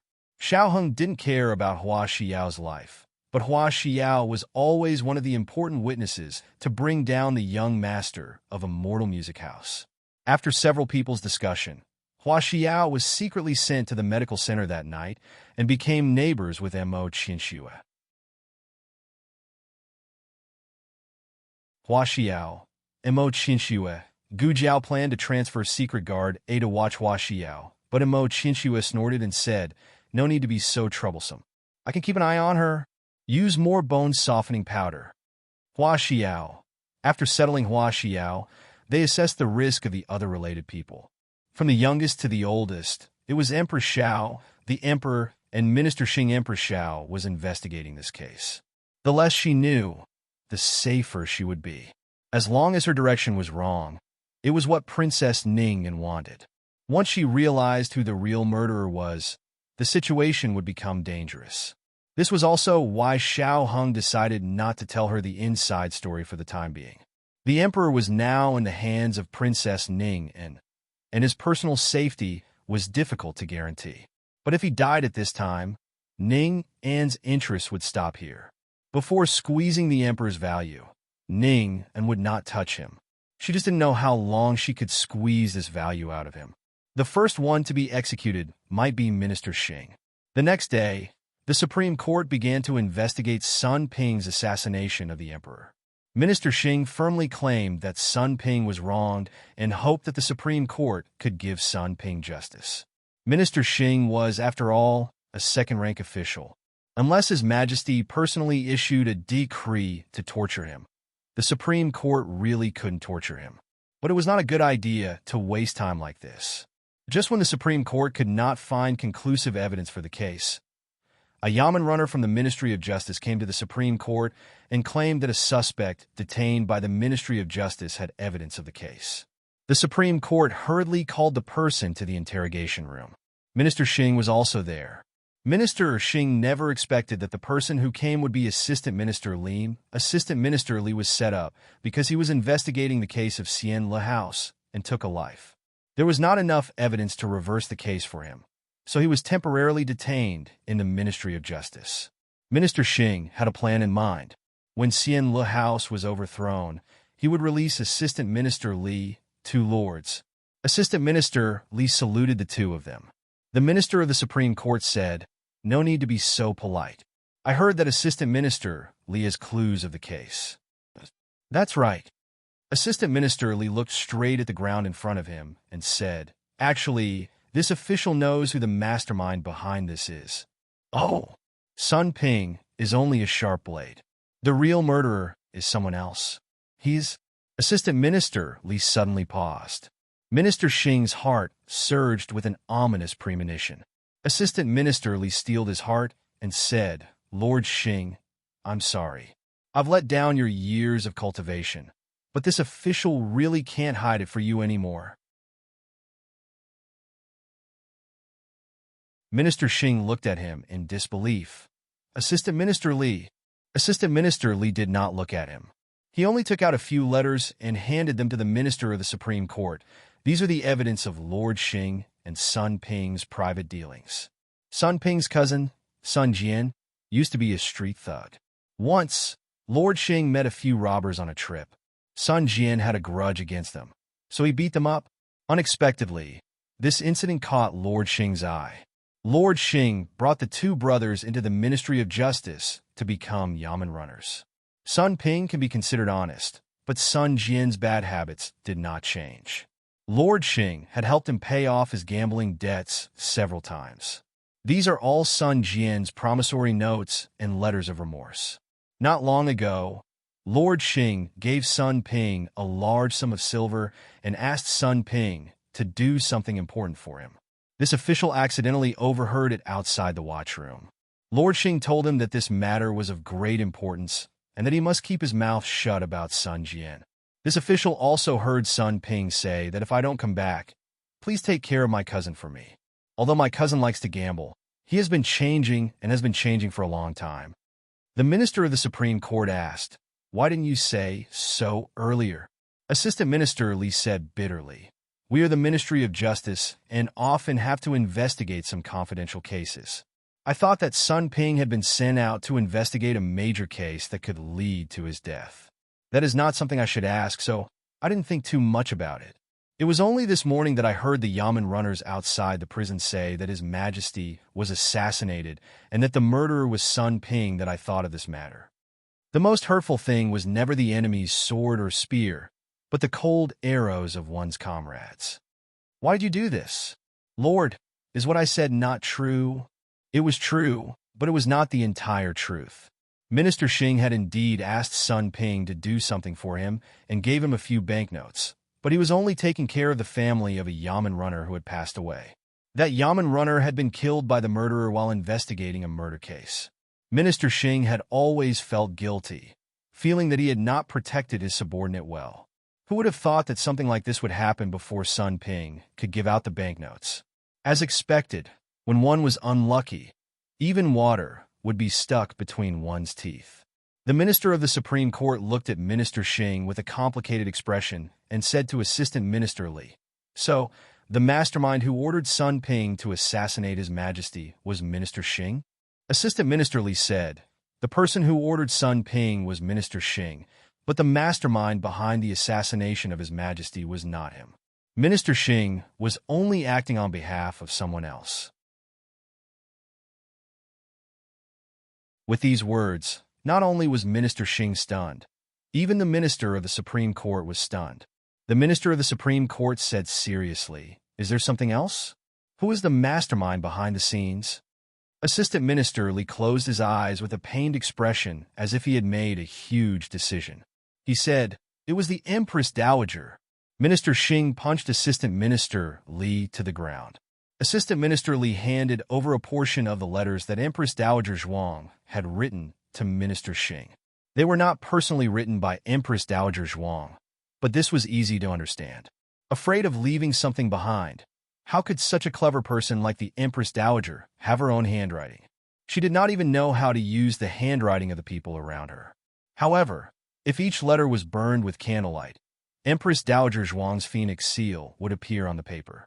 The contents of the letters confirmed that Minister Xing had been secretly plotting between the Emperor and Empress Dowager Zhuang over the years. The last letter was from 7 days ago.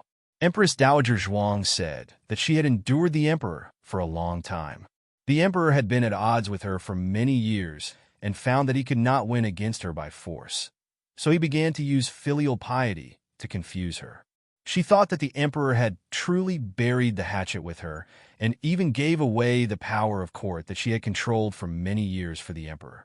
Who would have thought that the Emperor had been secretly plotting to get rid of her? The Emperor was heartless, so he could not blame her for being unjust. She wanted the Emperor's life. All of this was made up with a nose and eyes. If Minister Xing did not know that this was a trap set for him, he would have believed it himself. These letters were all written by Empress Dowager Zhuang, and there was no reply from Minister Xing. This was understandable. Minister Xing's reply must be in Empress Dowager Zhuang's hands. If it could not be found in Empress Dowager Zhuang's hands, there was an explanation. With Empress Dowager Zhuang's shrewdness, she would not leave any evidence. She must have burned it after reading it. Then why should I keep the evidence? Am I not afraid that it will be exposed? Minister Xing questioned Assistant Minister Li. Assistant Minister Li covered his swollen face and replied calmly, "That is because you understand that being the Empress Dowager's puppet is like asking a tiger for its skin. If one day the Empress Dowager kills the donkey after it has outlived its usefulness, at least you still have a trump card to threaten the Empress Dowager in order to protect yourself." This reason was impeccable. Minister Xing should be angry, but his first reaction was to give a thumbs up in his heart. It was a perfect crime. Empress Dowager Zhuang was once the most powerful woman in Zhao country. Before the previous emperor passed away, he had appointed her as regent. It was the previous emperor who had rightfully handed over the power to her. So, what if she held court behind the curtain? As long as she didn't rebel, no one could do anything to her. But now that the regicide had happened, everything was different. Empress Xiao was usually very afraid of Empress Dowager Zhuang, but even a rabbit would bite when cornered. Empress Dowager Zhuang had committed regicide. How could she continue to swallow her anger? At worst, I'll die. If I die, my brother will avenge me when he comes back. Commander Fu of the Imperial Guards was a confidant of Marquis Xianping. Empress Xiao took the token left by Marquis Xianping to her and ordered Commander Fu to lead the troops to put Empress Dowager Zhuang under house arrest in Rinshou Palace. Empress Xiao had no right to punish Empress Dowager Zhuang. She could only wait for the emperor to wake up and then make a decision. Therefore, after putting Empress Dowager Zhuang under house arrest, Empress Xiao returned to Qingquan Palace to deal with official business. After the emperor was assassinated, everyone in the imperial palace was in a state of panic. In the past, when it was time to eat, the gates of each palace would be bustling with activity. But today it was especially solemn. The palace servants came out of the imperial kitchen with food boxes. When they saw each other, they didn't greet each other with laughter. They silently saluted when they should and treated those who didn't need to. Inside Pure Flower's palace, a young eunuch also brought in the emperor's food. "You can all withdraw. I'll do it," Eunuch Wei instructed the palace servants. Yes, everyone left in a single file. Eunuch Wei looked around and confirmed that there was no third person in the bedchamber. Then he came to the side of the emperor's bed and softly called out, "Your Majesty, Your Majesty." The emperor didn't respond. "Your Majesty, this servant has offended you." Eunuch Wei took out a raw fish bladder. He had soaked this fish bladder with medicine to get rid of the fishy smell. He cut a small hole in the fish bladder and forced the emperor's mouth open. Then he used his finger to shove the fish bladder in. Just as he finished doing this, an indifferent voice came from behind him. "Eunuch Wei, what are you doing?" Eunuch Wei trembled and almost stabbed the fish bladder into the emperor's throat. He forced himself to calm down and turned around with a sigh of relief. "You scared me to death." So it was the princess. I thought the empress had come. Princess Ningen walked forward and looked at him suspiciously. Why are you feeling guilty when the Empress is here? Eunuch Wei used the action of tidying the Emperor's bedding to discreetly stuff the fish bladder into the Emperor's pants. Eunuch Wei's eyes flashed, and he said embarrassedly, "This servant is now yours." It's inevitable that I feel a bit guilty when I see the Empress. Princess Ningen smiled coldly. That's true. If the Empress finds out that you betrayed His Majesty, this princess won't be able to keep your life. So you have to be careful. Don't let this princess not take your life. But the Empress will. Eunuch Wei agreed fawningly. Yes, yes. How is His Majesty? Princess Ningen asked haughtily. Eunuch Wei thought to himself, you really have shed all pretenses. You don't even bother to pretend. Where is the affection between siblings?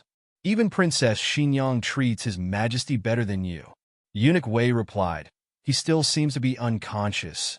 Princess Ningen took out a bottle of medicine from her wide sleeve. This servant will do it, Eunuch Wei said politely. You? Princess Ningen looked at him suspiciously.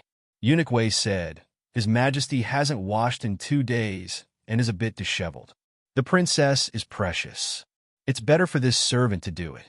You can watch from the side. If this servant doesn't feed him properly, you can remind this servant. Princess Ningen looked at the slovenly emperor and pursed her lips. She handed the bottle to Eunuch Wei. Okay, you do it. Eunuch Wei took it and pulled out the cork. He carefully and nervously reached out to grab the emperor's chin. His hand couldn't help but tremble slightly. It was obvious that he was very nervous. However, this nervousness wouldn't arouse suspicion. After all, this was the first time someone had offended the emperor's body. Anyone would be afraid. Princess Ningen stared unblinkingly at Eunuch Wei as he carefully poured the medicine into the emperor's mouth. She smiled faintly. You poured it better than me. Not a single drop spilled. Eunuch Wei smiled but didn't say anything. He looked scared and servile. Princess Ningen was successfully pleased. She couldn't help but laugh. That's enough. Your head is firmly on your neck. Even if you spill it, I won't kill you. If Empress Xiao wants to kill you, I will protect you. Do you know why? Eunuch Wei naturally wouldn't say that it was because the princess was kind and benevolent. Wouldn't that be hitting the horse's hoof? Eunuch Wei smiled mockingly. It's because this servant is His Majesty's steward. There are some things that His Majesty needs this servant to convey. This servant is still somewhat useful to the princess. Princess Ningen sneered. You're smart. Eunuch Wei said, That's right. Princess, shouldn't you avoid coming to Pure Flower's palace in the future? If the Empress finds out, Princess Ningen said carelessly, if she finds out, just say that I'm here to visit Imperial Brother. Imperial Brother and I have a close sibling relationship. Why would the Empress suspect me?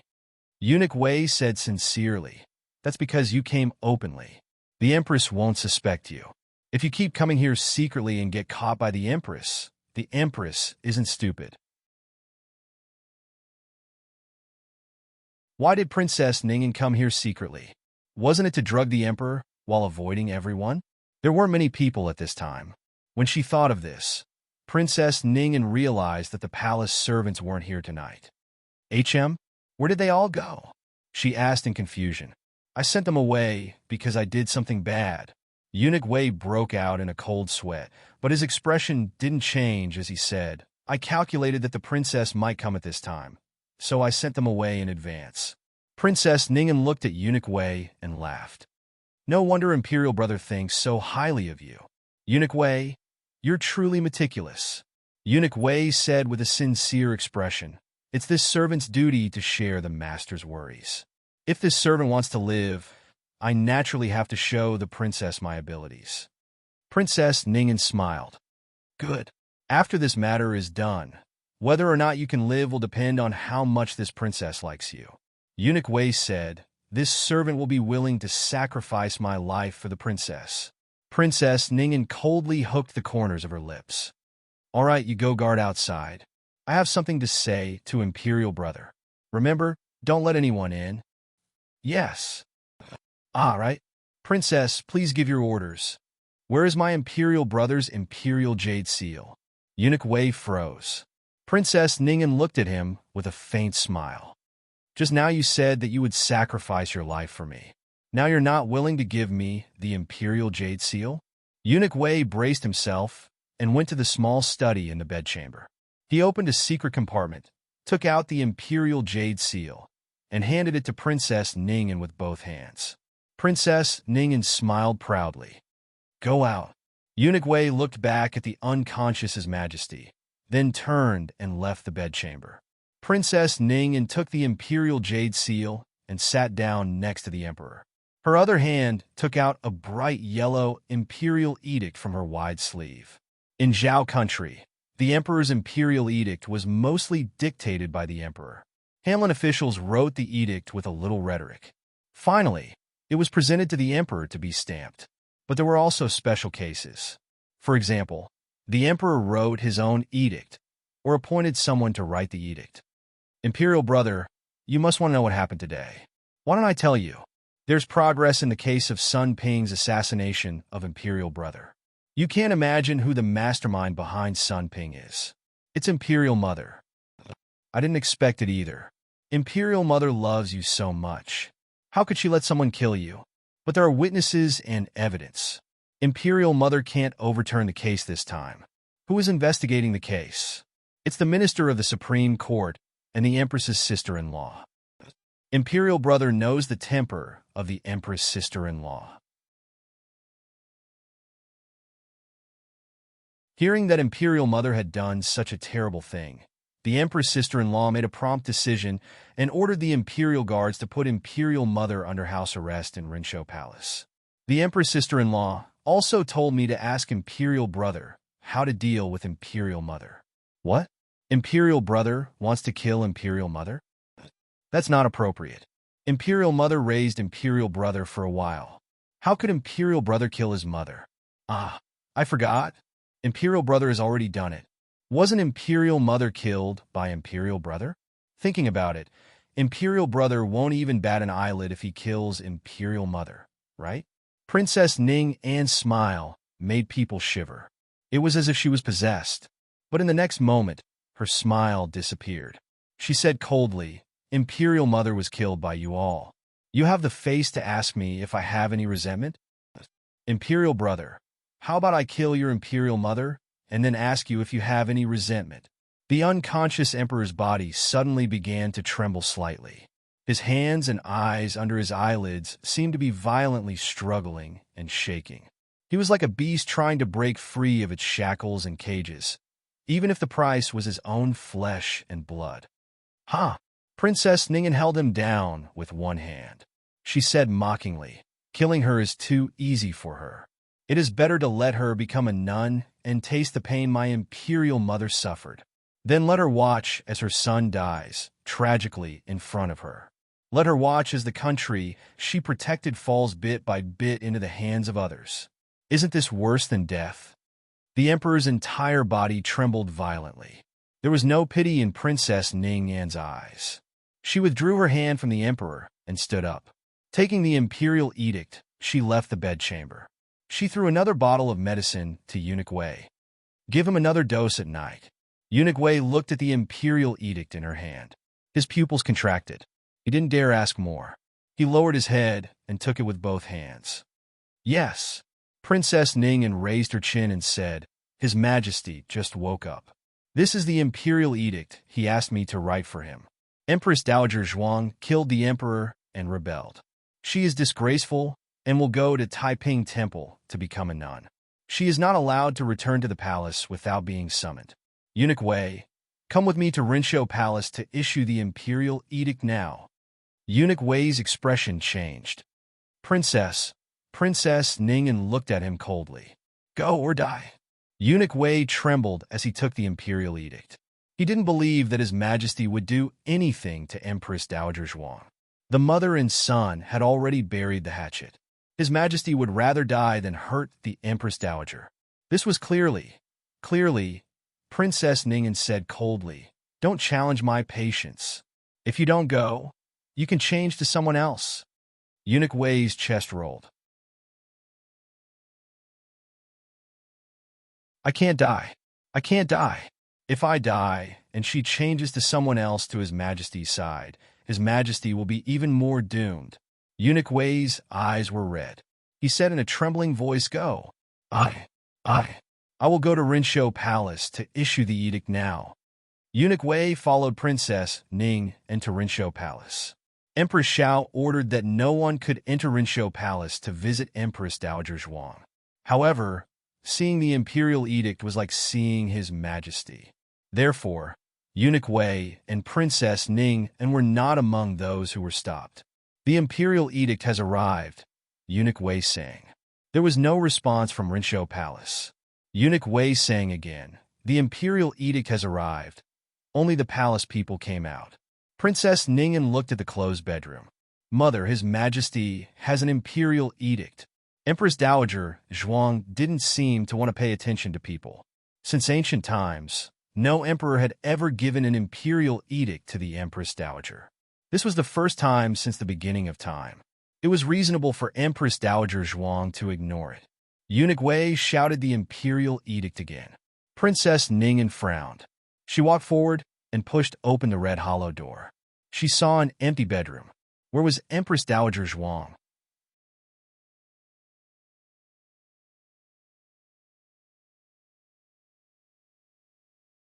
Chapter 564. Eunuch Wei secretly breathed a sigh of relief. Princess Ning, who was frozen in place, was not so happy. Her eyes turned cold. Eunuch Wei, I'm here. Eunuch Wei collected his emotions and immediately turned into a lackey. Princess, what orders do you have? Princess Ning ordered faintly. Go and find my mother. Yes. Eunuch Wei responded and searched Rinshou Palace 3 times with the imperial guards. The rest of the palace people were all there, except for Empress Dowager Zhuang and Eunuch Qin. Go and ask those palace people. Princess Ning said. I asked, but they don't know. Eunuch Wei said. Princess Ning looked at him coldly. Eunuch Wei blocked the view of the imperial guards and whispered, Princess, we can't use torture in Rinshou Palace. It's too conspicuous. Besides, it's the Empress's job to organize the harem. If she oversteps her authority, it'll be easy for others to use against her. Princess Ning took a deep breath and slowly suppressed her anger. Go and call Commander Fu. Yes. After Commander Fu came, Princess Ning asked him, How did you guard Rinshou Palace? My mother suddenly disappeared. Didn't you notice? I don't know if something happened to my mother and she was taken away by thieves. Commander Fu was at a loss. To be honest, he really didn't know. He saw Empress Dowager Zhuang taking a walk in the courtyard in the afternoon. How did she disappear after dinner? When was the last time you saw my mother? Princess Ning asked. Commander Fu said truthfully, it was in the afternoon, around 5 o'clock. The Empress Dowager was taking a walk in the courtyard, and then she went back to her bedroom. I was only responsible for guarding and couldn't disturb her. In other words, the imperial guards could only surround Rinshou Palace and couldn't watch Empress Dowager Zhuang closely. But then again, they were guarding so tightly. How did the Empress Dowager disappear? The moon was dark and the wind was strong. A figure swept onto the roof where the cold wind was whistling and nimbly jumped on the eaves and walls in the dark night. Not long after, the figure entered Jadewater Alley and landed in Gu Jiao and Xiaoheng's home. It was not early now, so Yao Shi and the children had all gone to bed. Only Gu Jiao, Xiaoheng, and the old chancellor were still sitting in the central room. Hearing the commotion in the courtyard, Gu Jiao stood up. Xiaoheng walked over before her and opened the door. Gu Chengfeng carried a person on his back as he entered, looking travel-worn. Panting heavily, he said, I'm so tired, so tired. It's too far from the palace. Xiaoheng looked in the direction of the courtyard and closed the door behind Gu Chengfeng. Gu Chengfeng carefully placed Empress Dowager Zhuang on the chair. Be careful. The old chancellor stretched out his hand to support him. Are you freezing? Empress Dowager Zhuang ignored him. He took a closer look, and his expression changed. Gu Chengfeng turned around and pulled at his collar while looking at the unconscious Empress Dowager Zhuang. Is the Empress Dowager asleep? Could it be that she was knocked out by him? Well, He was indeed a bit fast just now. Zhuang Jin's, Zhuang Jin's, Zhuang Jin's. The old chancellor called a few times, and his heart tightened. Could it be that something happened? Gu Jiao bent down and approached her grandaunt. Grandaunt, we need one more. Empress Dowager Zhuang instantly woke up, opened her eyes, and sat up. Where? Then she really went to play the Yi card. Everyone looked at her vigorous figure with her sleeves rolled up, ready to fight for 300 rounds, and the corners of their mouths twitched. Gu Chengfeng. Has she been looking forward to playing cards for a long time? Princess Ningyan took Eunuch Wei to Qinkuan Palace to report to her about the Imperial Edict in Rinshou Palace. Empress Xiao put down the half-read account book in her hand and said to Princess Ningyan indifferently, if there is such a thing in the future, you better inform me first. Princess Ningyan bowed. Yes, sister-in-law. Eunuch Wei broke out in a cold sweat for Empress Xiao. Empress Xiao called Eunuch Su. You go and tell Commander Fu that no matter if Empress Dowager left by herself or was kidnapped, he must find her, both in the palace and outside the palace. Yes. Eunuch Su responded. Empress Xiao glanced at the two indifferently and said, Princess Ningyan, you go back first. Eunuch Wei, stay. Ningyan, please excuse me. Princess Ningyan bowed, took a few steps back, and brushed past Eunuch Wei. Eunuch Wei looked straight ahead and maintained the posture of bowing. Princess Ningyan also didn't have the slightest change and left Qinkuan Palace. Empress Xiao looked at the imperial edict in her hand and looked at Eunuch Wei seriously. I ask you, did His Majesty really wake up just now? Eunuch Wei said, yes. Empress Xiao suspiciously said, when His Majesty was issuing the imperial edict, you were always there? Eunuch Wei nodded. Yes, I served him with a brush and ink. After finishing the edict, His Majesty exhausted his vitality and fell asleep again. Empress Xiao frowned. She could be suspicious of anyone, but she could still trust Eunuch Wei. Empress Xiao sighed. I understand.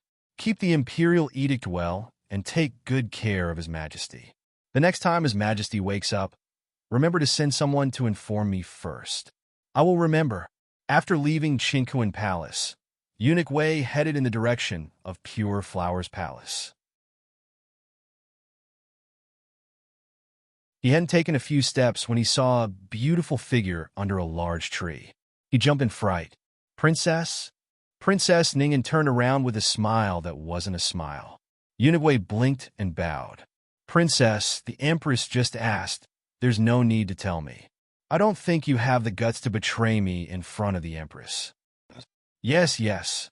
Eunuch Wei smiled embarrassedly. Then the princess is waiting for me here. This. Princess Ningyan tossed him a porcelain bottle. Tomorrow's medicine. Give it to His Majesty at dinner time.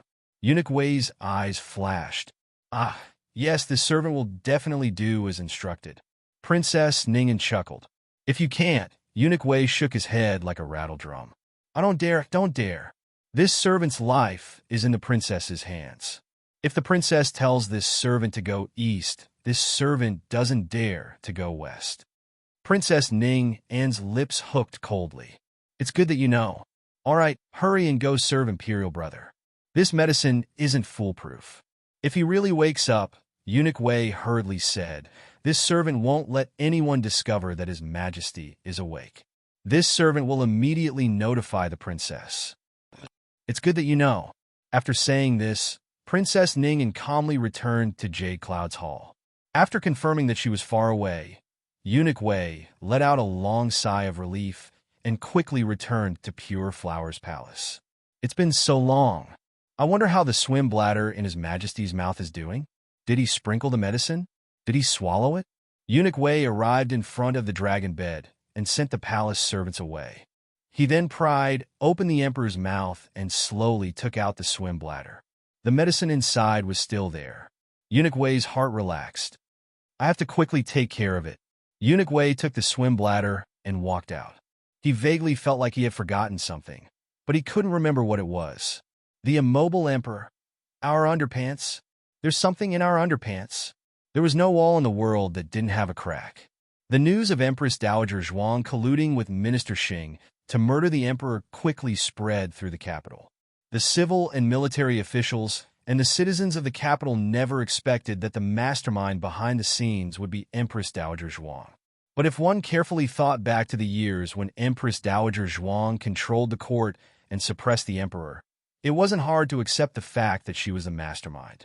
The people began to voice a crusade against Empress Dowager Zhuang, but the Zhuang family actually remained silent at such a critical moment. Grand Tutor Zhuang also claimed that he was sick and didn't attend court. This caused Empress Dowager Zhuang's reputation and situation to worsen. Grandfather, Royal Prince, and angrily rushed to Grand Tutor Zhuang's courtyard. The guards at the door couldn't stop him even if they wanted to. Grand Tutor Zhuang was practicing calligraphy in the study. When he heard his grandson's voice, he didn't even lift his eyelids. He dipped the tip of his brush in ink and said, "Shouldn't you be on duty in the inner court at this time?" Royal Prince did go to the inner court, but he immediately returned after hearing some things. Thanks to his status, no one in the inner court dared to stop him. He came to the desk and looked at Grand Tutor Zhuang, who was concentrating on practicing calligraphy. He understood that he wasn't really sick these days. He just didn't attend court on purpose. "Grandfather, have you heard about Grand?" he asked. Grand Tutor Zhuang didn't look at him. He wrote the character for Shan. "This isn't something you should worry about." Royal Prince looked at Grand Tutor Zhuang with burning eyes. "This isn't something I should worry about." "Then what about Grandfather?" "Grandfather, aren't you worried? Something so serious happened to the Empress Dowager. Shouldn't Grandfather come out to protect her reputation and go to the Supreme Court and Ministry of Justice to find evidence of her being slandered?" Grand Tutor Zhuang's brush paused. He glanced at him. "How do you know it's slander?" Royal Prince said seriously, "The Empress Dowager wouldn't do such a thing. If she wanted His Majesty's life, she wouldn't have waited until now.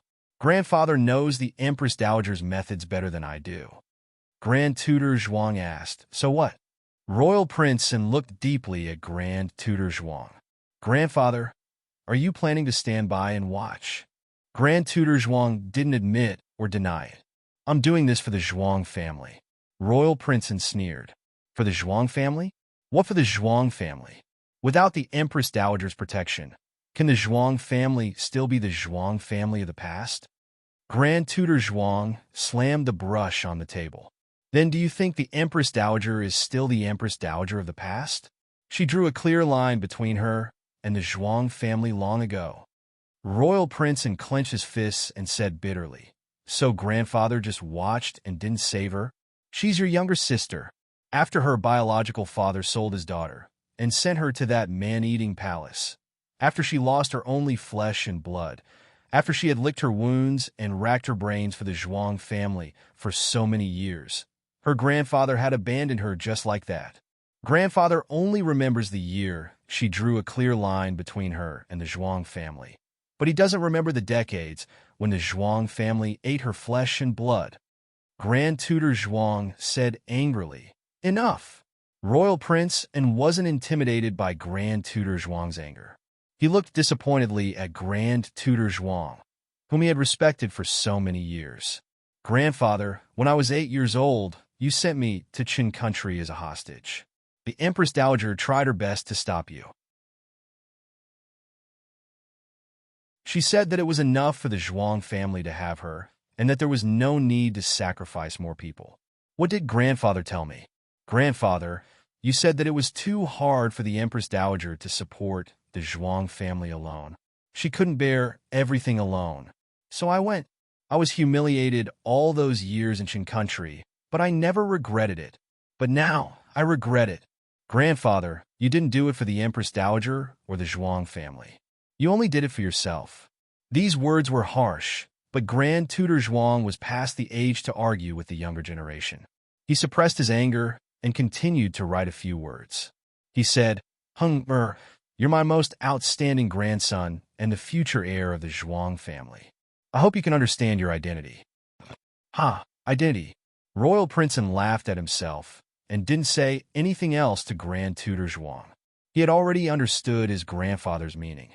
It was useless to say more. It was better to save his energy.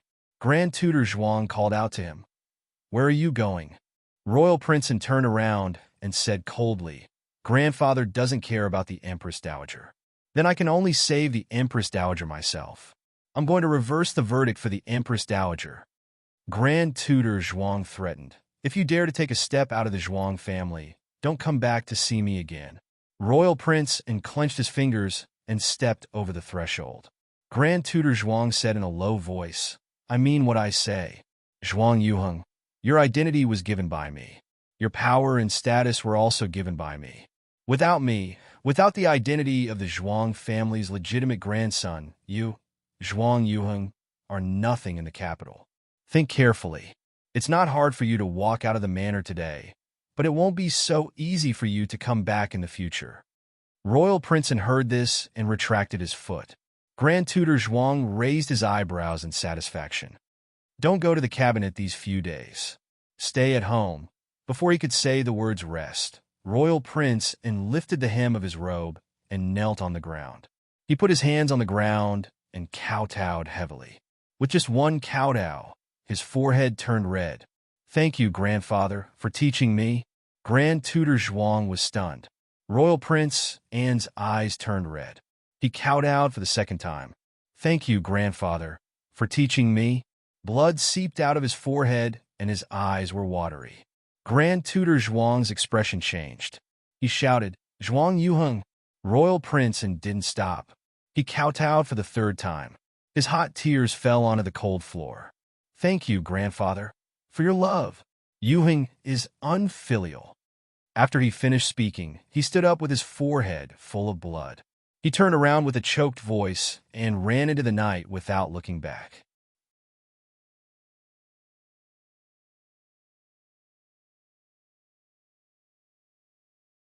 Chapter 565. Princeton regretted it after he came out for a stroll. It was so cold and the road was so dark. He should have brought some money and warm clothes before leaving home.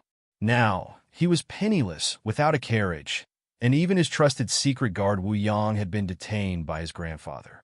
Wu Yang was the person who went to Chin with him. He was 7 years older than him.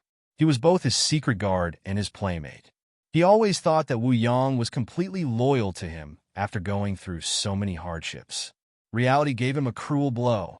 Unknowingly, he had wandered around the capital for several hours and fell several times. There were still many people on the street.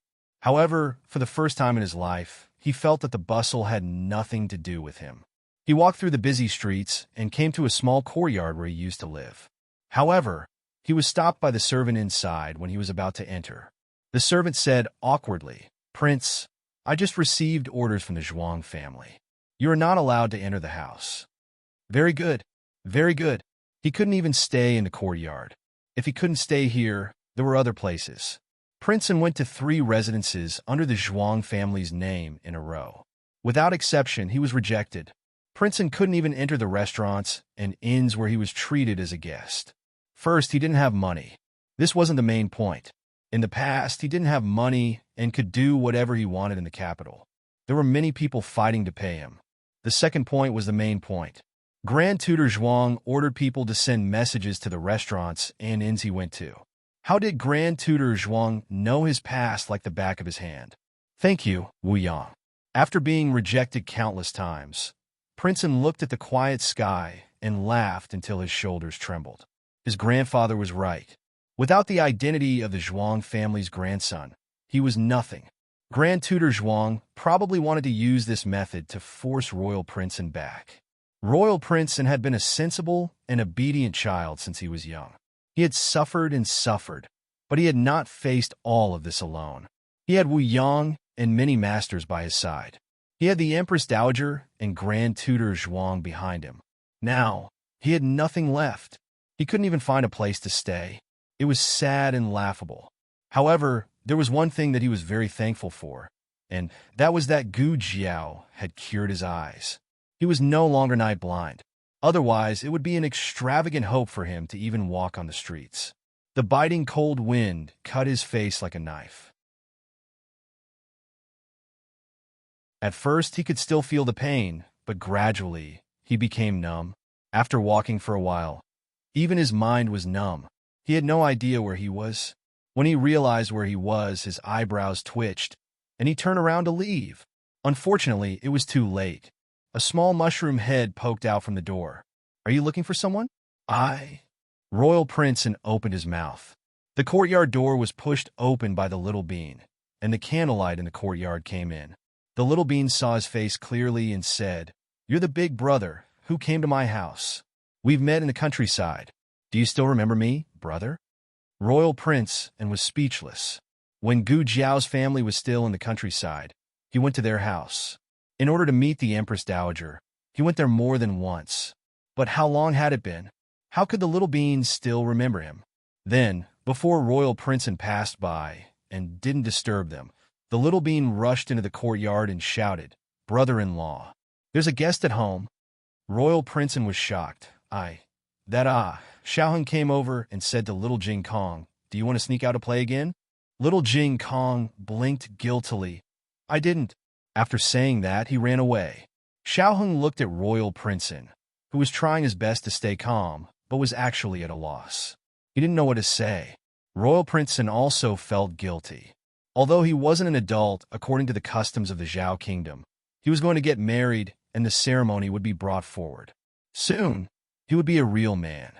Men were all prideful, especially in front of love rivals and rivals.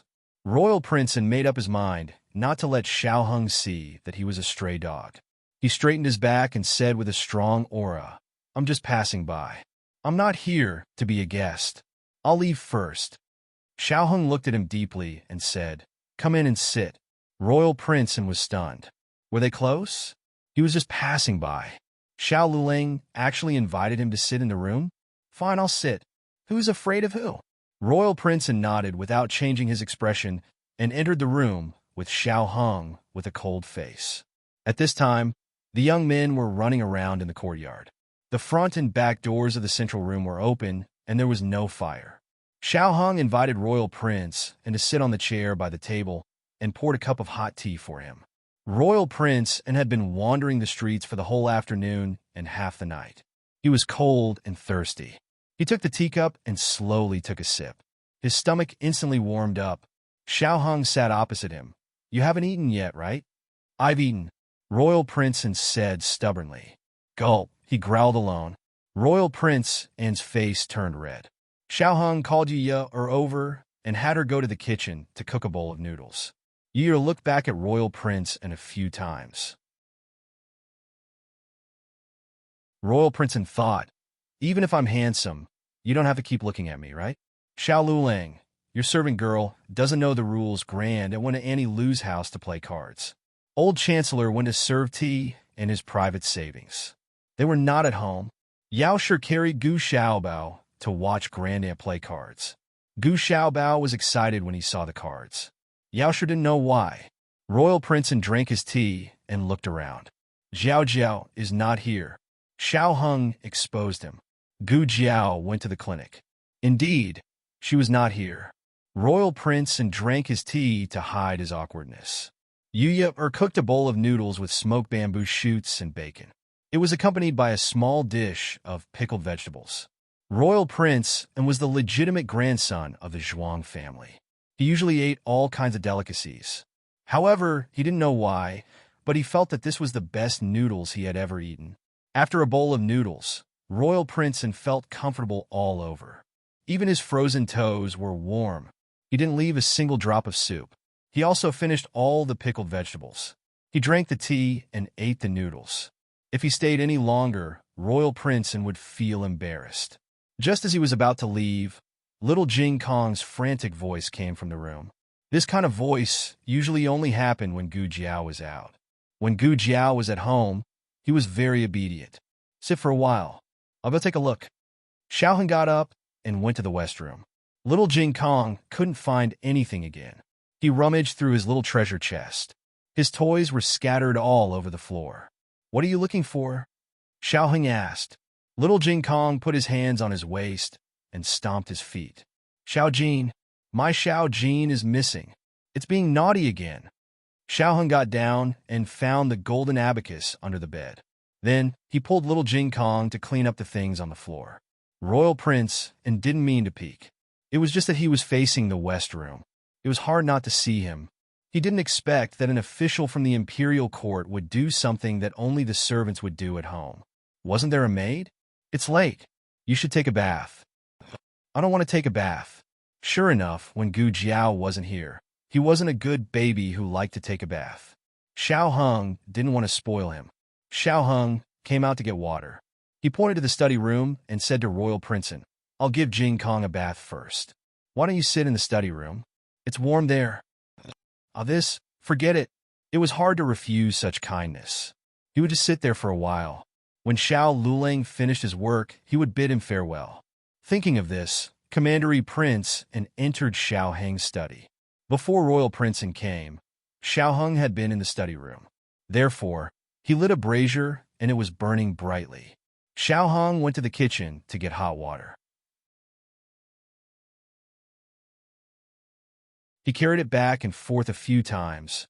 He also chopped some firewood and threw it into the stove. Royal Princeton was baffled. He worked in 2 yamens during the day and had to work at home. Why didn't he hire more servants? Wasn't he good at earning money? When he was in the Imperial College, he helped people recite poems and compose essays. Soon, Royal Princeton found that Xiao Heng was doing far more than that. There were a few homework books on the desk. Most of them were about little Jing Kong. The other half were about Gu Yin and Gu Xiaoshan. So Xiao Lulang had to tutor his 3 brothers-in-law. Beside the homework was a thick stack of paper. The ink on the top few pages was still wet. It was obvious that they were written tonight. Royal Princeton glanced at it and was surprised to find that he didn't recognize the words on it. He didn't say that he was proficient in the 6 languages, but he knew a little. These weren't the words of the lower 3 kingdoms or the upper 3 kingdoms. Could it be Sanskrit? Royal Princeton didn't know Sanskrit, but he had seen Sanskrit Buddhist scriptures before. They didn't look like this. Amidst the screams and howls, Xiao Heng forcefully bathed the little boy. He put on his clothes and threw him into the bed. Xiao Heng took the bathwater out and cleaned up the room before returning to the study. Royal Princeton looked at the paper in his hand and said embarrassedly, "I just looked at it casually. It's fine. Take a look." Xiao Heng entered the room. Royal Princeton pointed to the room next door. "Is he like this every day?" Xiao Heng nodded. "He's like this when Jiao Jiao isn't here. Taking a bath was like fighting a war." Royal Princeton thought about how he was annoyed by the noise next door. It was hard to imagine how Xiao Lulang survived every day. Thinking about it this way, Xiao Lulang didn't have it easy either. "All right, what are these?" Royal Princeton looked at the stack of papers on the table and asked. "Calculation." Xiao Heng said. "Calculation?" Royal Princeton frowned strangely. Xiao Heng looked at the paper in his hand. "The one you're looking at is for calculating the ancestral rate." Royal Princeton's expression became even more strange. Isn't ancestral rate calculated using the circle cutting method? He knew about the circle cutting method, but this obviously wasn't. Xiao Heng explained, "This is another method." Royal Princeton was still confused. Using these strange patterns? Xiao Heng thought seriously for a moment. Strictly speaking, this should be another language. Royal Princeton, another language? Outside of the 6 states? Tujue language? Xiao Heng, no. The Tujue uses the Jin language. There are some differences, but it's more or less the same. The reason had to be explained from the ancestors of the Tujue and the Jin. At that time, it wasn't the Jin, but the previous dynasty of the Jin. It was rumored that it was originally part of the Tujue, but later on, the tribe became independent. However, it was also said that the Tujue was part of the previous dynasty of the Jin. This saying was recorded in the history books, but history belonged to the victors. Who could say that the previous dynasty of the Jin didn't let the historians change the history books? Royal Princeton was suddenly interested. He lowered his status and asked Xiao Heng for advice. If it was in the past, he definitely wouldn't be able to lower his face. Tonight, who knew what was wrong with him tonight? Xiao Heng never hid anything. As long as someone sincerely asked for advice, he would tell them everything he knew. He was willing to teach them everything. He started with simple numbers and slowly talked about the basic formulas. Royal Princeton didn't know that arithmetic could be so interesting. He seemed to have opened the door to a new world and fell into it. Moreover, he seemed to understand why the students of the Imperial College and the Hamlin Academy were willing to ask Xiao Lulang for advice. Xiao Lulang never showed off his literary talent when teaching. What he taught was real knowledge that people could understand. Until now, he finally realized that Xiao Lulang didn't rely on connections to get to where he was today. Everything he had was obtained with his own ability. "What are you laughing at?" Xiaoheng asked. Royal Prince smiled. "When you became the new top scholar, I wasn't convinced by you." Xiaoheng looked at him. "Are you convinced by me now?" Royal Prince opened his mouth and nodded. "You can say that." Xiaoheng put down the paper in his hand and saw through the appearance. He hit the nail on the head. "You can stay overnight. 1 tael of silver per night." Royal Prince choked. "Cough. Talking about money hurts feelings." Xiaoheng said calmly, "On credit, 30% interest." "There was interest?" "Wait. How did you know I wanted to pay on credit?" Royal Prince coughed softly. In which room?" Xiaoheng raised his finger. "Next door." Royal Prince's face darkened. He couldn't lose face in front of Xiao Lulang. "Let's make it clear first. I'm not homeless. It's just that I can't refuse your kindness. I'll reluctantly stay for 1 night." As he spoke, he went to the old chancellor's side like a proud peacock. The big rooms were all full. There was only one small room left. Until he crossed the threshold, he maintained the pride and nobility that a royal prince should have. After Xiaoheng left and closed the door for him, he subconsciously looked at himself in the bronze mirror. In the middle of the night, there was a series of screams that sounded like a pig being slaughtered. Ah! This beggar with messy hair, a straw stuck in his head, a face full of dirt, his clothes torn open, and his sleeves torn 3 times was not him.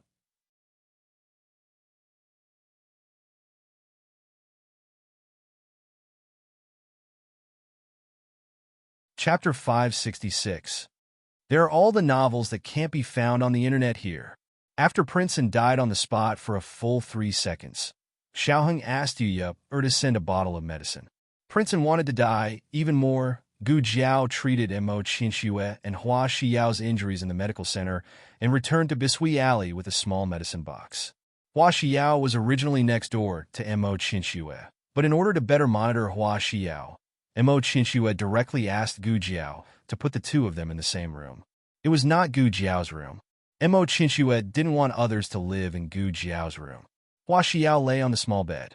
After using the bone-softening powder, she felt uncomfortable all over. She could only stare coldly at Mo Qinxue on the big bed. "Mo Qinxue, you traitor." Mo Qinxue didn't speak. She sat at the head of the bed, back against the soft pillow, silently weaving the red rope she learned from little Zhang Li. Hua Xiao laughed and said, "What? You dare to do, but don't dare to admit it? Master shouldn't have trusted you so much. It was the lodge master who picked you up. In the end, you betrayed young master." Mo Qinxue stopped weaving the red rope in her hand and glanced at her. "Hua Xiao, what do you know?" Hua Xiao said coldly. "Then tell me, what don't I know? Or did I say something wrong?" Mo Qinxue paused. "You didn't say anything wrong." "Yes, I betrayed young master." Some things were relieved when she admitted it. She didn't want to accept the fact that she betrayed young master in the past, but when it really came to this point, there was nothing to argue about. She didn't carry out young master's order. In everyone's eyes, she betrayed young master. No one thought that she could actually jump out and testify against young master. She didn't do so. She couldn't kill Gu Jiao. She chose to escape or die, but she couldn't push young master to the death table. After all, young master was her master. Mo Qinxue said softly, "Hua Xiao, do you know? I almost died that night. In order to gain Gu Jiao's trust, young master ordered his men to be ruthless. I almost lost my life." Hua Xiao sneered. "Aren't you fine now? Young master is certain that the Miracle Hands Hall can cure you." Mo Qinxue shook her head. "You don't understand. If she hadn't given me her blood, she wouldn't have been able to do anything." Hua Xiao said indifferently, "It's just a matter of sacrificing a few drops of blood." Hua Xiao was not a doctor. She didn't understand that not everyone's blood type could be transfused with each other. Obviously, the young master of Immortal Music House didn't know, so the young master really didn't care about her life or death. Mo Chinshue said indifferently, "I can't be bothered to talk to you. Women were generally like this. It would be fine if they had a good quarrel, but this kind of quarrel halfway through is like punching a few balls of cotton." Hua Xiao said angrily, "Humph, our lives are young masters. Even if we die for young masters, so what? You're just greedy for life and afraid of death." Mo Chinshue took a deep breath, got rid of the distracting thoughts, and continued to weave the red rope in her hand. Gu Jiao knew that she was an important witness, but Gu Jiao never forced her to testify against the young master. She didn't even mention this request. If the young master knew that she had the opportunity to testify against Gu Jiao, would the young master have scruples about whether she was willing or not, and whether she was embarrassed? Definitely not. She used to be like Hua Xiao, thinking that the whole meaning of life was to contribute to the master. She was not an independent individual. She was just a vassal of the master. Until she met Gu Jiao. How could Hua Xiao understand? She didn't get what she didn't want others to get, and she didn't believe that others could get it. No matter how Hua Xiao angered Mo Chinshue's words went in one ear and out the other, making Hua Xiao faint. Recently, there were a lot of cases in the capital, and they were reversed again and again. First, Xianle House colluded with the imperial princess, and then it was revealed that the mastermind behind the scenes was the Empress Dowager. The emperor wanted to punish the Empress Dowager, but who knew that the Empress Dowager disappeared? Minister Xing, as the Empress Dowager's henchman, was locked up in the Supreme Court. Assistant Minister Li made a meritorious report and temporarily replaced Minister Xing's position. To officially become Minister Xing, the emperor had to personally close the case, issue an edict, and a series of other procedures. The imperial court was in turmoil, and the people were uneasy. Grand Tutor Zhuang claimed that he was ill. The memorials to the imperial court were piled up like a mountain, and the pressure of the cabinet was all piled up on Grand Secretary Yuan's shoulders. The two assistants were both Grand Tutor Zhuang's confidants. This time, when something happened, the two of them were very negative. Fortunately, Grand Secretary Yuan was able to control them. It was just that it was a bit tiring, and for the first time, Grand Secretary Yuan had the idea of appointing a junior assistant. Under normal circumstances, the cabinet didn't appoint a junior assistant. After the Grand Secretary stepped down, one of the two assistants would be chosen to become the new Grand Secretary. Only when the two assistants weren't enough would the position of junior assistant be added.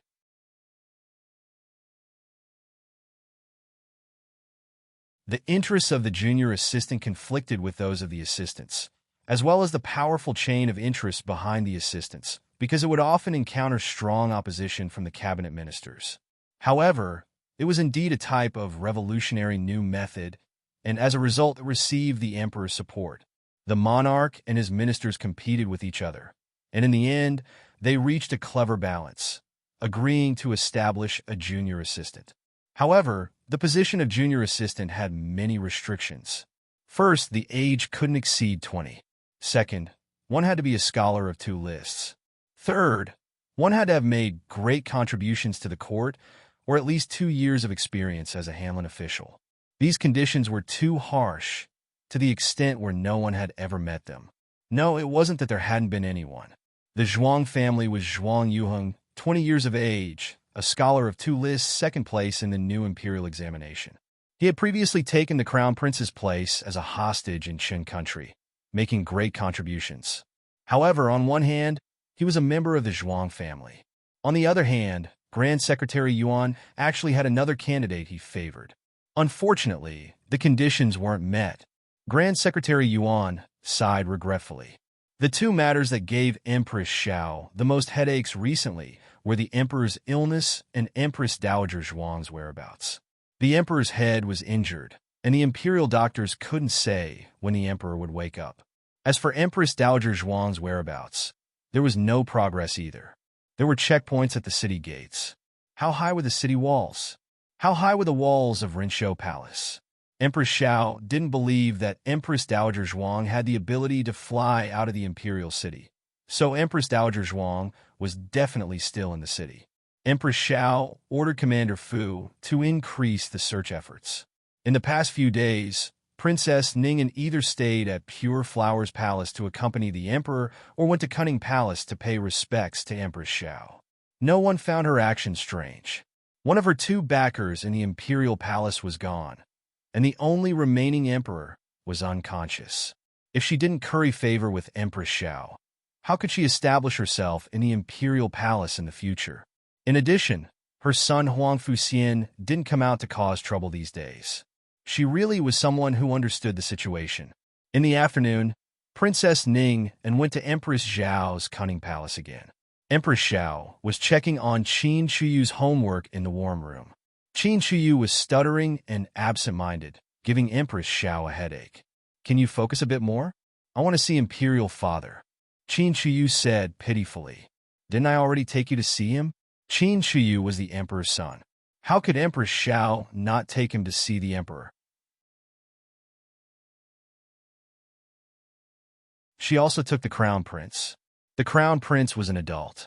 No matter how sad he was, he could only cry secretly. Qin Shuyu, on the other hand, would cry like a ghost and howl like a wolf when he pounced on the Emperor. Those who didn't know would think that his imperial father had already passed away and he was mourning for his imperial father. Empress Xiao didn't dare to take him there anymore.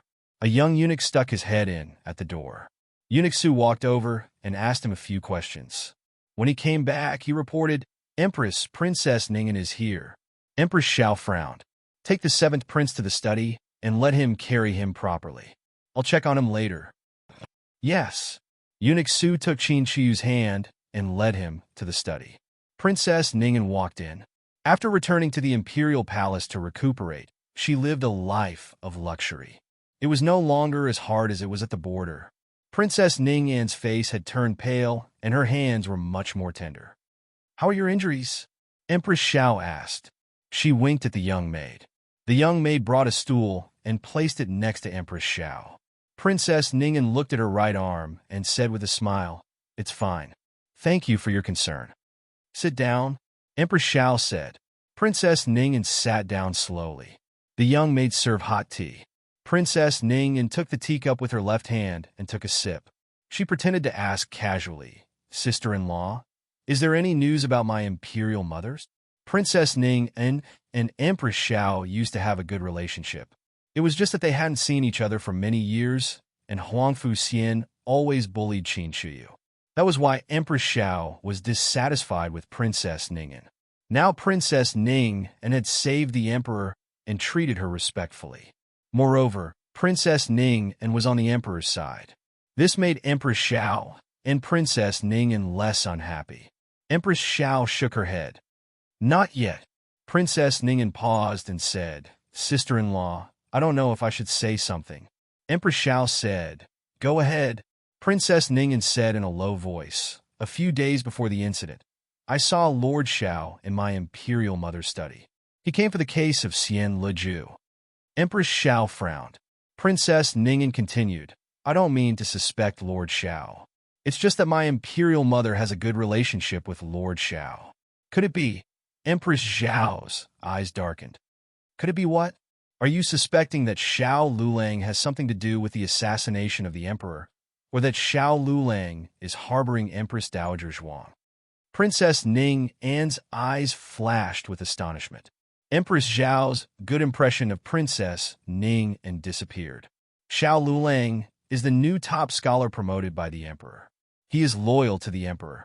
It's impossible for him to collude with the Empress Dowager to harm the Emperor. Are you kidding? His Majesty is Ahung's uncle, her uncle. Ahung will harm anyone but the Emperor. Princess Ningen lowered her eyes.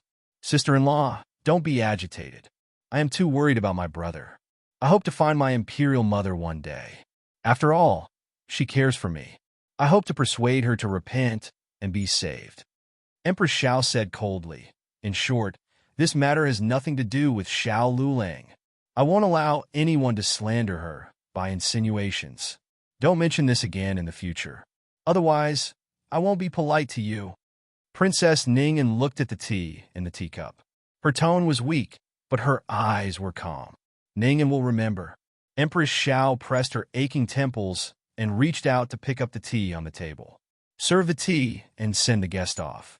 Princess Ning was very sensible and handed the tea to the little palace maid. She got up and bowed to Empress Xiao, saying, "Sister-in-law, Ning will go to visit my brother first. I will come to pay my respects to you tomorrow."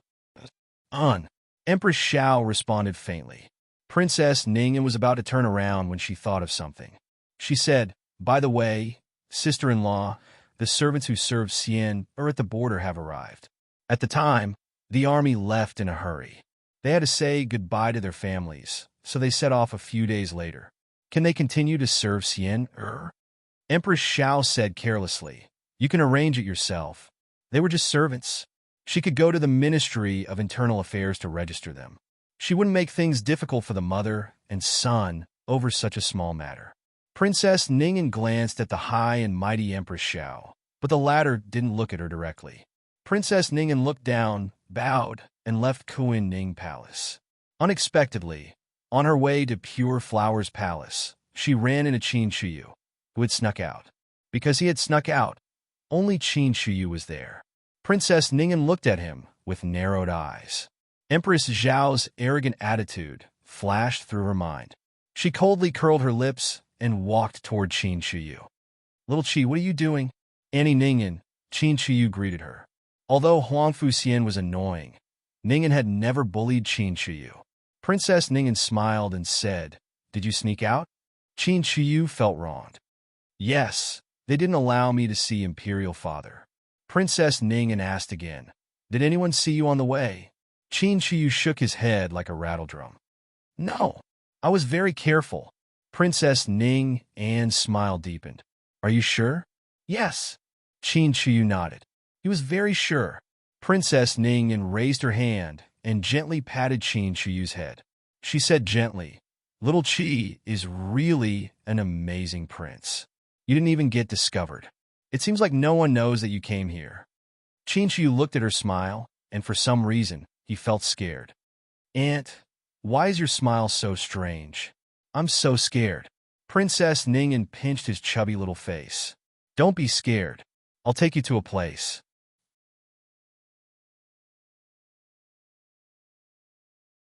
Qin Shiyu decisively refused. "I'm not going. I want to see Imperial Father." Princess Ning said gently, "We're on the way to see your Imperial Father." Qin Shiyu thought for a moment. "Okay then." Princess Ning took Qin Shiyu's chubby little hand and expressionlessly pulled him to the pond. The pond in the Imperial Palace wasn't as deep as the Imperial Liquid Pond, but it could still drown people. Qin Shiyu became more and more confused. "This isn't the way to the Imperial Palace. This is a shortcut." Princess Ning stopped at the edge of the pond. "Do you see what's over there?" "What?" Qin Shiyu took a step forward. Princess Ning stared at his back without blinking. She reached out her hand coldly and gave him a hard shove. "Mother!" A demonic voice suddenly sounded not far away. Qin Shiyu would recognize the owner of this voice, even if he turned into ashes. It was Huang Fuxian, that annoying little cousin. "Ah!" Qin Shiyu's hair stood on end. The fear of being bullied flooded his heart. Almost instinctively, he used his own unique secret, the peerless running technique. Whoosh! Qin Shiyu ran away. Princess Ning didn't expect the little chubby in front of her to run away. She wanted to pull back her hand, but it was too late. Her push missed, and her body fell forward into the cold pond with a splash.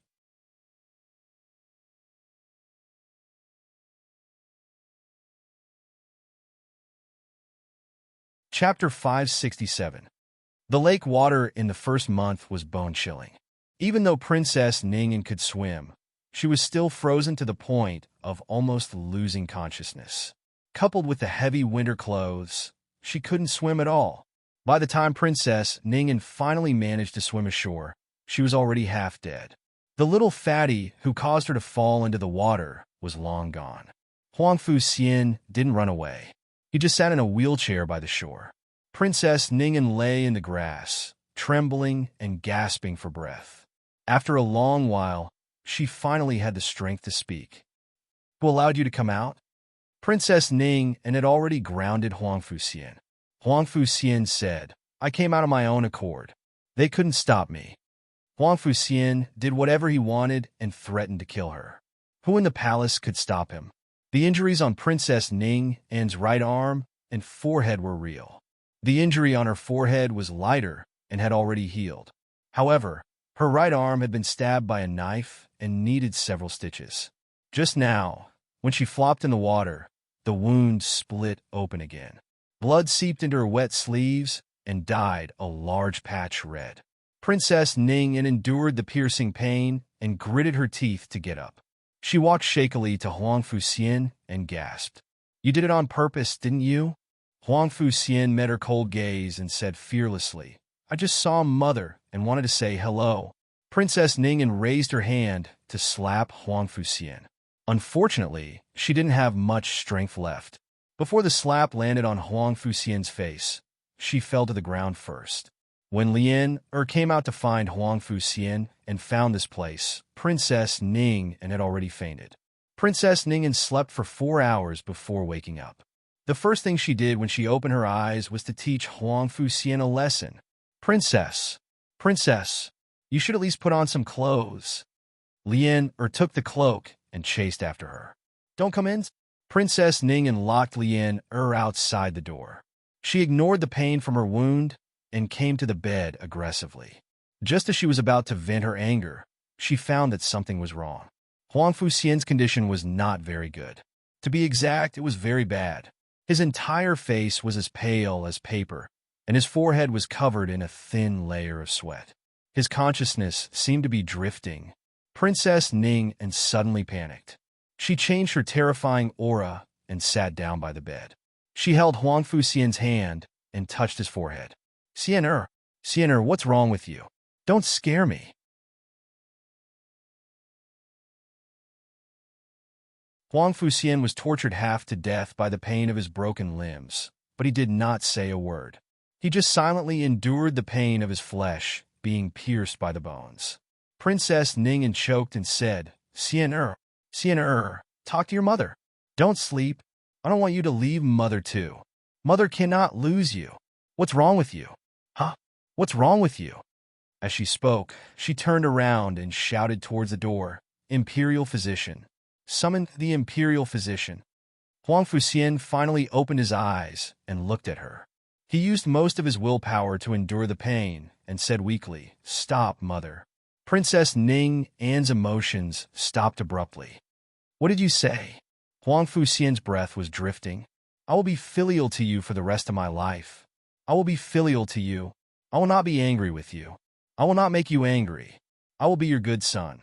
Let's leave here, go far away, to a place where no one knows, just like when I was young, when I liked you. Princess Ning An expressionlessly wiped the tears from the corners of her eyes. They killed your father, killed your grandmother, and destroyed the great cause that should have belonged to you. I don't want those. Huang Fuxian grabbed her hand. The pain was eating away at him. His eyes were red. I only want you. Let's leave here, okay? No. Princess Ning An coldly withdrew her hand. She stood up and looked down at the pale Huang Fuxian. Live well. When you grow up, leave an heir for your father. Then she turned and left the room. Lien came over with the Imperial Physician. She looked at her mistress strangely. Princess? What's wrong? Princess Ning An didn't answer her. Instead, she said, Let the Imperial Physician take a look. Yes. Lien brought the Imperial Physician into the room. Princess Ning An returned to her room. Not long after, Lien anxiously reported, Princess, the young master is not cooperating. The Imperial Physician is not allowed to treat him. Princess Ning An said indifferently, I see that he has so much strength. He should be fine for a while. I won't treat him. Just let him be in pain. Lien opened her mouth. Princess. Princess Ning An's eyes flickered. Send an Imperial Physician to guard him. Princess Ning An's expression was extremely cold. She quietly stood in front of the window and looked at the courtyard that was as still as snow. Then she looked up at the crescent moon in the sky. Suddenly, she seemed to have made a decision. She turned and walked in the direction of Pure Flower's palace. Pure Flower's palace. Eunuch Wei had just finished wiping His Majesty's body and was about to go to the small kitchen to find something to eat. Just as he walked into the garden, a figure suddenly appeared and covered his mouth. He was so shocked that he started whimpering. "It's me," the other person said in a small voice. Eunuch Wei was stunned. The other person removed his hand.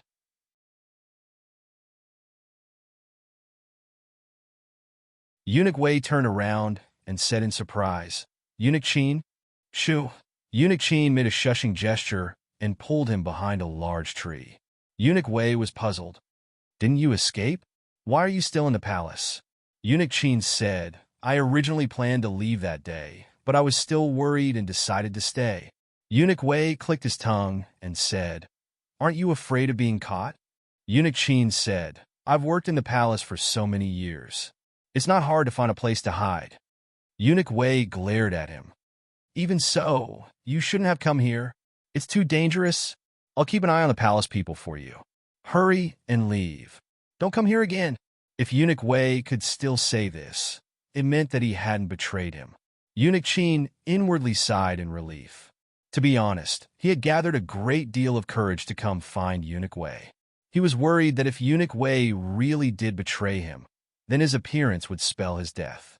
Eunuch Qin looked around and lowered his voice. "Tell me, what exactly happened in the Imperial study that day? How did His Majesty become like this? Also, what's up with His Majesty's Shadow Dragon Guards? Who's there?" When Princess Ning'an passed by the small garden of Pure Flower's palace, she saw a sneaky figure behind a large tree. Eunuch Wei awkwardly walked out from behind the large tree. Princess Ning'an asked suspiciously, "What are you doing sneaking around there?" Eunuch Wei smiled and said, "This one lost the key and was looking around. Did you find it?" Princess Ning'an asked. "No," Eunuch Wei said regretfully. Princess Ning'an coldly hooked her lips and walked towards Eunuch Wei. A trace of unconcealable panic flitted across Eunuch Wei's face.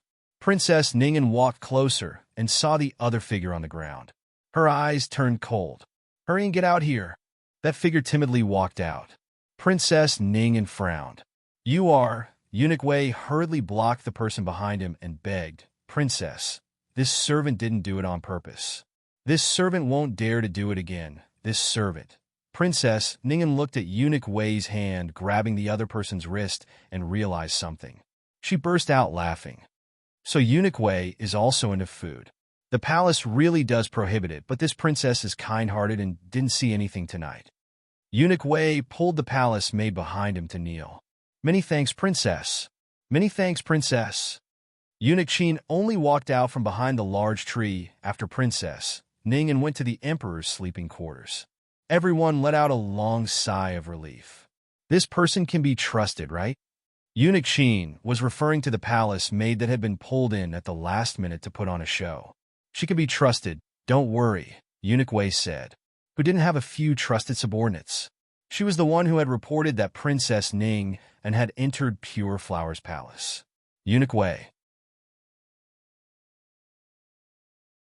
Princess Ning An's indifferent voice came from inside the sleeping quarters. "Coming." Eunuch Wei hurriedly gestured to Eunuch Qin to leave quickly. Eunuch Qin looked at the Emperor's sleeping quarters, then walked out of Pure Flower's palace with a dark expression. "Princess." Eunuch Wei cheerfully walked up to Princess Ning'an. Princess Ning'an sat on the Emperor's chair and put down the finished imperial edict. She said to Eunuch Qin, "All right, use the imperial jade seal to stamp it." "This?" Eunuch Wei stared at the imperial edict and his eyes widened. "Princess." Princess Ning'an smiled. "What? Did I write something wrong? His Majesty's body is not well, and he can't personally govern. The Empress Dowager also colluded to plot against His Majesty. The country can't go a day without a ruler. Is there anything wrong with letting the Crown Prince handle court affairs in His Majesty's place? Isn't this the rule set by the old ancestor?" "This is the rule set by the old ancestor, but your last sentence is against the rules. How can you go to court to supervise the country?" Eunuch Wei tried his best to dissuade her. "The Empress probably won't admit it so easily." Princess Ning sneered. She'll either admit to everything written on the imperial edict or not. I bet she'll let her son personally govern the country. Of course Empress Xiao would let the crown prince personally govern, even if the price was another Princess Ning to supervise the country. Empress Xiao probably didn't care about this widowed princess who had been acting subservient in front of her recently. If she was going to supervise the country, then so be it. If she was unhappy one day, she could have the crown prince remove Ning An's authority at any time. But would things really go so smoothly? Ning An wasn't a sheep, she was a wolf. It was hard to say whether it was the crown prince who removed Ning An's authority or if it was Ning An who removed the crown prince. Back then, Empress Dowager Zhuang had used her authority to supervise the country step by step to cover the sky in court. Eunuch Wei wanted to cry. It's over, it's really, really over now. At night, an eagle circled above the imperial palace. It let out a cold cry and flew into the night sky. The next morning, Empress Xiao received news that she was to head to Pure Flowers Palace. Eunuch Wei was going to read the imperial edict. Empress Xiao washed up and dressed neatly before heading to Pure Flowers Palace with a complicated expression. Eunuch Wei was already waiting in the main hall of Pure Flowers Palace. Empress Xiao walked over angrily and said in a low voice, "Did His Majesty wake up again last night? Didn't this Empress tell you to immediately report to this Empress as soon as His Majesty woke up? Are you treating this Empress's words like the wind?" Eunuch Wei thought, "It's not that I want to treat your words like the wind, but Princess Ning An didn't give me any time to prepare." By the time I entered, she had already finished drafting the imperial edict. If you rushed over, the result would have been the same. Eunuch Wei said embarrassedly, "This was His Majesty's will. This servant can't do anything about it. Please forgive this servant, Empress." Empress Xiao glared at him coldly. "Wei Quan, you're very daring." Eunuch Wei felt bitter inside, but he didn't say anything. Not long later, the crown prince also came over in confusion. Imperial mother? Imperial son? Empress Xiao frowned.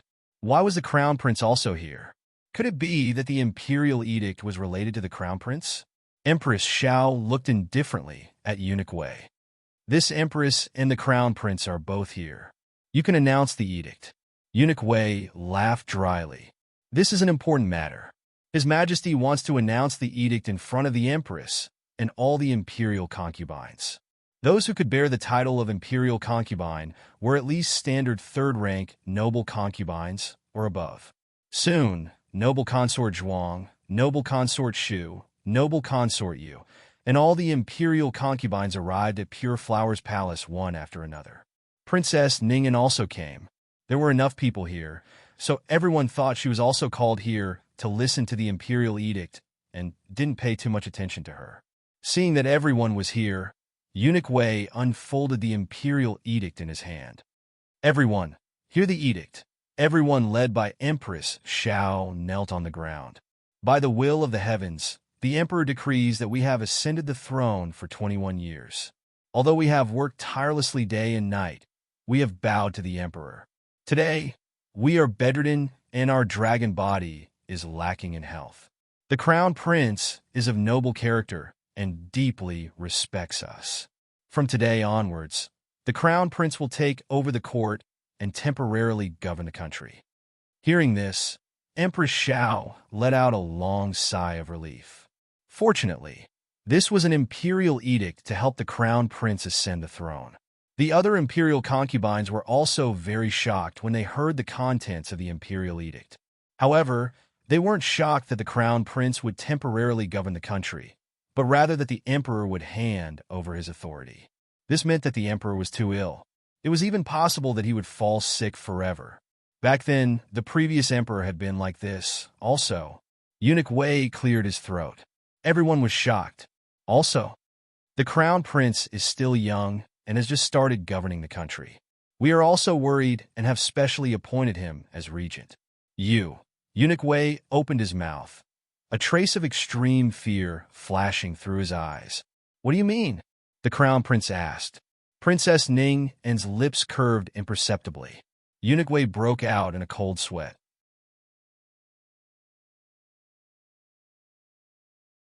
After a while, he steeled his heart and read out the words on the imperial edict. Princess Xinyan will be regent. Princess Ning, and was struck by a bolt from the blue. That you're tuning into the Romance Rendezvous YouTube channel. We're so grateful for your support, and don't forget to subscribe to join us on this incredible journey through captivating stories. Your generosity through donations truly makes a world of difference, as it's the primary source of revenue that allows me to expand and enhance this channel for you. Thank you from the bottom of my heart for being a part of this adventure.